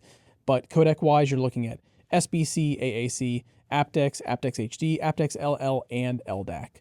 You have a 3.5 millimeter and 4.4 millimeter output that does both line out and phone out, so I like the dual functionality there. The chassis is CNC machined aluminum alloy, sorry. It's a magnetic attachment chassis, and I'll talk about that also in a second here, but it is compatible with several mobile devices and cases straight out of the box. It has a 0.96-inch display on the front. It has a really nice knurled volume knob. You get some cool accessories. So for example, you get this accessory right here, which is also magnetically attached. So that's magnetically attached to my iPhone because it is MagSafe compatible. And also in the box, you get a little ring adapter. So if you have a device that doesn't support the, I believe, Qi 2 standard or MagSafe, you can attach that to your device and still get that magnetic attachment. It's only 159 grams, so it's not adding a ton of weight to your phone when you put it in your pocket, and it's only 15 millimeters thick. So as you can see, it's not really, I mean, it's doubling the size, but it's still not a brick of a device at that point. Now, I've been using this primarily with in-ear monitors because for me, it's been an on-the-go device. So one of the things that I love is I can take my phone out of my pocket and I can just magnetically detach this, set it on the desk or whatever surface I'm working on as I'm heading out the door, pop it magnetically onto the back of my phone, get out and about. It really helps me avoid interruptions. I don't have to worry about grabbing the DAP separately from my phone. A lot of times they're already attached magnetically, which is great. Sounds phenomenal with the number of IEMs that I've listened to it. It also has a good amount of power when you're running in that, what do they call it again? The hyper mode. When it's in hyper mode, you can run a number of full-size headphones off this thing without running into issues. And because you're running on DC power, you're also not draining the battery, which is really nice. And I also love when I don't drain my phone to power my mobile device. So you've got, you know, your direct device power mode, but I like running it off its own internal battery. So, you know, Cayin RU9, a lot of guys are raving about it. Check the forums and see why for sure, because they have a lot of great comparisons, and then see why for yourself at CanJam. Now, we've talked about Topping's DX5 in a couple of CanJam preview videos now. If you haven't checked it out yet, you definitely should. It's been on my desk since it arrived, and I've fallen in love with that thing. It's incredible what you get for $300, but if there's any kind of limitation to it, I think it's held back specifically by the fact that they were trying to achieve a specific budget. There are limitations that you're going to place on product because you want to keep it under a certain dollar amount. Well, what if Topping doesn't have to do that? That's what this is. This is the Topping DX9 Discrete. Now, the DX9 Discrete is the second generation of their flagship desktop DAC amp. There was the DX9 previously. This is the Discrete. Inside is a self-developed 16-element PSRM 1-bit DAC architecture. They say it supports PCM up to 768 kilohertz and DSD 512. And here's an interesting spec. So they say that it has 131 dB of dynamic range and 131 dB signal-to-noise ratio, which is, as a spec, kind of insane. I love that. It has a third-generation XMOS XU316 processor inside, and the amplifier is a 6-channel discrete NFCA headphone amplifier that delivers more than 7 watts per channel into 32 ohms. That's also nuts. So it has a fully balanced hybrid relay volume control on the front, very nice volume control.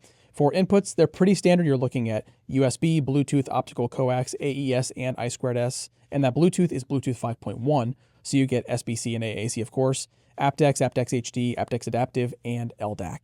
It has line and pre outputs via XLR and RCA, and it has headphone outputs. You get 6.35 millimeter for single-ended and 4.4 millimeter and 4-pin XLR for balanced. They also throw in a 1/4-inch adapter in the box if you need it. It has a 10-band high-precision parametric equalizer, which is really nice. That also has software control, so if you're connected to like a Mac or a PC, you can control it there as well. It has headphone crossfeed, which I know you're a big fan of. So there's multiple crossfeed modes inside of this. First, it's convolution-based crossfeed models HRTF and room acoustics. But if you want something a little simpler, it has a BS2B-based simplified mode as well. That has a CNC aluminum body, beautiful chassis, with a glass top and ambient lighting. Now, we both love the look of this. The DX5 II, it's pretty basic. It's kind of plain. This is stunning. This is a striking look, and I love it. It also comes with two 2.0-inch displays on the front. They're color displays. Right now, I believe we have it set up for VU meters, if I'm not mistaken. I had to check the monitor there. And then it comes in a black or silver finish. It's lovely. It also comes with a remote control. So anybody who wants to use it as more of like a entertainment center kind of setup, you have that as well. And price, it's a lot more expensive than the DX5 II because they're not held back by trying to maintain a budget on this one. This one is $1,299, but it's worth it. Yeah, so $1,299, $1,299 is a reasonable price. It is. And certainly for everything you get. Yes. But for topping, that is premium pricing. That is very premium for topping. I think most people are used to more budget-friendly gear from topping. This, though, okay, when you think of their budget-friendly gear, phenomenal engineering that they bring to bear. And like you mentioned or are suggesting, when they can sort of cut loose with a bigger budget for something like this, man. So, okay, so I haven't had a chance to bench test it, but I've seen their AP measurements of it, their audio precision measurements of it. Spectacular measurements. I can't remember what the noise level was in terms of microvolts, but it was extremely low. Extremely low. And so, you know, for something that can output over 7 watts into 32 ohms, driving pretty much just about anything that I'd want to drive with a headphone amp, I wanted to know in its low gain mode how it would do with something like a Visioneer's VE10, a sensitive in-ear. Okay. And it drove it beautifully. Nice. So even at the lowest volume level, you could hear a little music coming through, but not noise. All right. And I don't mind that. Yeah. Because I'm listening to music anyway, and it's at an extremely low level. So, but the noise, no noise. And that, to me, is stunning for something that can, you know, in high gain mode, put 7 watts, over 7 watts into 32 ohms. Now, as far as its DAC goes, a self-developed 16-element PSRM 1-bit DAC architecture. I'm not so familiar with what that is, what it means. Their 6-channel discrete NFCA headphone amplifier. I love that they have a discrete headphone amplifier. Yes. So the sound of this, and something I love about the DX9 discrete, is it is extremely resolving without being clinical. And for me, a lot of the times, that is what I'm looking for. Something that is musical sounding, yet, you know, like insanely resolving. Right. This is fantastic. I can't believe at its price of $1,299, everything that it offers. And like you said, it's beautiful as well. I love the clear top. I love the clear top. But everything I've driven with it, you know, headphones, no issues, and drives them beautifully.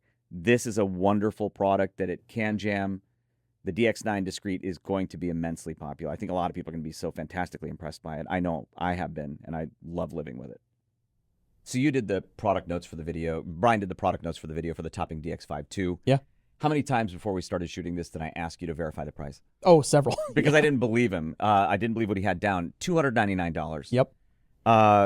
Honestly, the Topping DX5 II is going to be the best value just about anything that you're going to find at CanJam. Yeah. I feel like I'm selling my soul to be able to get that for $299. Anyway, let's talk about what it is. The Topping DX5 II is a balanced desktop DAC and headphone amplifier. On the DAC side, it has dual ESS 9039 Q2M DAC chips that supports PCM up to 32768 and native DSD 512. Supports MQA decoding, so it's a nice DAC. Right. But that amp. Yes. The amp section, balanced headphone amplifier, outputs up to 7,600 milliwatts per channel at 16 ohms. And even into a high impedance, so like 300 ohms, I think it's still outputting up to almost a watt. Right. It's a beast of a headphone amp. And it's also refined. Yes. I'll talk more about that in a second. 2-inch full-color screen with Topping's Aurora user interface with 9 selectable themes.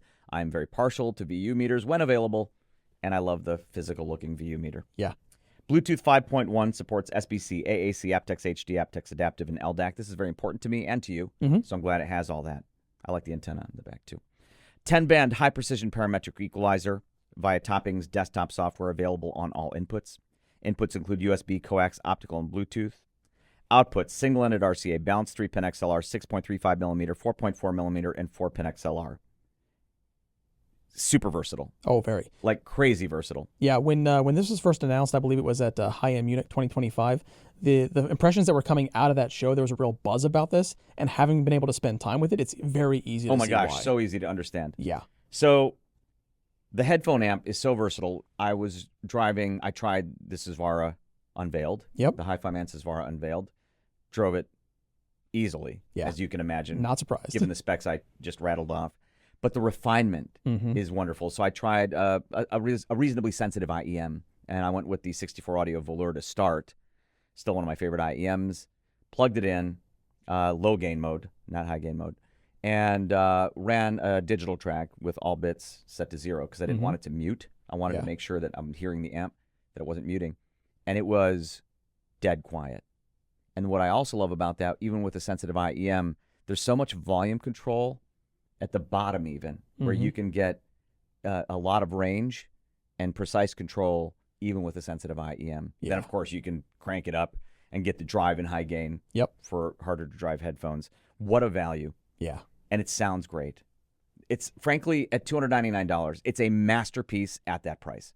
So at CanJam, I don't care what headphone or IEM you have, plug it in to the Topping DX5 II and just tell them I'll take one. Dubai Audio is one of our CanJam Dubai event sponsors, and we'd like to take a moment to say thank you to Dubai Audio for helping make CanJam Dubai possible this year. At their exhibit, you'll find popular products from Astell&Kern, including their 2 latest releases, the Astell&Kern PD10 and their all-new flagship player, the A&O Ultima SP4000. Don't miss them when you stop by Dubai Audio's exhibit. This is the Astell&Kern A&O Ultima SP4000. This is Astell&Kern's latest flagship digital audio player. I am wildly in love with it. I'm going to explain why shortly. So I want to tell a quick story. I go to CanJam Shanghai 2025, and this had been announced, but it wasn't released yet at the time of the show. So I decide, because we got one early, to load it up with music, bring it to the show, just for my own personal use so I could audition IEMs and headphones with it. Right. I didn't think anybody would notice it because it looks so much like an SP3000 at first blush. I was so wrong. So I'm within minutes of the show starting, I'm at an IEM manufacturer's exhibit, and some sharp-eyed headfire sees it and says, "Is that an SP4000?" I was like, oh, totally surprised. I was like, yeah, it is. And he's like, "Can I try it?" So I pass it across the exhibit to him. He listens to it, and within minutes, there are like 6 or 7 other guys passing it around to each other, and it took me like an hour and a half to get it back from those dudes. Yeah. It was fun to watch, though. They were so enthusiastic about it. But my point of bringing that up is this played out several more times during that CanJam Shanghai weekend. People found out I had it. They wanted to hear it. So I spent a lot of time at that show letting people audition the SP4000. And to a person, every single person that gave me feedback about it, that heard it, loved it, as do I. I'll talk more about why in a minute. Let's talk about what's different about it.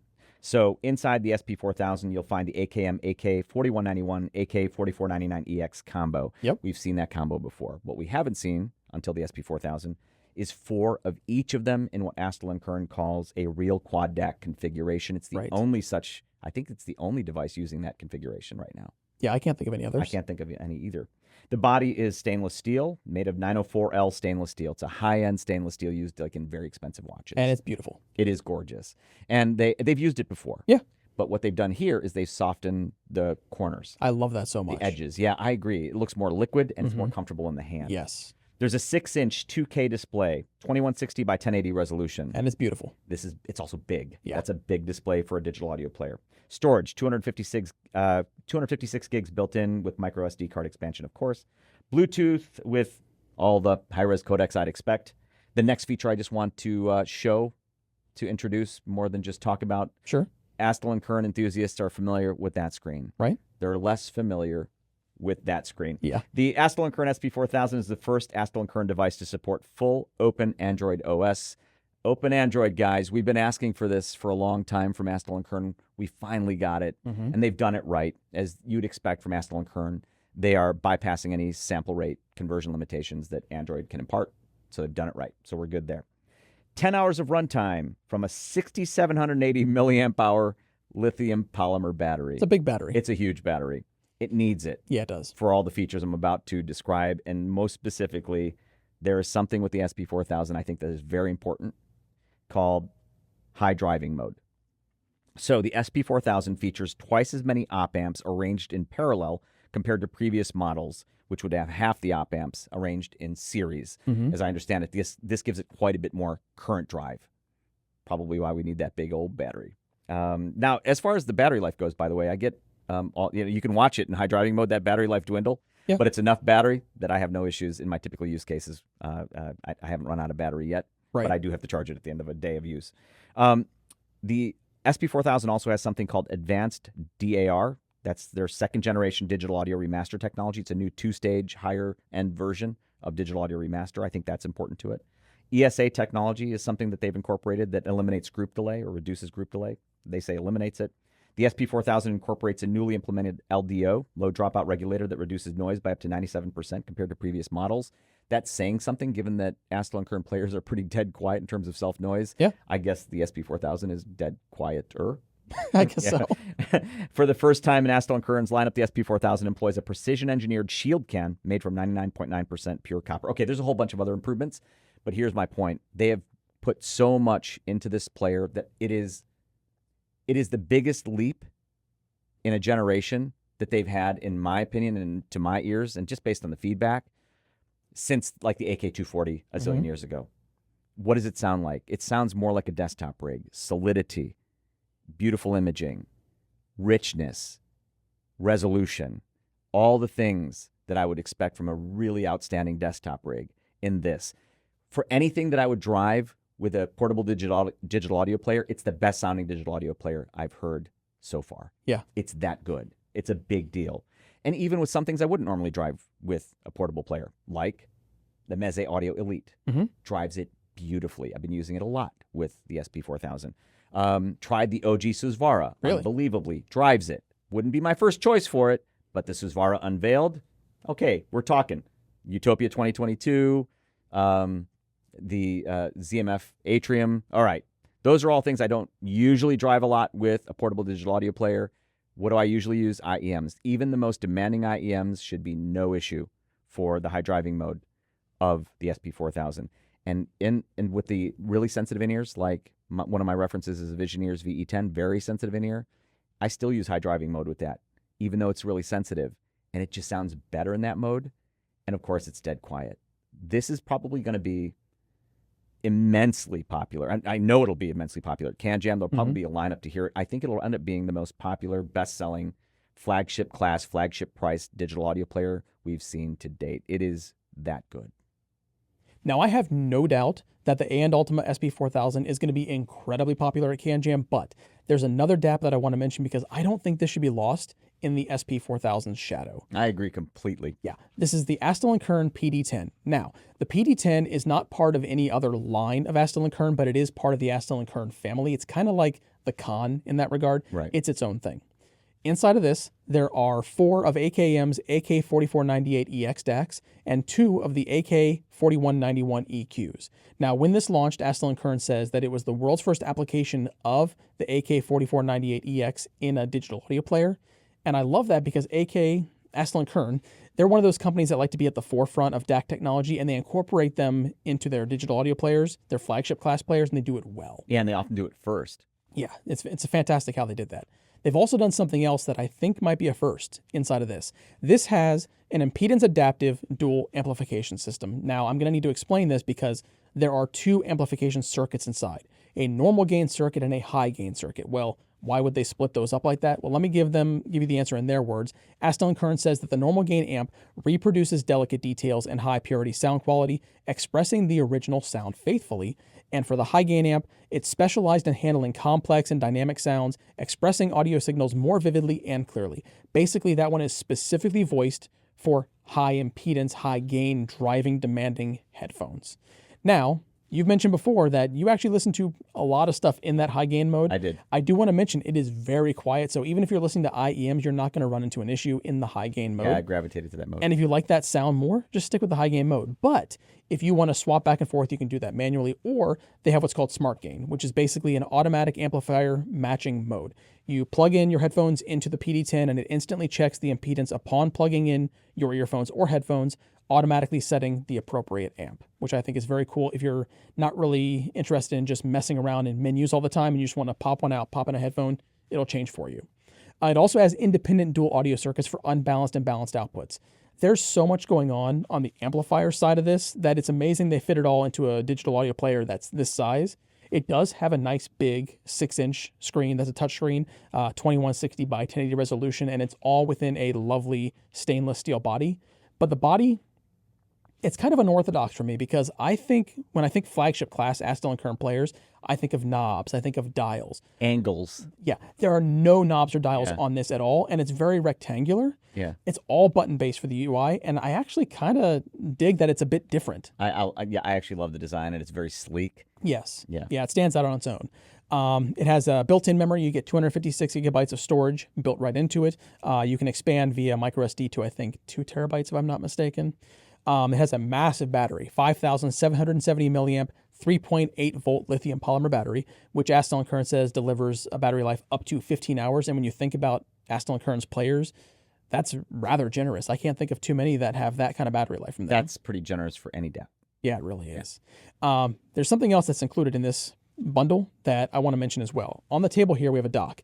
This cradle is included with the PD10. So you get a desktop, basically a desktop charger, but it also has dual 3-pin XLR in the rear. So if you want to incorporate this into a desktop system or into a 2-channel system, you can take this with you on the road, come home, plug it in, it starts charging, and now it's the DAC for your audio system. Yeah, I think that's very cool. I love that they include it. It's not an optional extra. So you're probably thinking already, this is probably going to break the bank. It's not cheap, but it's only $2,500. So when you think about everything you're getting, a flagship class digital audio player from Astell&Kern, a dedicated dock, and some really cool amplification circuitry and design in this player, the SP4000 is going to have a line, so why not start here? So, Jude, I don't even think you've seen the Fosi Audio K7. No, quite literally. I think this is my first time seeing it. Yeah, I'm pretty sure I stole that right away. So it's a gaming DAC amp, and it will be at CanJam. Now, I do like what's going on with this. There's a lot of really cool stuff inside and some really cool features. So let's dive in real fast. The Fosi Audio K7 has AKM's AK4493 SEQ DAC inside, and that is paired with a custom-designed balanced headphone circuit, which delivers 2100 milliwatts at 32 ohms via the balanced 4.4 millimeter output on the front, or 600 milliwatts at 32 ohms via the 3.5 millimeter output. It supports headphones with an impedance range from 16 to 300 ohms, so a wide range of headphones are compatible with it. Generous amounts of digital inputs. It's got USB, optical, coax, and Bluetooth 5.0, and that supports SBC, AAC, aptX, aptX HD, and aptX LL. You'll also notice that because it's a gaming DAC amp, it does have a microphone input, and this is compatible for the mic system with PC, PS5, PS5 Pro, Nintendo Switch, and it has a noise reduction muting circuit built into it as well. It has stereo RCA outputs on the rear, so if you wanted to pair this to a dedicated amplifier for, say, like an electrostatic system, or if you wanted to run to like active monitors or whatever, you have that option as well, which is very nice. I do like the chassis quite a bit. It's a CNC aluminum alloy chassis, and it has a lovely sand-blasted finish. I love matte finishes, and it looks very nice to my eyes. Size-wise, too, this fits perfectly on my little tiny postage stamp of a desk at home. It's just the right size for me. It does have dual volume control knobs up top, and it has shortcut buttons. Now, I want to talk about some of the features that you can control with these buttons. For example, it has a built-in EQ system that I think is very intuitive and easy to use. You have plus or minus on bass, you have plus or minus on treble, which I find comes in handy if you're using it as a gaming amp for games where you want more specific areas of focus. So in a game that's single player and I want explosions, I might boost the bass a little bit.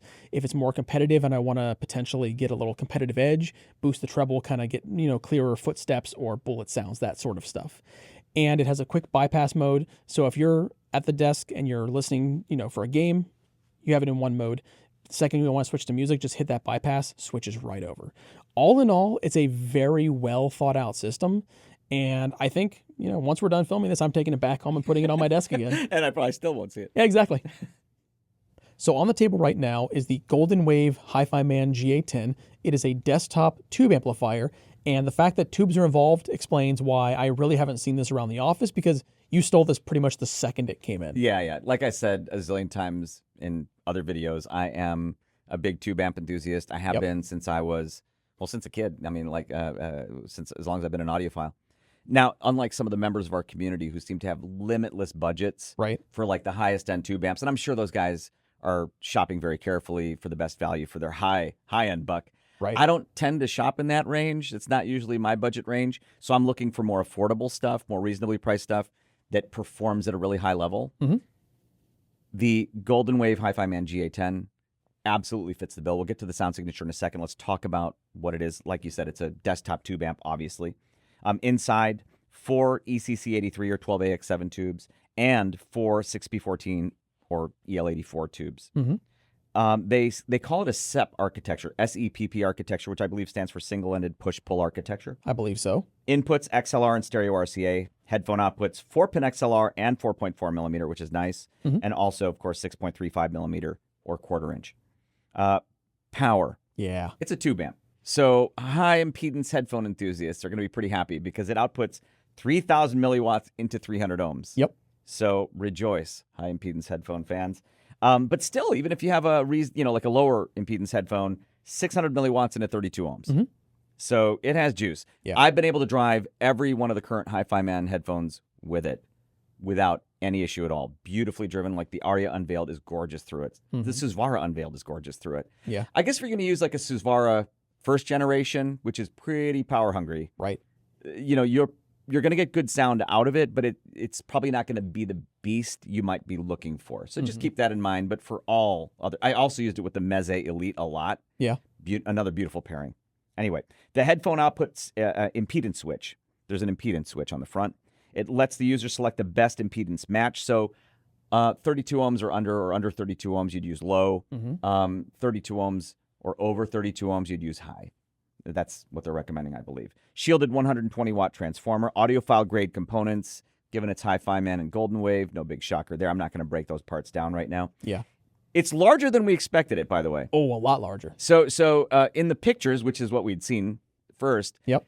I think because the volume knob is so huge, yeah, we didn't realize that, so it makes the amp look smaller in photos. Nope, the volume knob is pretty huge. It is. And the amp is pretty largish, 16 pounds. Keep that in mind if you're shopping for your desk. Now let's talk about the sound signature. Here's in my notes, it says warm and transparent.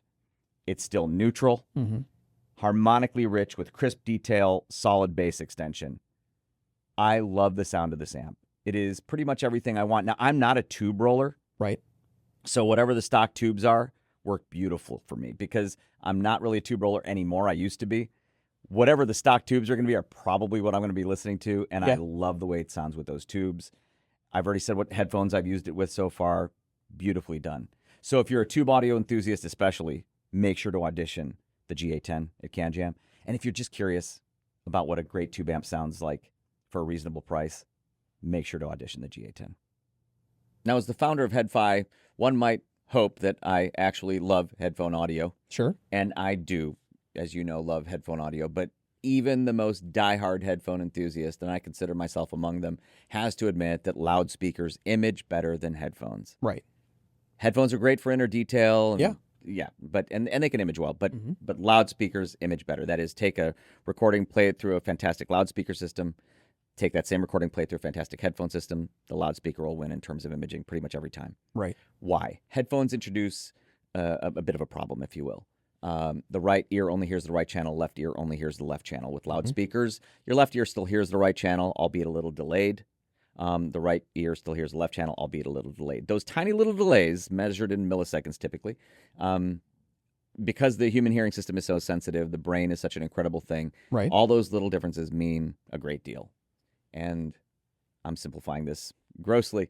That's the reason, effectively, that headphones don't sound as natural imaging. And the more exaggerated the stereo, the more exaggerated the left is to the left, the right is to the right, then the less natural it'll be with headphones. This is my very long-winded way of introducing this phenomenal piece of gear on the table. It's an Italian masterpiece. It's called the Audma Maestro HPA-1. It was invented by a gentleman named Cesare Mattoli. So he's a genius as far as I'm concerned, because he's come closer to solving that problem than anybody I've come across yet. It's called ELISA, the technology inside the Maestro HPA-1. It stands for what does it stand for again? Oh, Electronic Loudspeaker Imaging Simulating Amplifier. It's simple to use. I don't even know exactly what all it's doing, but clearly the timing. There's a lot going on in there. Oh yeah, because so many different solutions have come up to try to solve it, but yet nothing's done it as well as this that I've heard. All right. There's 3 knobs, effectively. You turn one to turn it on or off. The second knob is called ELISA Stage. That adjusts the essentially the intensity of the effect. Then there's ELISA Angle, which adjusts the angle of the placement of the virtual speakers relative to the listener. Simply put, turn it more, it will widen the image. Turn it less, and it'll not widen it as much. Yeah. But in any case, no matter how I adjust it, essentially, I get a more natural image with so far with pretty much every stereo recording I've used through it. And the more exaggerated the stereo, the more I need it. Right. And I would love to have that in my system full time, but there are 2 little problems with it. Sure. Number one, it's expensive. Yeah, I think it's $9,600 US. $9,600 US. And then it's also bigger as a full rack size component than is ideal for my desk. That said, it's so good that I've gladly made the space on my I pushed things off my desk to use it. It's that good. Right. And it's not just ELISA, by the way. At CanJam Dallas 2024 and CanJam SoCal 2024, this was a huge hit. It was. Because it was at both of those CanJams, and everybody was talking about. All the high-end guys were loving it. The guys from Water Cooler were loving it for just as a headphone amplifier. Yeah. With or without ELISA. Yeah, it's phenomenal as an amp. Yes, and it's built to an extremely high standards internally. For example, audiophile-grade components, Nichicon electrolytic capacitors, WEMA Red Series audio capacitors, Alps Alpine motorized potentiometers, dual mono power supply, custom-built audio transformers inside that. It has VU meters. Yes. We love our VU meters. We do. There is a built-in DAC built around the AKM 4490 REQ DAC with AKM's Velvet Sound. Wonderful DAC for an internal included DAC. That said, I've been mostly using it with higher-end external DACs. Right. But it's nice to know that there's a DAC inside, and it's good.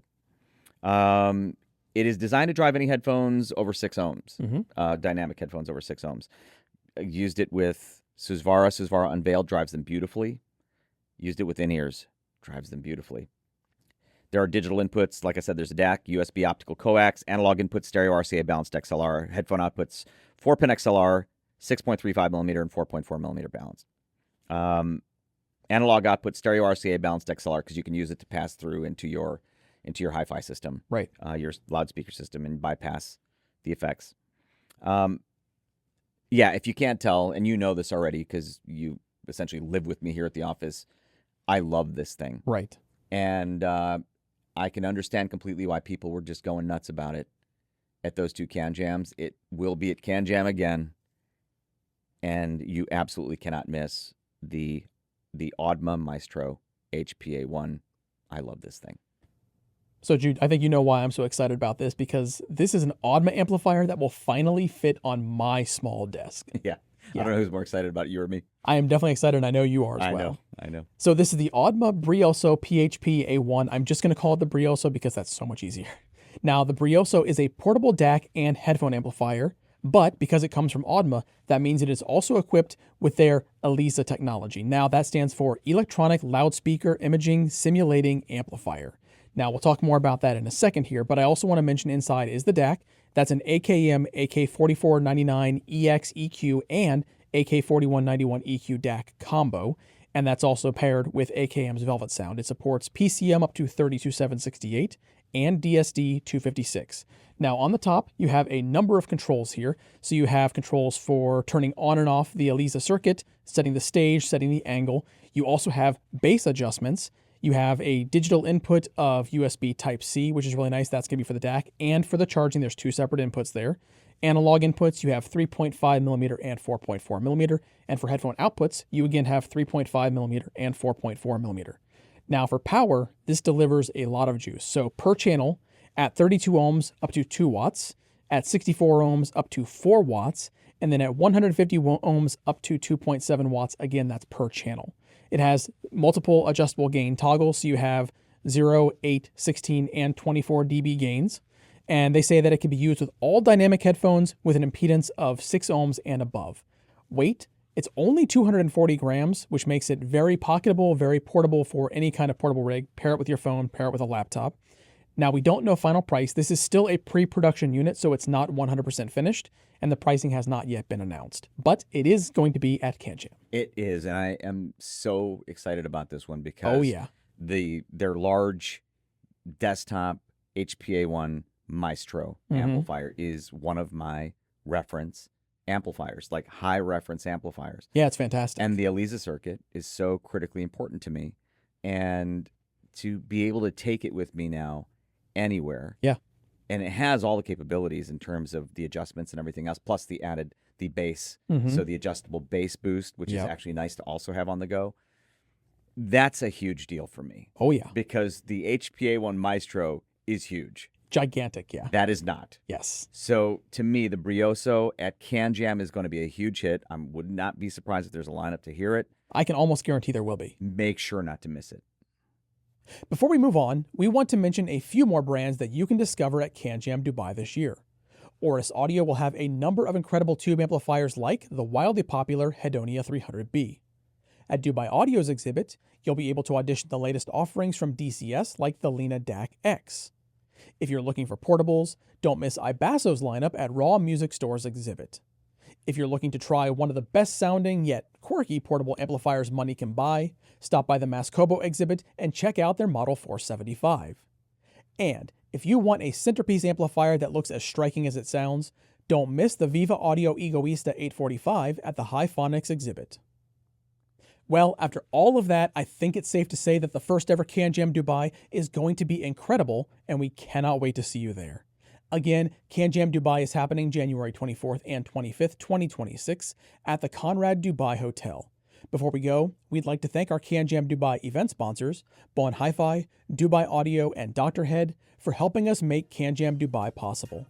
Now, we didn't have time to cover every single brand that you'll find at CanJam Dubai this year, so here's a list of all of the exhibitors and brands you'll discover at CanJam Dubai 2026.